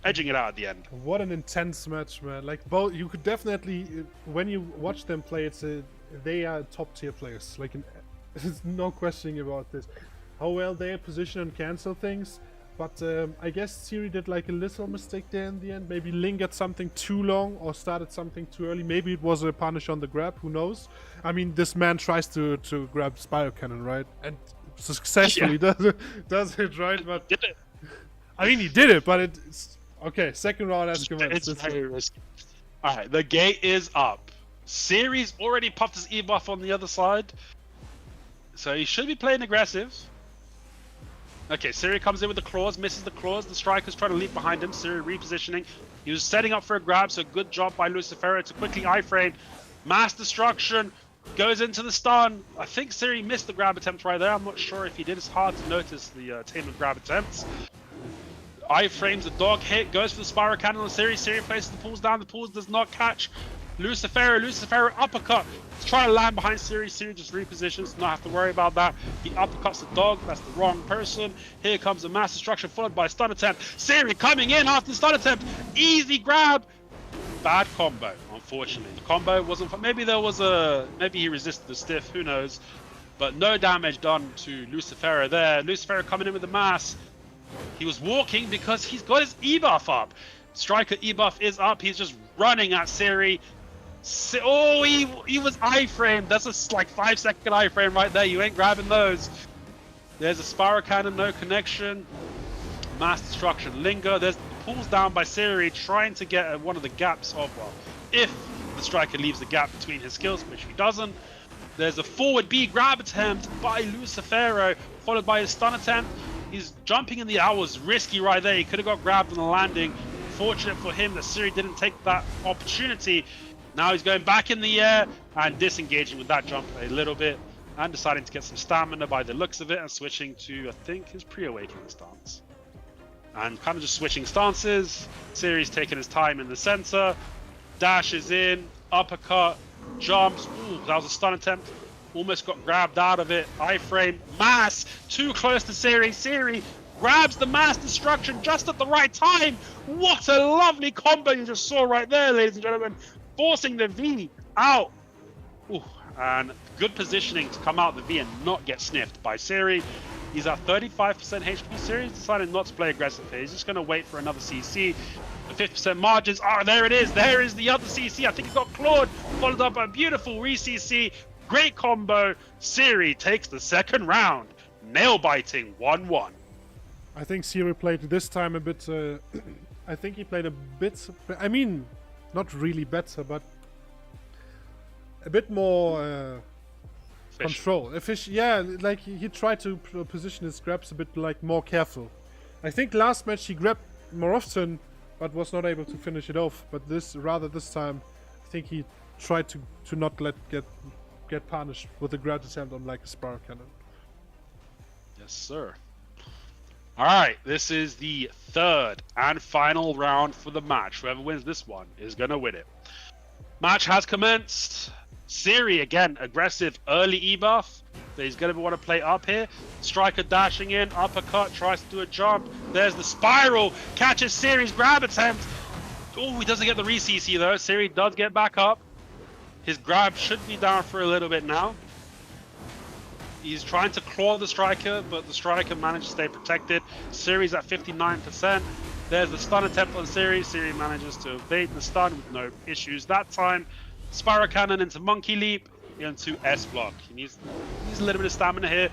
Lucifero has been going all out. Okay, now we've reset. There's the leap attempt, followed by the dash into Spiral, and Siri just turning around and going on the other side. He's not too worried about that. There's a lingered mass. Siri's taking his time now. His E-buff's finished. He's not really playing super aggressive. That was a good leap by Lucifero to position around Siri. Tries to follow him and get him with the spiral. Doesn't quite connect with the spiral though. There's the uppercut attempt followed by the iframe, triple dash, grab, misses the grab. Siri iframes into a lingering iframe right there. Mass destruction linger by Siri. Uppercut, doesn't decide to take any distance or uses distance skill. There's a spiral followed by mass destruction followed by stun. Good leap, very good awareness by Siri to not leave a gap behind him or go into an FG. And now, again, I think that's just a quick reset. A little bit of jumping, a little bit of mass. There's the claw. Oh, nice landing by the striker right there. But Siri managed to keep himself protected to not get hit. He's looking to probably set up another spiral cannon in just a moment. There's the leap. There's the dash. Spiral, there it is. Monkey leap into grab attempt that time, switching things up. Siri didn't get caught by that one. She's coming in. I think she tried the grab attempt right there. There's a spiral cannon grab attempt by the striker. You don't see spiral cannon into grab that often. Oh, he actually gets hit by the dog, but Siri's too far away to capitalize on that CC. And now the barrier is kicking in. We are not too far away, 20 odd seconds away from 50% margins. And there's an E-buff into a walking grab attempt by the striker, which was completely iframed by that lingering iframe. Gets behind Lucifero to grab him, and he's doing some damage, but because his E-buff's up, he can't really combo him right there. And that's another grab attempt by Lucifero, which has missed. His E-buff should be finished. Forward B, he's got to be careful of the pulls. The pulls did manage to not get the CC on his forward B right there. Mass destruction, grab attempt, but Siri is just lingering his iframe right there. Fortunately for Lucifero, he didn't get punished. Spiral, leg drop, mass. He was lingering again. Uppercut, lingering. There's the spiral. Lingered iframe to completely evade all the damage and the CC from the spiral. Stun attempt by Lucifero. He's in the air, trying to land behind him. The dog is trying to stay on Lucifero as well. Claw attempt. There was a grab attempt by Lucifero, taking a bit of damage to the area right there.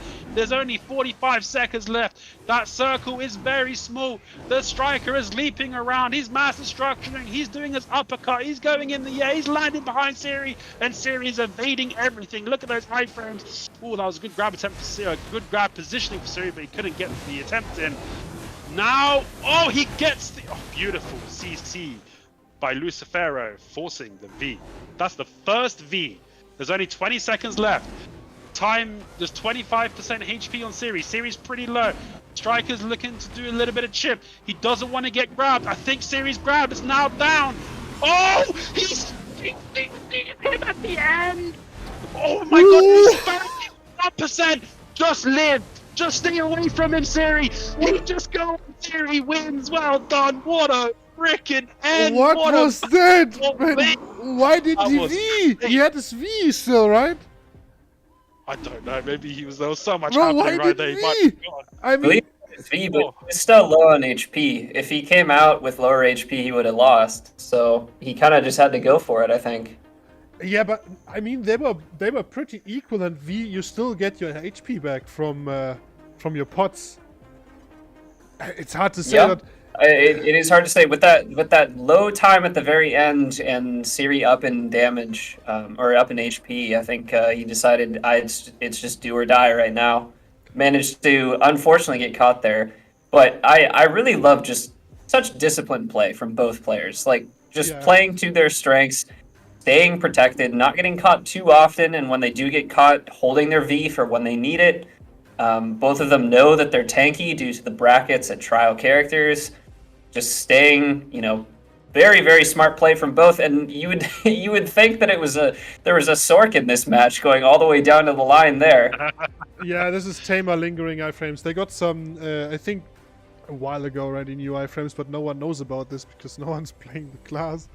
So Siri actually just picked up his Tamer again. He's normally playing Nova these days, but he picked up the class just for this tournament because he knew it's just dominant. So our next match will be in the elimination bracket: Groot versus Knudluf, ARSHA versus Valkyrie. I mean, Groot has had an uphill battle since he stepped foot in the arena, and the Valkyrie, my god, I don't know what he's gonna do. He's got to deal with the sucks. The Valkyrie's got a tanky shield. They could just sit there and block, and they can move really fast as well. So good luck to Groot.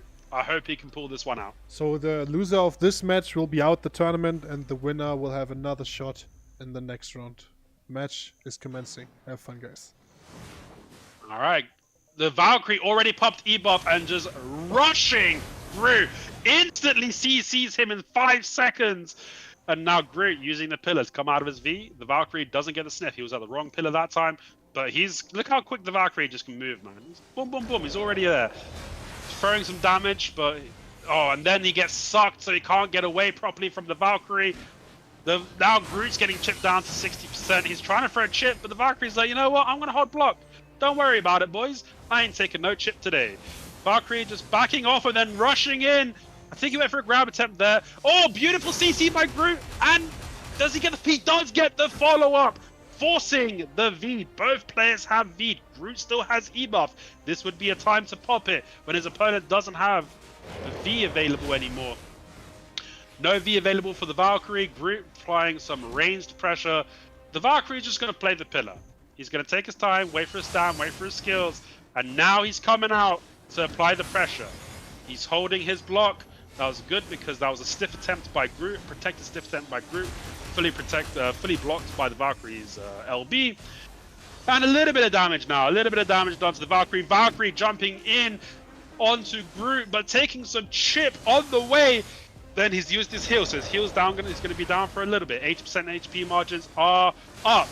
Good evasion by Groot to not get hit by that skill and take too much chip, and applying some damage to his opponent, taking him down to 60%, and hits him in between the pillars, taking him down to 40%. He's trying to chip him down. He's trying to get some range from his opponent. His opponent is taking some damage. He's down to 40%, 35% using the pillars to not take any more damage. Groot really showing us what you can do with an archer, but it's not going to be long before that zone gets smaller and the match gets even harder for the archer. Valkyrie is now sitting in the damaging zone, going down to 33% HP. That might have not been the best play.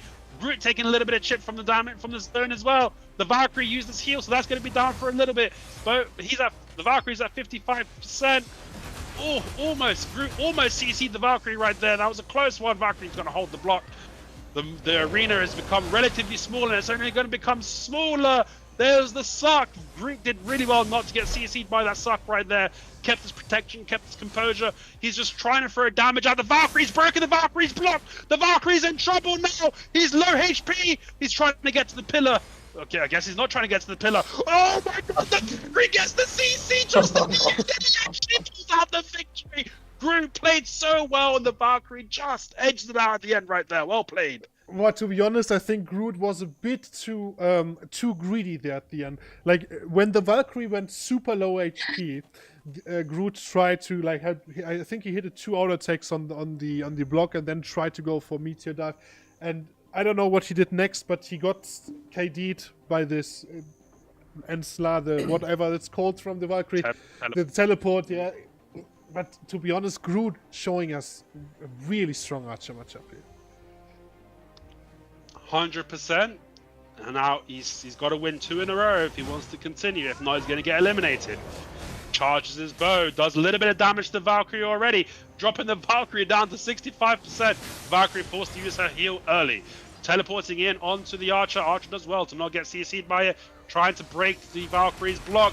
Valkyrie's coming in, tries to get behind Groot, then he's holding his block to not get hit by the meteor. Beautiful CC from the Valkyrie. Almost instantly kills him. Takes him down to 18%. Oh, almost gets the sniff. Good positioning by Groot to not get hit by it. Now the Valkyrie's going to look to apply a lot of pressure. Groot's got to be careful here. He's at 38%. We all know that Archers are squishy. A couple of hits. I'm surprised the Sock hasn't come in at the minute. Down to 15%. Groot is really low. He's trying to break the Valkyrie block. There's the Suck. Oh, but he meteors him. I couldn't follow up because the Suck put him out of position for the re-CC. Oh, his auto attack either got resisted. Oh, and he's dead. His auto attack either got resisted or it was on cooldown. That's unfortunate. Yeah. Groot tried. Yeah, Groot tried. The Valkyrie wins that one. Very, very good stuff to Groot. You know, he was controlling space so well in that first half, but I did like to see the adaptation from the Valkyrie, especially in that second match, getting a lot more aggressive. Feels like that should be what you're doing against this Archer. There were so many times where he had so much space in that first match. I think the Valk was actually giving him too much space, giving him too much resource to work with. AoA is really difficult for Archer to play around. If you're getting chased down, there's not a whole lot you can do, and I do like the adaptation from the Valkyrie to go ahead and play more aggressive in that second round, keep him at low HP, and eventually you're just gonna get a catch. The Archer is going to run out of protections, run out of movement, and you can just go ahead in for the finisher. Alright, let me quickly get things sorted here. Guys, okay, guys... you can't really write me on Discord at the moment. I'm not really reading this. I only have the chat open for organization. Everything else is I will read afterwards. Yeah. So let me quickly get the next match. It will be Yosen versus Right, Succession Ninja versus Succession Wusa elimination match. What are you guys' expectations here? Well, I mean, traditionally, Suck Ninja is pretty good at catching the Wusa, but so far this Suck Ninja's left a lot of gaps in between his skills. He needs to lock the Shuriken throw, which is also really leaving more gaps open for him when he's trying to do specific skills. And the Wusa has got one amazing skill for catching ninjas, and that's the big whirlwind AoE. It catches me all the time. If you've got your back to him, if you're not far enough away, you're not positioned properly, you're not tracking that skill, that's going to catch a ninja very easily. I think the ninja's going to have a hard time winning this one, but we'll see what happens. Yeah, I'd agree. I think it's kind of going to come down to how the ninja's using his movement. If he's deciding to play aggressive or more passive and go in for those catches. You know, the Wusa with so many big AoEs, it's just really hard to get in and really hard to stay there. He's going to have to kind of dance around all this damage. Yeah. Yes, sir. To be fair, though, it's hard to say. Okay, match has commenced. Let's go, guys. All right, the ninja's not using the Invis strat this time. All right, Crescent Slash, Linger. Okay, there's the skill he needs to be worried about is down, so this is where he should play a bit more aggressive. Oh, beautiful beheading catch. Oh, unfortunately, he misses all the re-CCs, and now he's confused. He doesn't know what skill's on cooldown. He's running away. He's getting some distance from his opponent. double malice into V. No, what's he doing? He's Am I concealed. lagging? Oh, he's concealed. My bad. All right, he's concealed, so he did go for an invis play that time. Okay, now he's lingering the shuriken fly. He's going in, tries to get behind his opponent. His opponent keeps composure, doesn't let the ninja get behind any FGs. Fatal blow doesn't quite hit. Block jump grab attempt is punished by the Wusa. He was waiting for that one. The ninja is now in his V. Comes out in a decent enough spot to not get punished by his opponent. Good movement to get some positioning away from him, and now he's going invis. He's popped his E buff, and his opponent's main catch is down. This is really aggressive right now. Block jump, beheading, doesn't connect on any of those. He's messing up his cooldowns a little bit. Shuriken flight, linger, smoke screen, alert stance, blade spin. He's trying to that's exactly what he should be doing, trying to chip him when he's in that skill. But unfortunately, he left an opening, so he got CC'd by the Wusa, who easily finishes off with a combo. And I think that was the first round. Okay, that's the first round. It was first round, yes. I love the pressure from the Musa. Just, I mean, taking damage, but just continuing to stay in Whirlwind, knowing, like, you cannot follow up on this. You can hit me from afar, but you cannot come any closer. It's very, very interesting to see that. Yes, sir. All right. All right. I think this might be the last round here. The ninja's gonna have a hard time winning if he needs to calm down a little bit. He might be a little bit nervous because of the tournament settings, but he's leaving a lot of gaps in between his skills, and he's losing track of which movement's on cooldown. That's the main skill down by the Wusa, which gets followed up by a block jump grab. It's okay combo, not bad. The Wusa does get back up and CCs him, and then he doesn't know what to do. So unfortunately, no combo done by the Wusa. Crescent slash, linger for the succession ninja, fatal blow to move forward, linger in the shuriken flight. That's the main skill that's down by the Wusa. This Ray should be applying pressure for a couple of seconds until that skill's back up. The Wusa's just disengaging to not allow Yoshi to do that. So now Yoshi has to be careful because that skill's going to be is back up now. So there he is. So now he's got to play aggressive again. He's got to try and see a little bit out of position for the Foxclaw. Crescent slash, linger. There's the block jump. Misses the grab opportunity. Easy punish from the Wusa. That's a proper combo from the Wusa right there, taking the ninja down to 35% HP margin. Ninja plays super aggressive on low HP and not paying attention to the main catch, which does get his CC, does get his V. And now the ninja's on the side. It's at 25% HP. No one's popped their E buff yet. Ninja's using invis to get some health back. He's got to be careful right now. He's using a lot of stamina moving around. He needs to get some of that stamina back. He's going to run out of stamina any second. Block jump grab. He needs to stop going for the grab after the block jump because his opponent's been punishing that too consistently. He's got to be a bit more careful. Disengaging with the fatal blow. Lingering the shuriken fly. Going in with a beautiful alert stance into... I forgot my own class's skills. Alert stance to shadow stomp. Alert stance into shadow stomp for the catch, forcing the B out on the Wusa. The Wusa has used that main skill for the catch, and now this is where the ninjas play aggressive. He misses the beheading, misses the black moonlight. Now he's lingering the crescent slash. Ankle cutter, lingering that. Block jump grab again, punished again. 3 out of his 4 block jump grabs have been punished. Oh, and he just gets up with 5% HP. But now the area's coming in. He's got to make sure he doesn't lose to the area. So 11%, 15%. His stamina's going to be low. He's got to stay still to get some stamina regen, but he's still moving. Okay, he's getting some stamina regen now. He goes for the double malice. The stomp unfortunately got resisted. So then he got the stiff on the malice. Stomp got resisted, got countered by the Wusa. That's a 2-0 for the Wusa right there. All right, then the Wusa taking this victory here very convincingly. I did one little mistake last match with the next pair. So Kloof will actually fight versus Hanako next and not versus Woffa. But yeah, Right is taking the place in the next bracket, and Yosen will be out from the tournament. So let's have a quick look on the brackets, how they are now. All right, everything done. Perfect. So let's see. The next match should be, if everything is here correct, should be Jity versus Beast. What is Awakening Hash versus Succession Zerg? Ooh, the Zerg's gonna have a hard time in this fight. Awakening Hash has so many good ways of punishing a Zerker that's running into you. Because usually, like we've seen most Suck Zerkers do, you're predatory hunting, you're running, and then you're looking for unprotected float, for forward guard knockback, for grab, for headbutt. There's a lot of things that Zerks do off the run, and all of those can be countered by both the Sin Splitter and the Piercing Tornado. So it's going to be very, very difficult for Beast to pull this one off.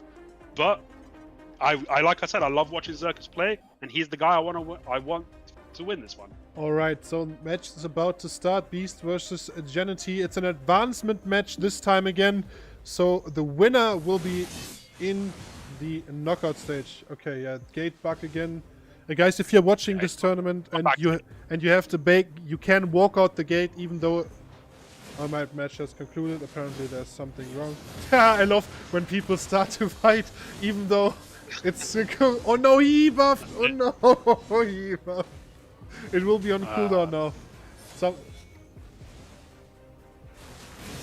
I think it's the match isn't going. No, it's not. It's not. No. It's concluded. There was something happened. It was a reset real quick from yeah, everything. For anyone in tournament, if you do end up being able to walk out of the gate, just stay right next to the gate until it opens. Otherwise, they are going to have to reset it. Yeah, we had 2 matches where it was fine because people noticing it and then just don't walk out the gate. But wait until the message you see the message match has commenced. Wait for that and then step out the gate. Would be much appreciated. We can't do anything against those gate bugs. Who e-buffed? The Zerker. Last round? No, the Zerker? Or wait, no, the hash. Or the hash, sorry. Yeah. Hash. Okay. Well, I mean, the Zerker needs a little bit of advantage here, so he'll take it. Alright, match is commenced. The Zerker's taking his time. He's staying back. The hash throwing some tornadoes around. The Zerker just kind of running around the edge of the map right now. Leaping in. Applying a slow to the hash. Hash misses his grab. Zerker's leap. Oh, beautiful grab by the Zerker onto the Hashashin, who was lingering well. He was starting off his SA. But he's slowed. But the hash is quite tanky, my friend. Wasn't actually that much damage at all by the Zerker. He gets another CC, but didn't realize it. Doesn't realize it. Now, Tornado coming out by the Hash. Hash lingering some SAs. Grab attempt missed by the Zerker. The Zerker kind of just running around. The Hash... This guy... Zerker popped... No, he didn't pop E-buff. He popped the Beast. Zerker leaping in. Trying to apply a slow to the Hash. I think the Hash evaded that slow. Looking for an unprotected float. But there is Sin Splitter on the forward guard knockback skill from the Zerker. Great combo. Zerker keep his composure not to V. But he's super low, he's at 8%, pops his E-buff for the healing. And now he's applying a pressure, and there's the Piercing Tornado taking him down. This time he is going to pop his V. That was really good composure by Beast to not pop his V the first time around. But now he's back out of his V, he's got his E-buff up, he's healed up, he's looking to play a bit more aggressive. Unprotected float attempt, not punished by the Hashashin. There's a slow. He might have got that slow off just at the end on the Hash there. The Hash, yeah, I think he is kind of slowed at the moment. Yeah, he's definitely slowed. But Beast isn't going to play too aggressive on that one, unfortunately. Maybe he didn't realize. He's running in, unprotected, float attempt. He's forward. Oh, beautiful grab at the end of the Sin Splitter of Genghis, forcing the V from Genghis that time. Genghis didn't want to see whether or not he was going to take damage. So he's going for the early V. He still does have E-buff when he comes out. He doesn't get sniffed by Beast. The area is now getting a little bit smaller for both players. There's an unprotected float attempt after the run by Genghis. Then he throws down the slow. But he doesn't manage to get any connections on any of those skills. Headbutt also misses. There's some claw attempts coming in. There's the forward B knockback. He gets the knockback, but doesn't realize it. He didn't have his camera in the right position to see his opponent. Sin Splitter misses for the Hashashin. Hashashin tries to go for a slow, doesn't quite land it. The Zerker is running around. The Hash can get a slow on him. It would be great. That was a stun attempt. Oh, there is the Sin Splitter catch by the Hashashin. Stiff on the stand-up. KD on the follow-up. Perfect combo. Great plays. All right. To be honest, the HP timers kicked in there exactly when he CC'd Beast. He instantly went to 50% HP because of the HP timers. That really was playing into his hands there. Like that was perfect timing there, literally. Yeah. Perfect timing for Jity / Genghis. Unfortunate for Beast. Beast did really well. Got quite a few good CCs in. Now that knockback is really unfortunate. He didn't notice that knockback because he might have been able to squeeze that victory right there. But it is what it is. Next round has commenced. Genghis taking center control. Beast jumping in. The teleporting tornado is up from Genghis. That's a Sin Splitter that's missed onto Beast. He's using his teleport right now to try and confuse his opponent. Then Beast running into the slow. I-framed away. Oh, grab attempt missed from Jity right there. And they're kind of just resetting. Tornadoes out by Jity. And Beast taking his time. Chilling in the back. Oh, I think he might have just jumped past that slow that time. Yeah, he did. He's going in aggressive. Oh, there's the Sin Splitter punishing his... I don't know what it was, but he punished something. And now he forces the V on the Zerker. 50% HP for the Zerker. E-buff popped by Genesis. Genesis looking to finish this one earlier. There's the Sin Splitter. Doesn't quite connect. Misses the grab on the stun attempt by the Zerker. Zerker tries to throw a slow, but Genesis was out of range for that one. And now he's kind of just walking forward, popping his teleport up as well so he can do some more cancels. He does a block jump and then followed by a Sin Splitter to punish the Zerker coming out of his dash. It's a good combo. It's not going to be enough damage. Going to be careful. He doesn't get grabbed in the stand-up. He managed to I-frame the grab and not get grabbed in the stand-up. Well done right there. Zerker's at 35%. His E-buff is also up. I think he applied the slow that time to Genesis. Or maybe not. Looks like Genesis is moving at full speed.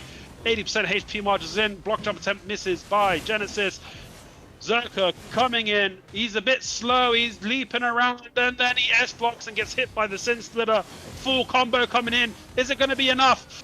Oh, barely lives with 4% HP. He's just running away, trying to get some heals up. He's at 13%. He's still running. Genesis is chasing, but his stamina is going to be running out, so he's going to have to stay behind now. Whilst the Zerker heals up. Tornadoes coming out by Genesis. Reset happening. Zerker healing back up to 60-odd%. And match is going to restart. Oh, he teleports next to the Zerker. Now he's just doing some S-blocking. Yep. Now he's doing some S-blocking. He's trying to get a slow onto the Zerker. Zerker doesn't fall for that one. Doesn't run into it this time. The area is getting a bit smaller. What a beautiful grab onto the Zerker. Here comes the full combo, and this time it's going to be enough. The grab combo was all he needed, and that's a 2-0 for Jity. Man, I just love how you have 50 different names for this guy. So I'll get there eventually, bro. This is so funny, man. He's called Inedible. You call him Genghis. His family name is Jity. Then you say Jity, and then he's Genesis, bro. This is so Genesis. You have 1 million different names for him. It's so funny. I do have to say, obviously, so difficult for the Zerker in this fight. I do wonder if he had played potentially more defensively rather than going on the offensive here, what that match could have been more like. Especially since he seemed to be using his V really early, both rounds. You were still at that 100% HP, like before that 80% HP timer kicked in. V'ing out of combos while you still have full health, I feel like that's not the correct play. Saving that V for once the barrier comes in at either 80% or 50% HP, that's when those combos are actually going to really matter. Zerker has access to a lot of different healing options, so V'ing early and healing back up, maybe not the right play, I don't know. Seems like a very, very useful resource in those later parts of the match to be able to get out of those combos in tight situations. Yep, that is definitely. So we have the next people already, but there was one comment in the comments, and so someone said Jity plus Genghis Genesis. That's it, baby. I saw that comment. It's a good one. All right, well, Foxer this joke round is versus thingy. So we've got Succession Dracania versus Bropo on Awakening Striker. The E-buff already popped by the Dracania. Dracania wants to end this one early, plays super aggressive with the she's done that every single time, but there it is. The beautiful grab by Bropo. Spyro Cannon follow-up.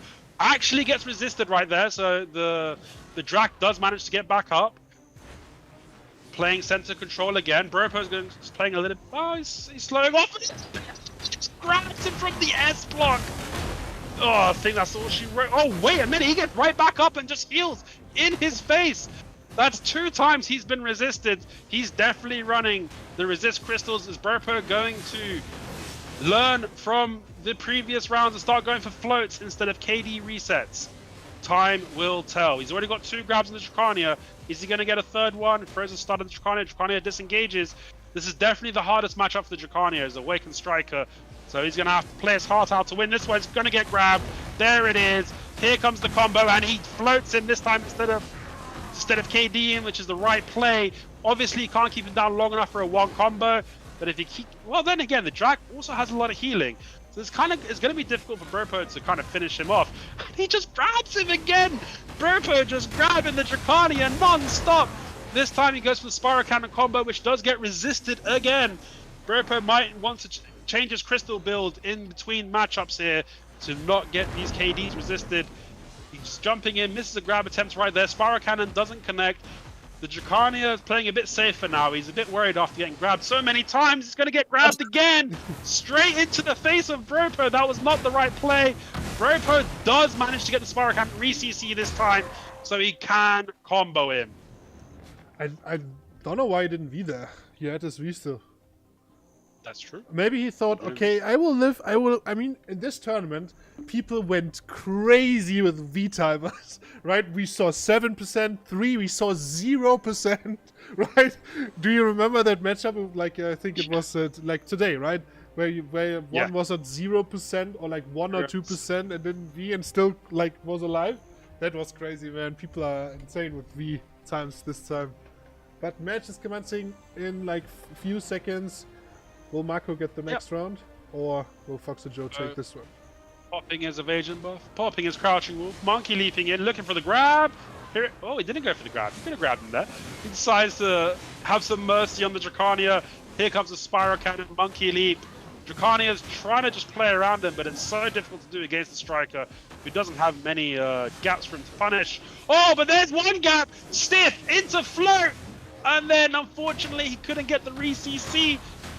Bropo gets up, grabs his opponent. He does get the KD from the spiral.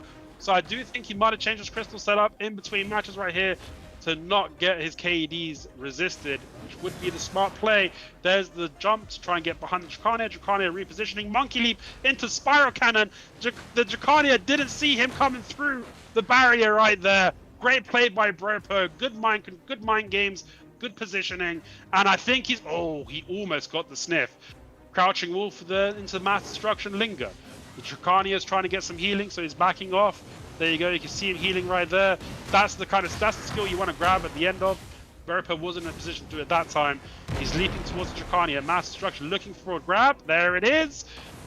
And that should be all he wrote. Oh, did he? No, he didn't resist, but I don't think the damage is going to be there. So he's going to get up at 35%. He's going to heal up with his skills as well. And he's going to CC Bropo, forcing his V. Both Vs are down, both E-buffs are available. And 80% HP margins are also in effect. There's the quick Spiral Cannon after the dash. Refloats his opponent, goes in, and he's just able to finish him off with the raw forward B LTRT. Great plays by Bropo to finish that one off to a decisive 2-0 victory. So Bropo will advance to a knockout stage. He won this, and Foxer Joke will have another shot in the next round.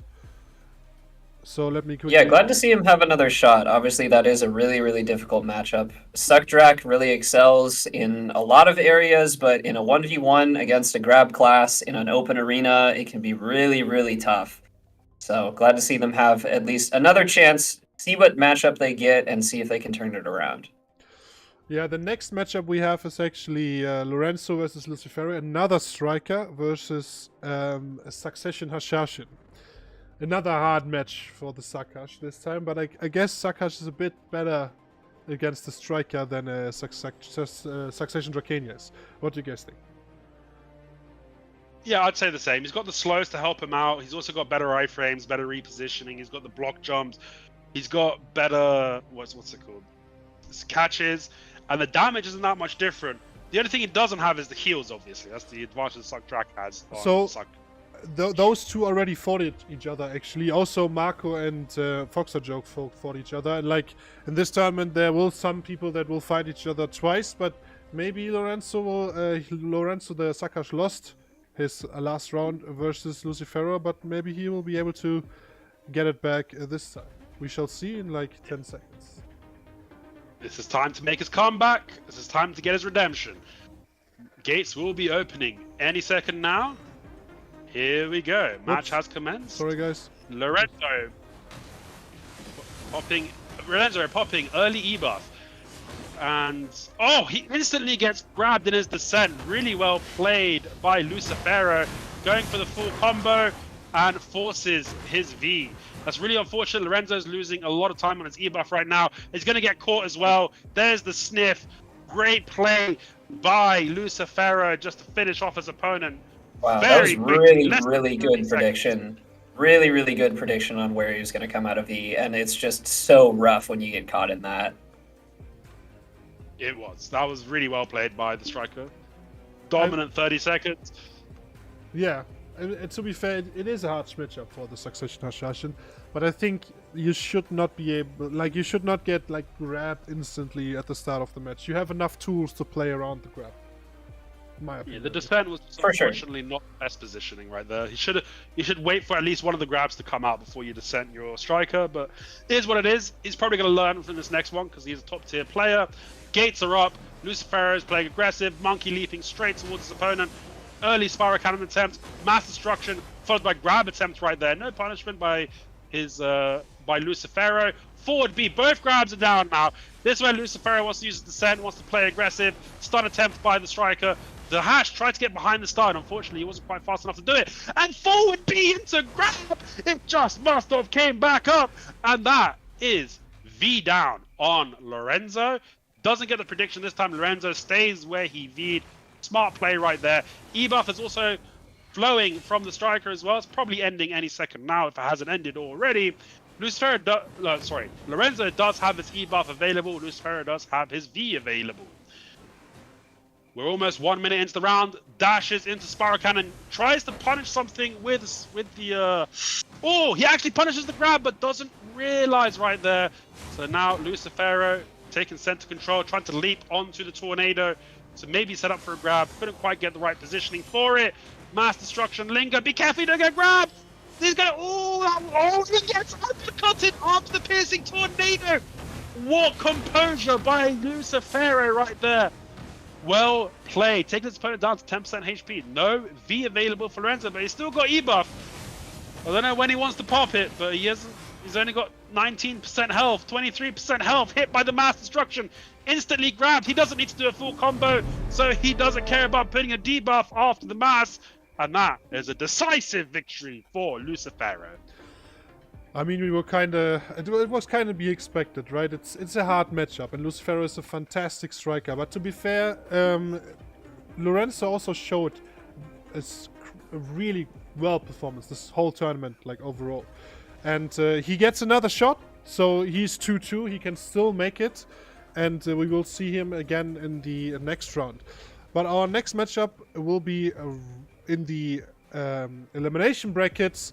Right on the Succession Wusa versus Warfa. Actually, I got an a name update on our Sagnova. It's pronounced Warfa against Warfa the Succession Nova. What do you guys think here?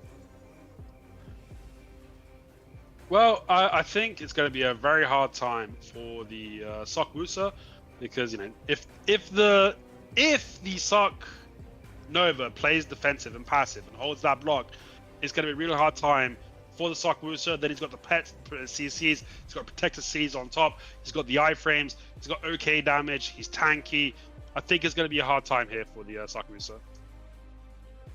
I would agree on that. I think there's going to be a lot of situations where they're just trying to damage straight into one another, but it may just end up being the Sucknova's win because they're just so much more protected, so much more able to just sit there and damage trade.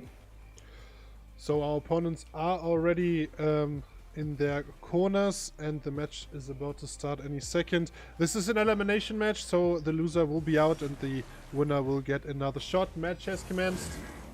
Let's go, Answer. Match has started. The Wooster's flying in, goes for a stun attempt, which was blocked by the Nova. Nova throwing some pets as an opponent, some area control coming in by the Wooster, then disengaging, kind of just flying away. The Nova's playing a bit aggressive. He's trying to keeping up with his opponent. The Nova's a playmaker. He's not staying back. Pet gets the CC. Nova doesn't realize it, so it wasn't able to capitalize. Resets. Trying to put some chip on the Nova, but that block has a lot of HP. It's very hard to get through the Suck Nova block, so the Wooster isn't able to get any damage onto his opponent. He's trying to get behind him, but Vafi just repositions in the center of the map to make sure he's not exposing his back to the Wooster. Well played. Now, Vafi keeping center control, throwing some pets at his opponent. Pets weren't able to get any CCs. The Wooster kind of just iframing around, trying to get behind him. Throws a stun, AoE stun on his opponent. The stun does get blocked. Lingered.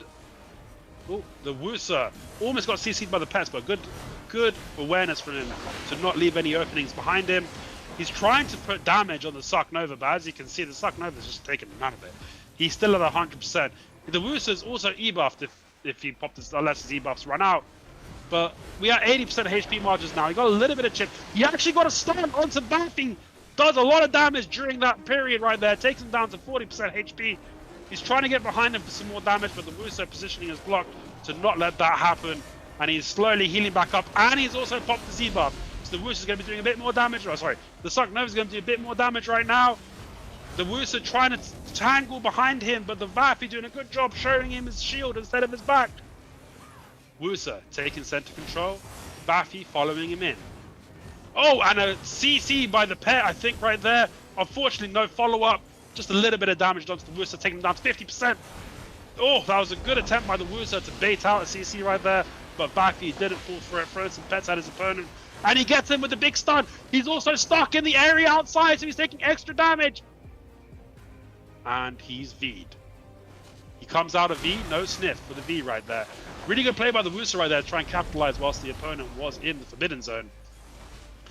Now, a couple of pets get thrown to the Wooster. The Wooster doesn't get hit by the pets. No grab attempts being done by the... like right there was a great opportunity for a grab attempt, but no grab attempts being done at the moment by the Suck Nova, which is not what I was expecting. But I mean, I guess he stays protected. He doesn't want to leave any gaps for his opponent to punish. So it's definitely working out for him, because I think he's going to win the chip game if it comes down to it. Chipping the Wooster down to 37%. He's still at 48 himself. Still 1 minute left. The barrier is going to start closing in real soon to make the map even smaller. There's a lot of dancing happening at the moment. Both players are close to 50% margin. He's throwing damage, but all the damage is getting blocked by that huge block. The Wooster stays protected from the pets, so the pets can't get behind any FGs. And now, Vafi's a little bit lower than his opponent. There's still 47%, 47 seconds left. Great stun by the Wooster onto Vafi. Vafi is so low. There's still 40 seconds left. The Wooster just trying to throw damage at him. The Nova really needs to think about using his grab right now because he's too low. He needs to think about using that grab at some point to try and combo his opponent. There's only 25 seconds left. The Wooster's keeping up damage, not letting Vafi heal. There's 20 seconds left. Vafi trying to put some damage back onto his opponent. And the Wooster managed to get behind him and trade him down to 0%. Well played. Man, Wright definitely dominated the fight there at the end. Wolfer just tried to survive there, man. But to be fair, I also saw like he was definitely thinking about grabbing, man. He was definitely thinking about it. Thinking about it.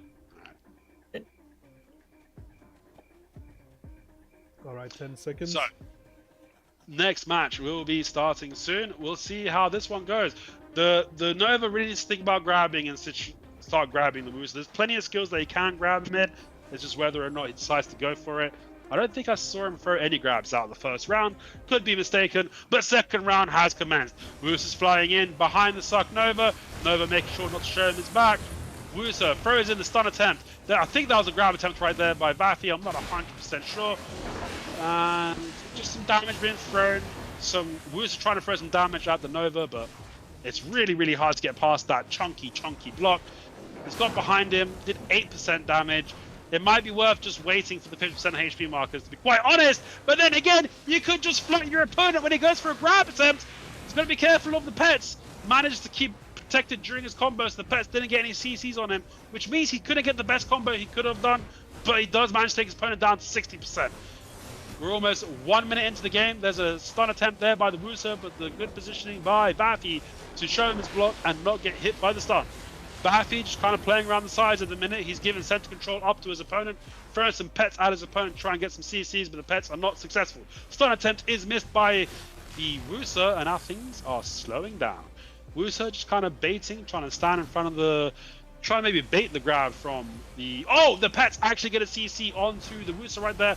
No follow-up by Vaffy, unfortunately. There's the stun. He actually does get the stun. There's the KD. He's looking for a combo. Oh, he gets the down smash. That's a little bit unfortunate. So he gets back up and gets grabbed because of that. He got up a little bit early because he got down smash right after the KD. So now that's both E-buffs down with the V down on the Wusa, giving the advantage to Vaffy if he didn't have an advantage already. Now Vaffy playing up to the Wusa. Wusa just lingering, taking his time, trying to get behind. There's a stun attempt. He tried to grab the stun attempt and then gets punished at the end of it. That's a little bit unfortunate. That was a good grab attempt though. I will give him that. It's unfortunate he didn't get it.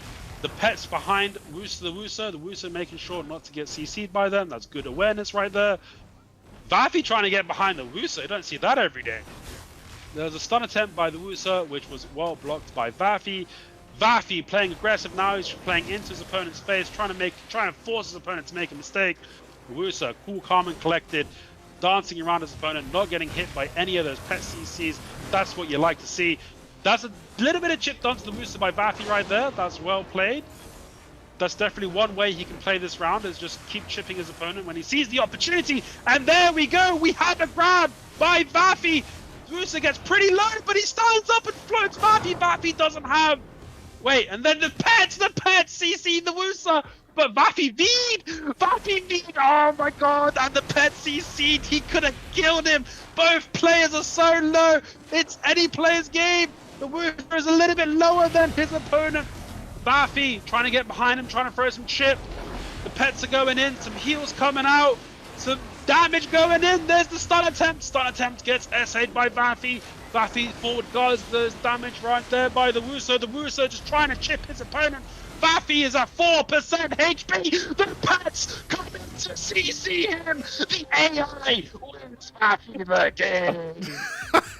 Hanako, you're cutting out the heck in, bro. I did. Yeah. You're too excited, bro. Oh, really good stuff from both players, though.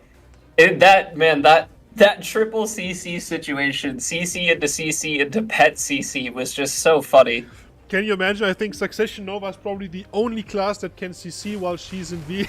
Because the pet CC'd while she was in V. Well, you know, it actually mattered, too, because Wusa's heals are all heal over time, and it delayed her being able to heal.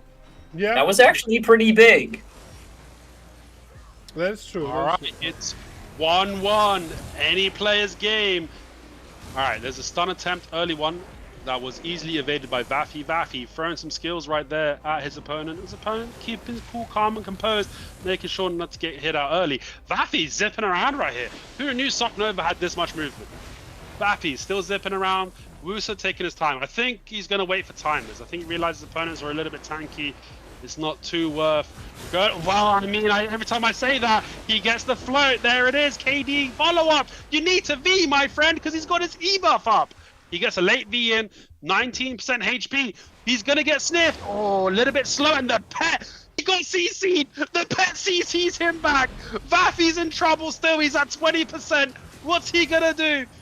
The Wusa backing off a little bit. Maybe he needs some stamina. Maybe he's waiting for his skills to regenerate. Vaffy healing back up to 50%. The Wusa's E-buff is finished.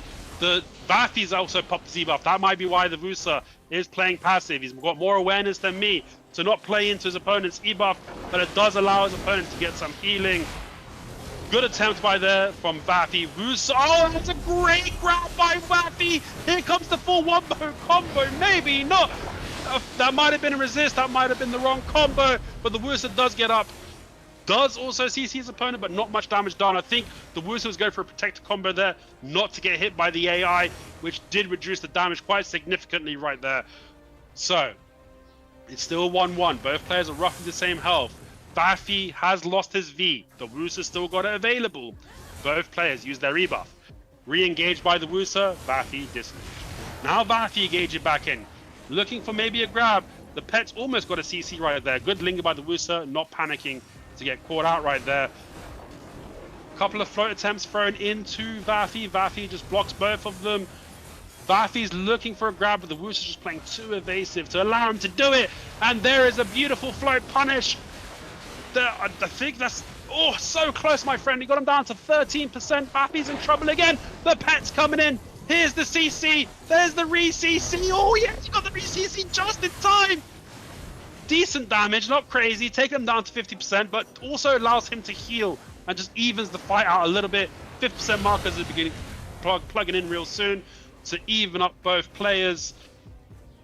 And both players taking a back step, taking it easy, taking a breather. Wusa coming in, getting behind Vafi, trying to get some damage. Vafi just disengages. Like, you know what? You're not going to damage you right now. Now is not your time. Both players taking their time. Here's the stare off, throwing some pets at the Wusa. Wusa not getting CC'd by the pets. Wusa just trying to reposition himself to not be in the middle of all that chaos. Stun attempt by the Wusa, blocked by Vafi.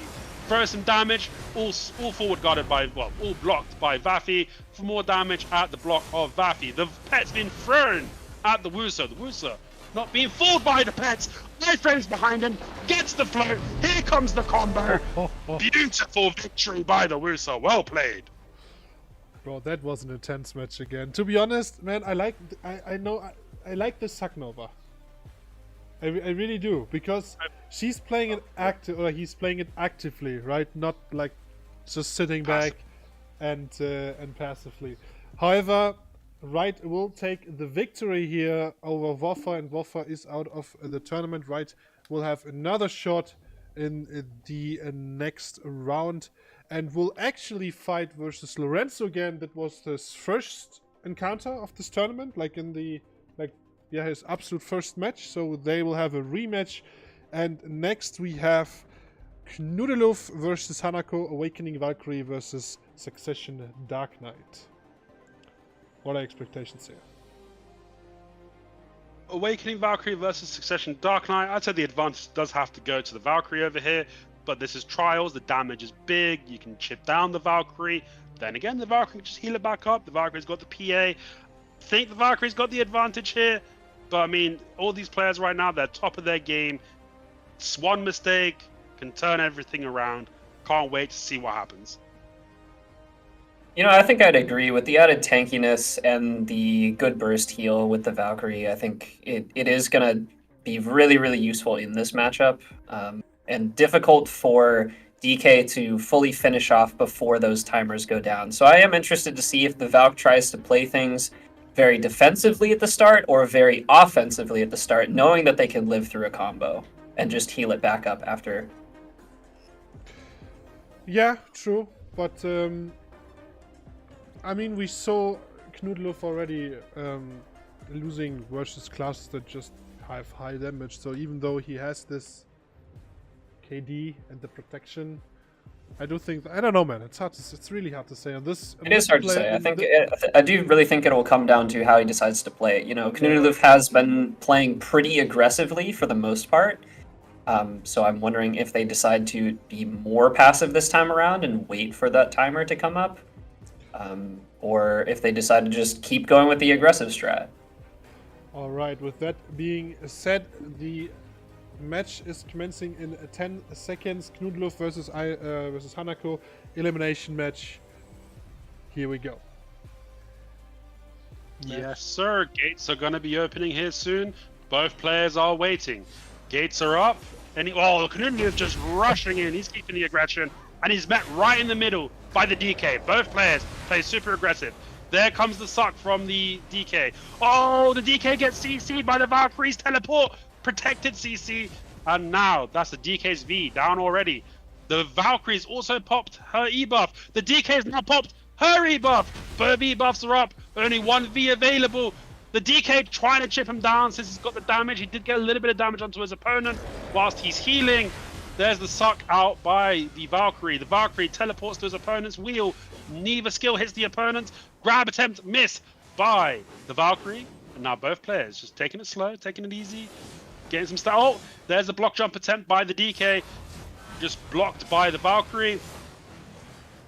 Valkyrie just kind of taking center control whilst the DK... Oh, my camera just disconnected. 1 second.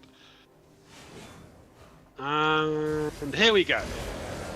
There's the wheel and into the suck. Good thing for the DK, he didn't get hit by the suck CC, but it did set him up to take a lot of damage from the Valkyrie right there, taking him down to 30% HP. Now, here's the wheel, rotating skills, trying to get behind to maybe bait out. Oh, he gets hit by the wheel on the engage right there. That's both fees down. Is he gonna get? No, he's not gonna get, unfortunately, the sniff right here. That's both fees, both E-buffs. There's the suck by the Valkyrie. He's trying to get some chip in to the DK. DK managed to forward guard and iframe the chip this time, so both players are staying healthy. There's... Oh, he almost gets behind for the punish right there, followed by the wheel. Very well played by the DK. Even better played by the Valkyrie to not fall for it. There's the block jump. There's the airstrike. Valkyrie blocks both of those skills. Here comes the wheel. The Valkyrie just looks at him holding his block. The wheel's not going to hit him today.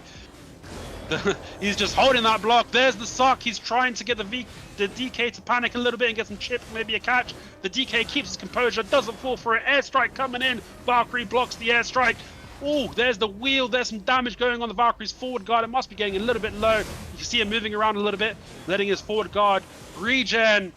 Block jump, wheel. The Valkyrie. Oh, there's the forward guard. Valkyrie's taking a lot of chip. Oh, the Valkyrie's taking a lot of chip. I don't think he's going to make it, boys. There's the block jump. And that's all she wrote. The DK has the damage to be able to chip the Valkyries down. Now, that was unexpected, but it's definitely a strategy that might work in the second round. Oh, man, that was absolute stylish kill with the block jump, and then you like pop behind him and you leave your opponent dead on the ground. It was a really stylish kill, man. I like it, man. Good fight. Good, definitely. Didn't expect this to be so... I mean, at the start, it was not that one-sided, but later on, I think Hanako definitely had the upper hand there, but... Yep. It looks like the timers are to the advantage of the DK in this round, and not the Valkyrie. The Valkyrie is still playing aggressive, though. He's like, I'm not giving up, boys. Okay, there's the suck thrown at the DK. The DK doesn't get fooled by the suck. Alright, both players just taking a bit slower now. Oh, he teleports on to the DK and sees him, knocking him down 60%. Okay, the V is down from the DK early. DK comes out as V, pops his E-buff, so now he's going to have a lot of damage. There's the suck out by the Valkyrie, trying to disorientate his opponent, get some damage on him. But no, it's actually him that gets disorientated and CC'd by the DK. Both players go for early Vs off the catches. Alright, the Valkyrie still has E-buff available. Not anymore, because he just popped it. E-buff up by the Valkyrie. Does the DK notice and play passive? The DK is playing into the E-buff right now. And now he's disengaging. I think he realized the E-buff's up and he doesn't want to play into him. Or maybe he does, because he's going to block jump the Valkyrie. And the Valkyrie just holding his block. Surprised the Valkyrie isn't playing a bit more aggressive with his E-buff up. But it is what it is. DK goes for the block jump. He tries to teleport CC off the block jump. It didn't work.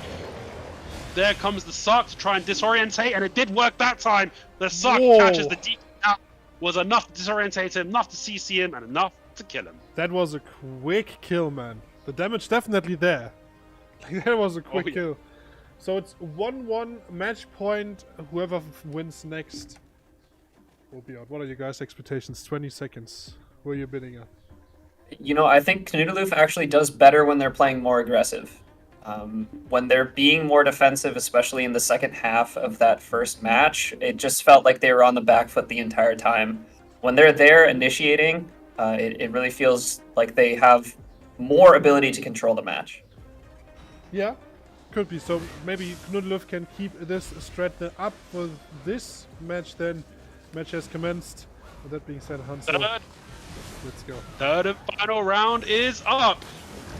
Who's gonna win it? There's the suck by the Valkyrie. There it is, disorientates him, followed up by the teleport CC, which catches him when he was disorientated.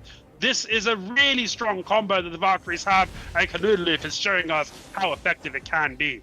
Forcing an early V from the DK, less than 30 seconds. Both E-buffs are still available. Who's going to pop it first? There, look, he does it again. Suck into teleport right there. It's his go-to combo. It's been super effective in this tournament. He's doing well with it. Now the DK, just playing a little bit more passive this time. The Valkyrie misses the teleport CC. And the DK trying to get behind in the block jump. He's just trying to do some damage to his opponent whilst he's doing the skills. Valkyrie just heals that damage back up though. There it is. He goes for the suck. He tries to counter with the wheel, but the wheel, no, doesn't get a catch. He block jumps the Valkyrie, trying to get some damage. But unfortunately, the Valkyrie iframed the majority of the back attack damage of the DK right there. And now things are slowing down a little bit. There's a block jump from the DK again onto the Valkyrie. The Valkyrie trying to roam around. There's the suck, but this time the DK was too far away. 80% HP has commenced. With 2 minutes, 30 seconds left on the round. There's the wheel. Oh, I think it was a grab attempt right there by the Valkyrie. Almost punished by the DK, but not quite. That was close. Oh, the block jump attempt right there.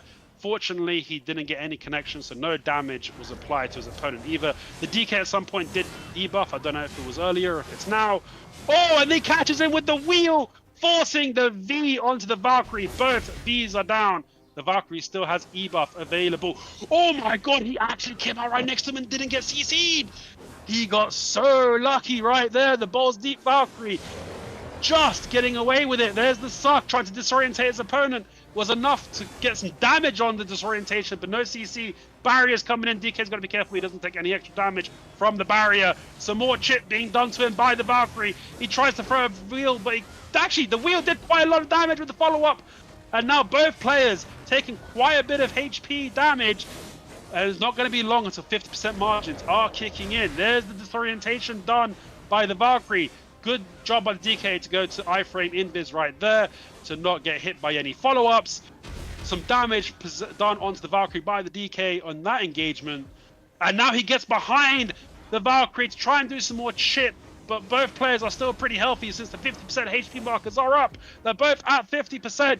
It's anybody's game. Here comes the suck. Here comes the damage. That combination is working so well. The suck into the damage was enough to get it done.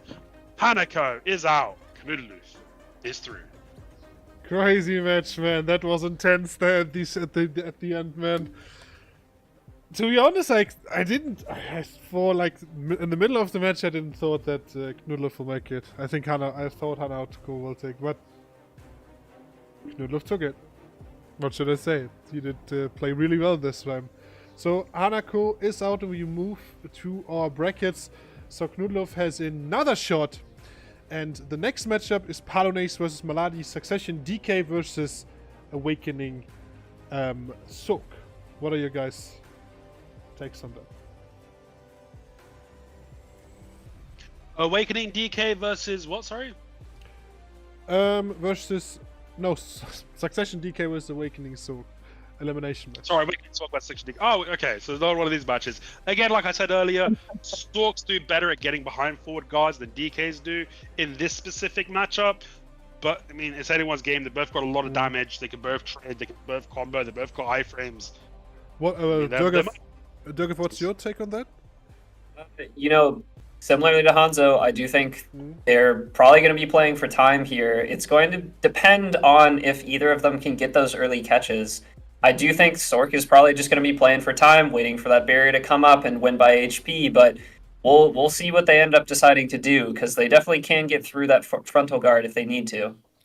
Alright, with that being said, match has commenced, and we have Palones versus Maladi. I was a bit late here, there are all the actions already going on. Hanzo, would you please take over? The action is going on. They were playing super aggressive. You missed the start of it, but I mean, they're not stopping. This is full gas right now. Looks like no one's waiting for timers. They're going for full damage. There's the stun. He couldn't get a follow-up, unfortunately. But actually got the V. So Maladi V'd right there. Both E-buffs are still available. Is the DK going to V now and just try and trade down his opponent since he's got his V out? I guess not. Both players. Oh, and now there's a beautiful float by the Sork into Grim Reaper. No V by Palu. Palu, buddy. What are you doing, Paolo? Bro, I think Where was he? I actually think he thought that he will survive it. Like this last skill did like way more damage than I thought. But But I he's a mean, DK. I mean, he is a DK. I know. Maybe it didn't work. I don't know. Well, I guess both of them proving me wrong. No one's waiting for timers at all. They've just decided, hey, let's get this over with. Yep, they are definitely playing way more aggressive. I mean, Succession DKs kind of should. I mean, against Soak, kind of should do that. You have enough tools to do that. But match has commenced. Match point for Maladi. All right, Paolo coming in. He's a bit upset after the first one. He's not. I don't think he wants to let it happen again. Is Maladi going to force it? Let's see what happens. Grim Reaper misses for the Sork. Sork eye-fraping towards Paolo. Paolo airstrikes. No connection. Paolo coming in. There's the Grim Reaper. There is a connection, and this time Paolo V's early. I think that was a wise decision. He's looking for a Dream of Doom from the distance. He gets it through the pillars, but doesn't manage to connect on Paolo. So Paolo has another chance. Neither player has ebuff. An instant airstrike CC by Paolo, forcing his opponents V. Who's going to ebuff first? Both ebuffs are available. Both Vs are down. There's the wheel. There's the miss. There's the Grim. There's the miss. Paolo taking a little bit of damage and then bringing it right back, bringing down Maladi to 60% with some trades. There's the Grim getting charged. Eye-frame by Paolo, not taking any damage from that Grim. No, sir, not today. And a beautiful block jump, and that should be all she wrote. Paolo coming out aggressive. E-buff was popped. Easy kill right there.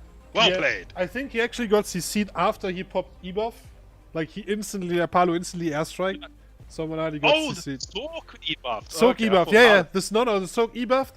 Palu got an airstrike on the end animation of his E-buff, and then he got CC'd. Sometimes you have like a little gap in there, you know, so you need to be careful. Like airstrike of DK is super dangerous.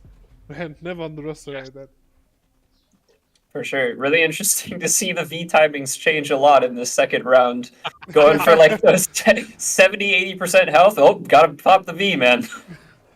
Yep, yeah, both classes do a lot of damage. Both classes are squishy, so they definitely need to V when they get caught here because you're not surviving any combos. You're not surviving half combos. But here we go. Match has commenced. The wheel was out by Paolo to try and catch the Sork. Wasn't able to do it. That was a violation by the Sork. You don't see that for a catch attempt very often against DKs. Interesting decision making. Paolo taking a lot of damage from the crows, but he's also dealing a lot of damage. Oh, he gets behind the Grim. Make sure not to eat that one. Might have been a bit too much that was comfortable with right there. Beautiful wheel catching his opponent. Instant V by Maladi. Paolo has yet to pop his E-buff in either of these games. Is he going to pop his E-buff in this last one? Time will tell. There it is. I think he heard me, baby. Paolo E-buff is up. Airstrike is out.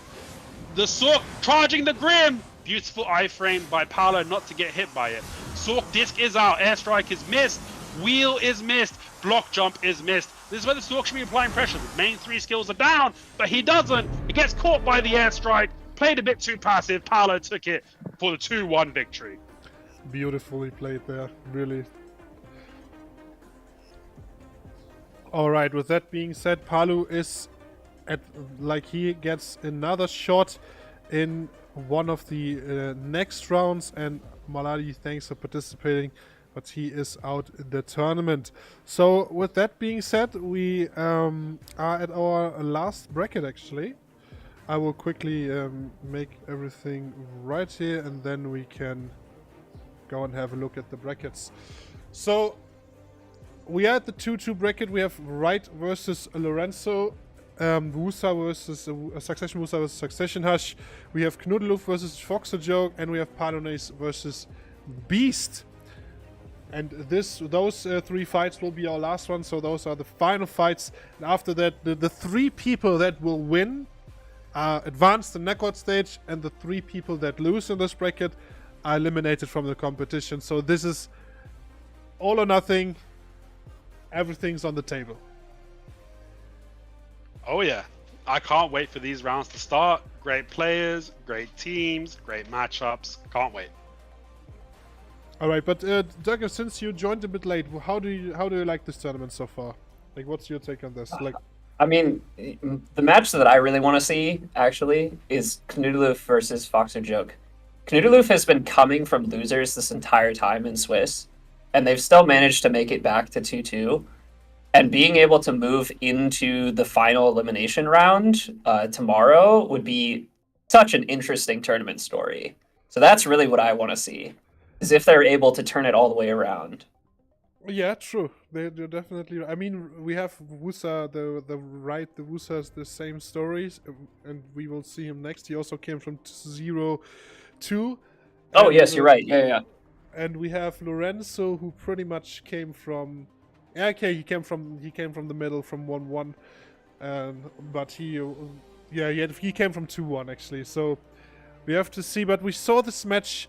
I don't know if they fought against each other, but we saw a match earlier already, like Wusa versus Sakash, and it's a brutal match. It's a lot of trading, but I think it's a bit more of a favor of the Succession ARSHA in terms of CCs. You have those frontal guard piercing CCs, and you have I think a little bit more damage, but we'll see. I think players are getting ready, and we're still waiting. We still have Lorenzo. We still have a bit. Oh, okay. I am interested to see if the Wusa is able to move around enough. You know, a lot of their damage does end up being pretty stationary. Their main catch as well is stationary when you first pop it. If they're able to stay safe against this hash, it'll really be sort of the deciding factor on if they're able to edge this win out, I believe. Yeah, true.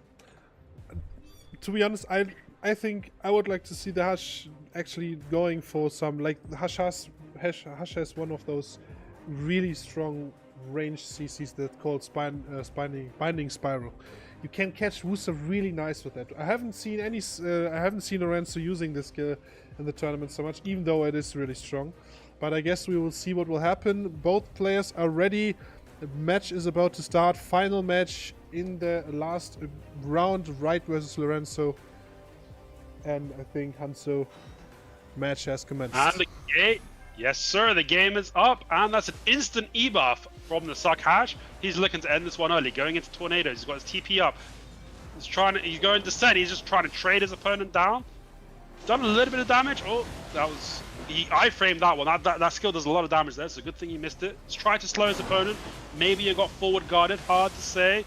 Oh, there was a block jump attempt by Lorenzo, but he does actually catch his opponent coming down, and his opponent does decide to V. I think Lorenzo might not have re-CC'd him there, so I think the whistle would have been safe to stand up if he didn't V, but he actually catches him with his mid start, gets him into a KD. The damage is also really good on the Wusa. She is also E-buffed. Extra damage right there. Lorenzo's out. Both E-buffs down. Both Vs are down. Lorenzo in his Tornado. The Wusa taking center control. The Lorenzo trying to get a CC onto his opponent, trying to do some chip, but the Wusa just positioned well enough to not get hit by any of those, and to not get hit by the slow. So now Lorenzo should take it slow, wait, and the Wusa should be playing more aggressive, but the Wusa is also playing it slow. So both players take it slow, and there's that Binding Spiral Zex was talking about, and there's the Piercing Tornado, well blocked by the Wusa to not, well SA'd by the Wusa to not get hit. He gets behind him right there, tries to do descent, and outside of the descent, coming out of the descent, he gets CC'd and takes a little bit of damage. No re-CC, unfortunately. Might have got resisted. Both players are actually low. Both players are like 30%. There's the slow, trying to slow the Wusa, but the Wusa does manage to not get hit by it. Lingering some SAs. The Lorenzo looking to disengage, needs some stamina, so he's bringing out the Tornadoes. His opponent doesn't know which Tornado he's at, so that is what it is. Descent from Lorenzo. The Wusa deciding to just take it slow and not engage that time. There's the stun attempt by the Wusa. Block jump attempt that was countered. The block jump got countered by the Wusa, but the KD got resisted by Lorenzo. He might be running KD resists. That could be something the Wusa needs to keep in mind for future combos. Binding Spirals misses the Wusa. Descent does a little bit of damage, but most of it gets iframed. Lingering some iframes. He goes for, oh, he almost got stunned right there. He went for block jump out the minion onto the Wusa. The Wusa tried to counter with a stun. Maybe it was resisted right there, or maybe it got iframed. Hard to say. Tornadoes are out. There is the Purge catch by Lorenzo Aerial. Really well played by the Hash. Really well played by the Wusa. The Hash edges it out at the end. But you definitely saw that the ARSHA is a tiny bit more dominant in this matchup, in my opinion. Especially like on Trials. I don't know how it is on Real Gear, it's right, because evasion is not really a thing here. But I don't know why. Like, especially also the tornadoes. Like, when the tornadoes happen, the Wusas fighting inside those tornadoes, they chunk, man. They do a lot of damage. So she needs to be, like, really careful, in my opinion. But match is commencing. Second round, match point for Lorenzo. Right still has 2 points to go if he wants to take the win. Yes, sir. All the tornadoes, including the teleport tornado, and the E-buff is up by the Hash, and you can see him chip his opponent down to 50% with one back attack on that descent. He's using the... Oh, he actually gets CC'd right there. No follow-up, unfortunately. It was a little bit laggy. I think he, like, lagged back a little bit after hitting the ground, so the Wusa couldn't follow up cleanly, unfortunately. But that is the Hashashin's E-buff finished now. That was a risky play by the Hash and was not punished by the Wusa. And now both players should just kind of wait for their skills and stamina to come. The Wusa is, he goes for the block jump on the tornado skill from the Wusa. Obviously she's protected, so that's not going to CC her. And now, again, they're kind of just playing it slow, taking their time. Block jump misses by Lorenzo. Throws some SA damage and gets CC'd in his Aldominion. He gets stiffed on the stand-up, but no re-CC after the stiff. But even though he didn't get the full combo off, he still took him down to 20-something%. And now Lorenzo in his tornadoes, getting some HP, getting some stamina, taking his time. The Wusa trying to kind of walk up to him, but not going too hard. Wusa flying in, Lorenzo just trying to dash back away, maybe purge his opponent if the purge doesn't hit. There's an Al's Dominion attempt for the CC, no catch. Descent for some damage, but he takes some chip damage in return. He tries to slow his opponent. He might have got the slow off, a little bit hard to tell. The purge misses, unfortunately, for Lorenzo right there. He's a bit low on stamina now, so he's going to use the tornadoes to get some stand back and to get some health regen. 80% HP markers are in. He tries to go for a binding spirals, tries to go for a descent for some damage. Neither of them really connected, and the slow also misses. There's the block jump into ours that misses for Lorenzo. Purge also doesn't quite hit his opponent. That was a bit risky. Into a... Oh, and then he gets stunned! The Wusa just super calm and collected and stuns his opponent. Wusa has his E-buff up as well. If he gets the sniff, it's going to be all she wrote. But Lorenzo climbs up and doesn't get CC'd. That was an interesting decision making right there. He does get away with it. The stun misses for the Wusa. He tries to block jump, he tries to purge, but the Wusa keeping calm and collected. Unfortunately, he gets the slow proc on him right now. The Wusa's going to be in trouble since the Hash can apply a lot of pressure while he's slowed. The slow will be ending right now. The Hash does miss his block jump, so he doesn't close the gap on his opponent. He tries to hit him with descent, but most of it gets blocked. Both players taking a lot of chip. I thought he got stunned, but he didn't. Oh my goodness, the Wusa CC to so many tornadoes, I can't really see what's happening. The Wusa's super low. He's at 14% HP. Lorenzo 24%. They're both so low, bro. Any major back attack can end it right now. Lorenzo trying to get behind him whilst the Wusa tries to get behind him. And the Wusa wins the trade. The Wusa wins the trade. Holy moly, what a round. Yeah, it's a crazy cool matchup, right? I love seeing that. Sakusa versus Sakash. It's always about like evading the other's damage and then dealing damage at the same time while also trying to get a CC. But I do think that it's a bit harder for the Wusa to get a CC on the Sakash. Like there are gaps, but I think the frontal guards are like a bigger gap, if you want to say it that way, for the Sakash to punish with his block jump, piercing tornado, binding spells. But match has commenced. Last round, match point for both. Final round, and again, the Lorenzo's been doing this every single match, every single game. E-buff at the start, so he's going to play aggressive to try and get the damage. The Wusa realizes this time and he's playing back. He's not playing into the E-buff. That's the smart play. Only 15 seconds left on the E-buff. 10 seconds left on the E-buff, and Wusa's coming in. He goes for the block jump and gets stunned by the main catch of the Wusa. Full combo coming in. Late V from Lorenzo, but he's going to be in it if the Wusa doesn't sniff him, which he doesn't. He goes for a binding, a bit too far away from the binding. Goes for piercing tornado into the wall, just using it as movement to disengage into the regular tornadoes for stamina and health regen. Tries to get as slow as opponent. I think his opponent did manage to iframe the slow, so he's not going to play aggressive now. he doesn't have the advantage when it comes to E-buff, when it comes to V, or when it comes to health. So he's definitely taking his time. He needs to pace himself. And now that everyone's back to full health, and his stamina should be back to full, and his opponent's main CC is down, this is where Lorenzo should start coming in. And that's exactly what he's doing. He's also slowed his opponent. He's very careful for that stun. The stun is going to be back up, so he's got to make sure not to show his back to his opponent with the forward guard at all. So he's deciding to just play it back. It looks like he's playing around that one skill, which is definitely the smart thing to do against the Wusa. Gets him with the binding spirals, but couldn't follow up, unfortunately. And there, okay, maybe he didn't get in the binding spirals. Tries to descend for some damage. Both players are taking the damage. The Wusa, super calm and collected, still hasn't popped this E-buff. There's so many tornadoes, it's hard to see what's happening. But Lorenzo deciding to disengage. He did win that trade that time. There's the main skill down by the Wusa. What is Lorenzo doing? That was not the right play. Wait, did the Wusa jiggle and get CC'd? Is that what just happened? Was this a Bropo remix right here? All right, Lorenzo in his tornado. Lorenzo is in his tornado. He's disengaging. The Wusa is still in an advantageous position. That might be what she wrote. He's oh my god, he's not even killing him. He's just playing. What is this Wusa doing? The BM is real, bro. He's so confident he's gonna win. There's 2 times he just let him stand back up. And now he's taking damage. What, he typed something. What did he type? GG? Type GG. Interesting. I think maybe he has to leave. I don't know what's happening, bro. Alright, let me quickly check on that. Yeah, I knew something was wrong when he was like, right is not the person who's doing stuff like this, right? Sin, yeah, sure, always, but right is not the guy to do that. So apparently he had to leave, yeah. Okay, that is very unfortunate. But it is what it is. Lorenzo taking the victory. Then I mean, it's not like it was a complete sweep and he didn't deserve it, right? It was a good fight. So it is what it is now. Like sometimes we can't do things. So Lorenzo will go on to the winners bracket, and Wright will be out of the tournament.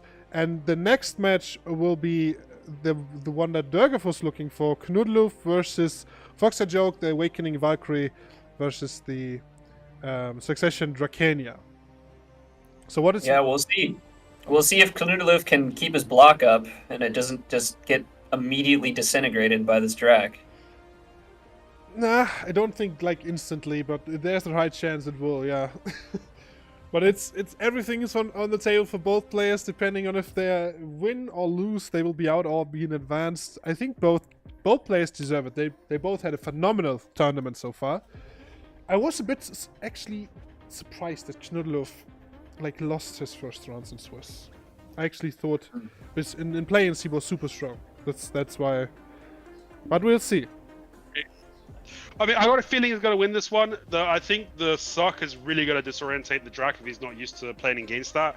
And he's also got the grab available.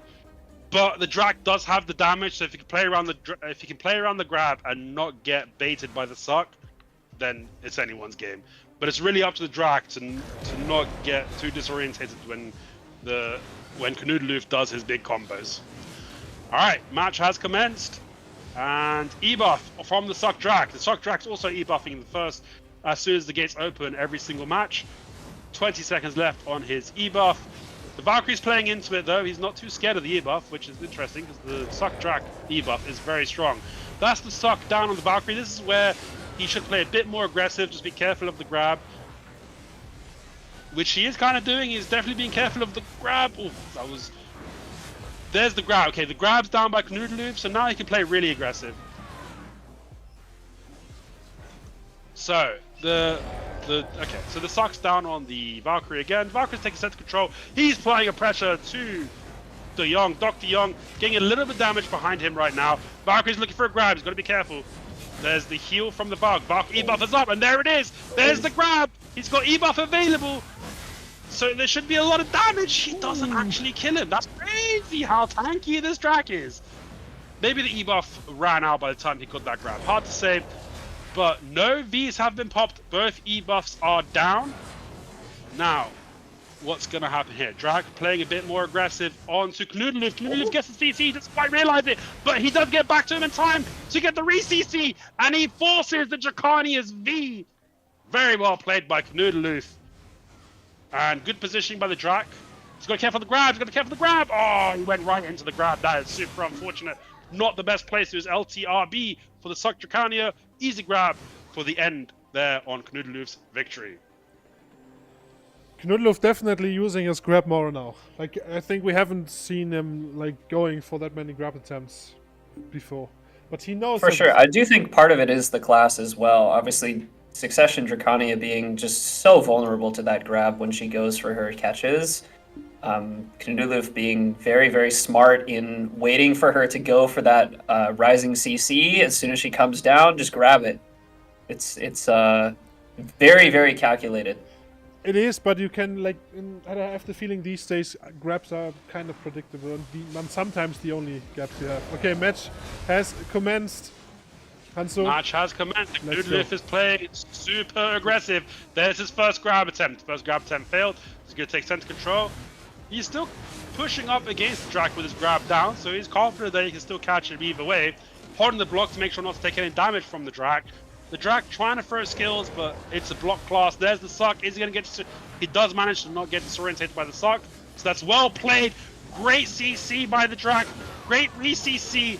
Not the best combo, unfortunately, but he does manage to get his opponent down to 40%, who then uses his heal. Oh, a stiff into a CC float. That is the V down on Knoodaloo. Oh, and he almost gets sniffed as well. Much better played by the Dracania in this round. There's the suck. He doesn't get disorientated, but he's got to be careful with the grab. Well done for getting away. The Knoodaloo was definitely going to grab him right there.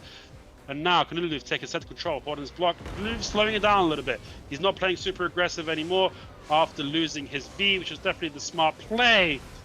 The Drac coming in and then disengaging to not get hit by a grab or the suck. Knoodaloo looking to teleport into his opponent, but couldn't quite get the angle. Looking for the grab, didn't quite get it that time. Forward guard skill by the Drac right there. He's looking for a stiff. Almost stiffs the grab attempt, but not quite. And he actually gets the CC. Knoodaloo gets a raw CC onto the Drac. The Drac is super low. He's going to have the V. That's both players' Vs are down, but the Drac does still have. Oh, he gets sniffed. That's he gets back up after getting sniffed. He's still in it, and he's still got E-buff available. Is the Drac going to pop his E-buff now? Is he going to wait for 50% markers? What's going to happen? Careful of the grab. Oh, that was good. Good to get away from him right there when he landed behind him. He's looking for a stiff. He's looking for a float. Misses both. Knoodaloo doesn't look to punish with a grab. Knoodaloo teleports onto his opponent. His opponent. Careful. There you go. And looks like a reset. Oh, that was good damage by the Drac onto Knoodaloo right there. Knoodaloo dropping down to 50%. The barriers have started. Knoodaloo looking to teleport. Okay, he didn't get. He could have grabbed him right there. Maybe he was a bit scared to get punished. Drac is one of the classes. It's very hard for Drac to punish grab attempts, so it's not too bad if it's not too risky grabbing your opponent. But there he is, gets the CC. Does he have the damage to finish him off? Yes, he does. And that's a 2-0 victory to Knoodaloo. Really well played by Knoodaloo there. Alright, so it seems like Dirk, your Valkyrie definitely won that round. My Valkyrie? No. I'm just very interested to see how he comes back from this. No, we all love Knoodaloo. Yeah, no, obviously playing to his strengths, using that grab very, very effectively, and able to keep his block healthy, able to keep his heals up when he needed them, and not being too early. To be honest, it was just smart play, and very difficult for the Drac to maneuver around it. Yeah, 100%. I think Knoodaloo played it absolutely like perfect here. I mean, I didn't think that this knockdown teleport, it worked so well versus Dracania, even though she has a few frontal guards, but not like an insane amount. So that he got CC'd so often from that skill, it surprised me well. But to be honest, his grabs were really well placed there. But this one fuck up was really funny, where he sniffed and he put his weapon away. Actually, I was close to that. I think he accidentally put his weapon away. Oh, that was That was kind of unfortunate there. But the players from our last matchup for today are ready. And it will be Beast versus Palones, Succession Zerg versus Succession DK. Everything's on the table. Final match. What do you guys sir, point they on that? already fought earlier, so Suck DK, Beast and Paolo fought earlier, and Beast took the victory last time. So Paolo is looking to change those scores this time. Yeah, we'll see. You know, Beast has had a couple hard matchups earlier today, so perhaps can bring it back in this one. For sure, early aggression by Beast, already doing 30%, 50% damage to Paolo out of the gate. Paolo returns a little bit of damage, but nowhere near as much. Beast looking for the knockback. Paolo does not get hit by it. Well played from him. Now, Beast running in. Careful with the grab. There you go. He's slowed. Paolo has been hit by that slow pretty effectively. He's at 50% HP. He's got to be careful of the grabs. He's got to be careful of the CCs. But Beast decided not to put too much pressure on him after slowing him. Might not have been the best thing to do right there. Paolo now looking for the airstrike, doesn't get the connection on the airstrike. There's the block jump though, but he loses to elevation. He's still damaging him through the elevation. He does decent damage even though the positioning wasn't the best. Then he gets floated by the Zerker engage and instantly decides to V, knowing he's squishy. Zerker's coming in. Oh, almost got behind his forward guard right there. That was close. Oh, okay, Paolo's popped his E-buff. That's one of the grabs of the Zerker down. Paolo is going to be doing a lot of damage right now. How is he going to play it? There's the wheel. Look for some SA trading. The Zerker does not step into it this time. Airstrike down by Paolo. Zerker just baiting out all of his skills and disengaging. He knows the E-buff's up. He doesn't want to be taking any extra damage from a DK. So he's going to just let that run out. And now he pops a slow. I think Paolo I-framed a slow. Great! Oh, it was a great by Paolo, but unfortunately he was a bit too far away for the re-CC, and now he's grabbed by the Zerker. He doesn't have a V, he's squishy. The Zerker takes the first W. And why didn't he follow up there? He had the perfect, like the Beast tried to grab and he had the perfect punish on the grab. It was perfect, but it was literally perfect. And he didn't capitalize on that. That's normally that's not typical of him, man. Like missing a follow up like this, that's crazy. Beast has also been very liberal with these grabs, using it basically every time that it's available. So it feels like he would know, hey, he's gonna grab. Okay, I got the catch. Let's follow up on it. But you know, could just be that they didn't realize that they got it. I mean, I'm sorry. Let's go on. And Beast is going in. He's trying to apply the slow. Paolo does. Oh my god, I think Paolo's going to have to V already. No. Paolo evades the slow and then gets caught by the knockback instead. That's super unfortunate. No, there is no sniff for Beast right now, so Paolo's V's already down. There's the unprotected float attempt. Paolo does punish it this time. There's the refloat by Paolo. Both V's are down. The Zerker is at 40%. He's probably going to E-buff when he comes out for the heal. As if he comes out, because Paolo sniffs him. There's the refloat. Paolo brings it back, baby. It's 1-1, 35-second victory for Paolo. Crazy, man. Oh, that Sweet sniff was really good, man. I bet the Succession DK has the tool for it, 100%. But, I mean, it's match point. We'll see who will come out on top, and who will take the victory. That was a dominant showing by Paolo in that last one. Is that going to shake up Beast? Is Paolo going to be more confident in this one, or is he going to have the reverse effect? Who knows? But we're going to find out real soon. Gates are opening. Any second they're opening. There we go. Match has commenced. Beast jumping into the middle, trying to put some damage to Paolo. Paolo forward guards at this time and just disengages. Going for the block jump. Tries to slow Paolo in return. I'm not sure. I think he evaded the slow that time, which is pretty fortunate for him. Careful we don't get grabbed, Paolo. That wheel was way too close to him. You need to V. There it is. That was good V time for Paolo. He didn't V whilst in the grab, so he's not going to get extended. And he didn't take too much damage before getting his V out. Charging up his block jump right there. No avail. The slow does miss from the Zerker. Zerker still has V available. Both players still have E-buff available. I think he plays for time now. Do you see that? He knows his opponent has no V and he can pretty much run as long as he wants. I think he actually will play for time now. Alright, we're going for time strats over here. That's it. Oh! Wow, there's time strats for you! Because Palu's like, I got block jump, baby! And he gets behind him and forces the V on the Zerker. Both Vs are down. Both E-buffs are available. What's going to happen now? Is the Zerker going to go? Yeah, Zerker's going aggressive again. No longer playing for the timers. Oh, there's a grab attempt missed. Palu disengaging. E-buff is also popped by the Zerker as well, so Palu definitely doesn't want to be fighting the Zerker for the next 15 to 20 seconds or so. There's the float attempt by Beast, which misses along with his slow attempt. Both of them missed.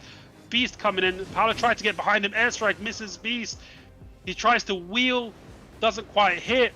Beast going for the knockback. Palu doesn't get hit by the knockback this time. Beast just jumping around all over the place. Palu to get behind him for a CC. He might have got hit by the slow there, unfortunately. He looks a little bit slow, hard to say. Airstrike also missed by Palu earlier. He's going for the block jump. Beast saw that one coming this time. Took a little bit of damage for it, but protected himself to not get CC'd. Beast leaping around, trying to get around him, looking for a grab, maybe looking for a slow. He gets the slow, doesn't get the grab. He misses the headbutt. Oh, almost gets punished, but a little bit slow reaction time from Palu. Careful of the knockbacks. Oh, but he does punish him outside of the forward shot of the knockback. There's no V available. Palu gets the kill. That was close, baby. 2-1 victory to Palu. Bro, that was so close. But Beast did an insanely well job there. But I don't know what he was thinking when he like got CC'd while like chilling in the back. I don't know what he was thinking. That definitely was the move that costed him the victory. Just taking this on the light shoulder, so to say. And I don't know why he did this, man. He could have definitely won this.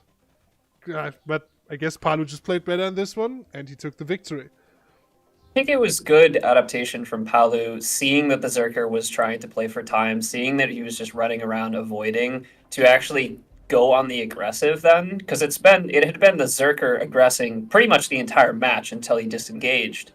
And for Palu to realize then, I've used my V, Zerker hasn't used their V yet. I need to make sure that that is gone by the time that barrier comes up. To make that realization and to execute on it definitely was the winning decision in this match. Yeah, well, yeah, sure, true. But I don't know, man. I think that was still like the biggest mistake from Beast there. But he definitely had the upper hand.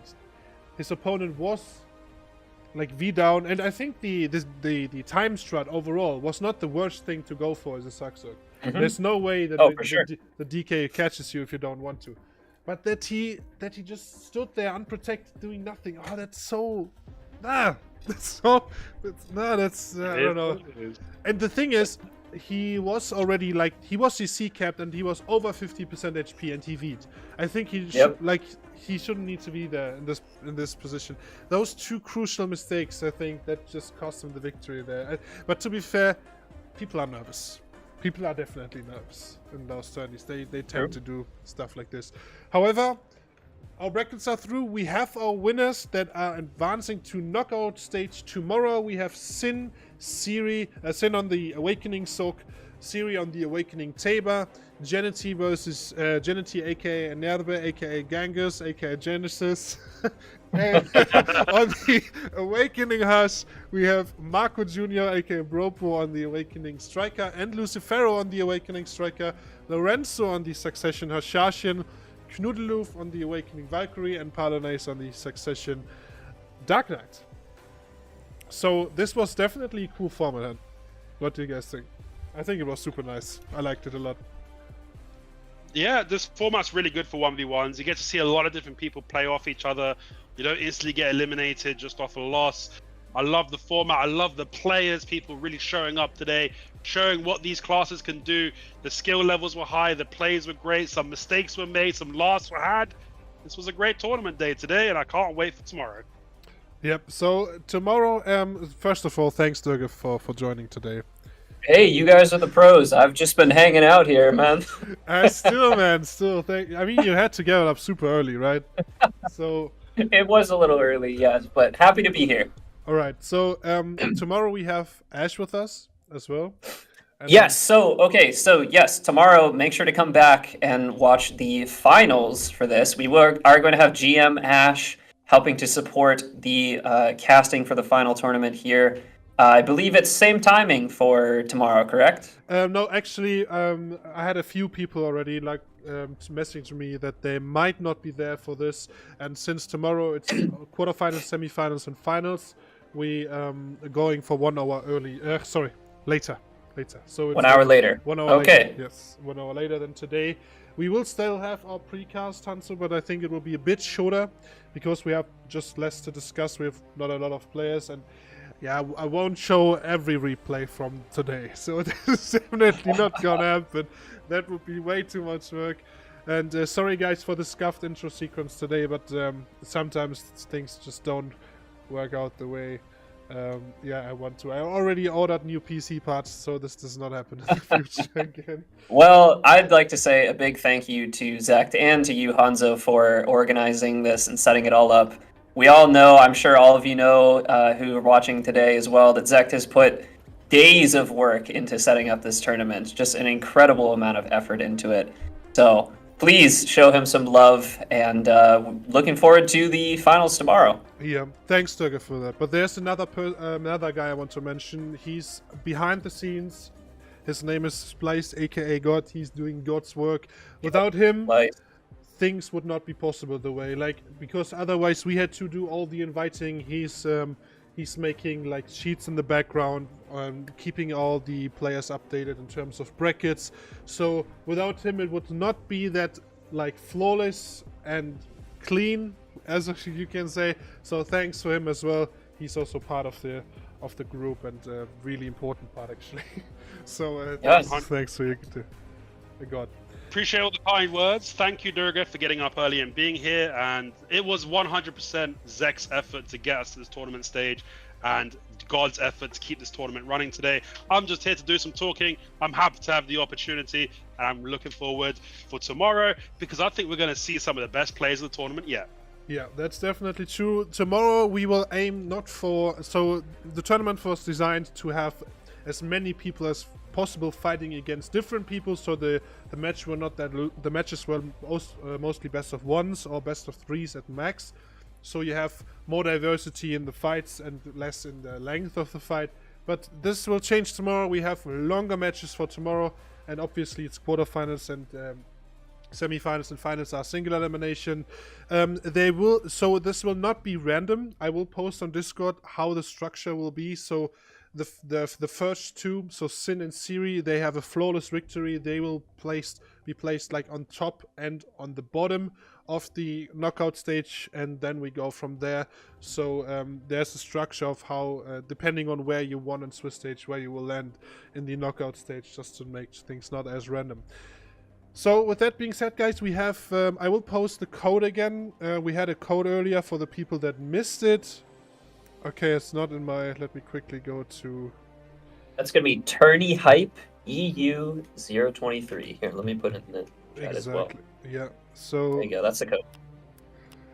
Post the code everywhere in your guild discords, please, so we don't have to do that. I'll be putting that in the official Discord a little later as well. Alright, cool. So, okay.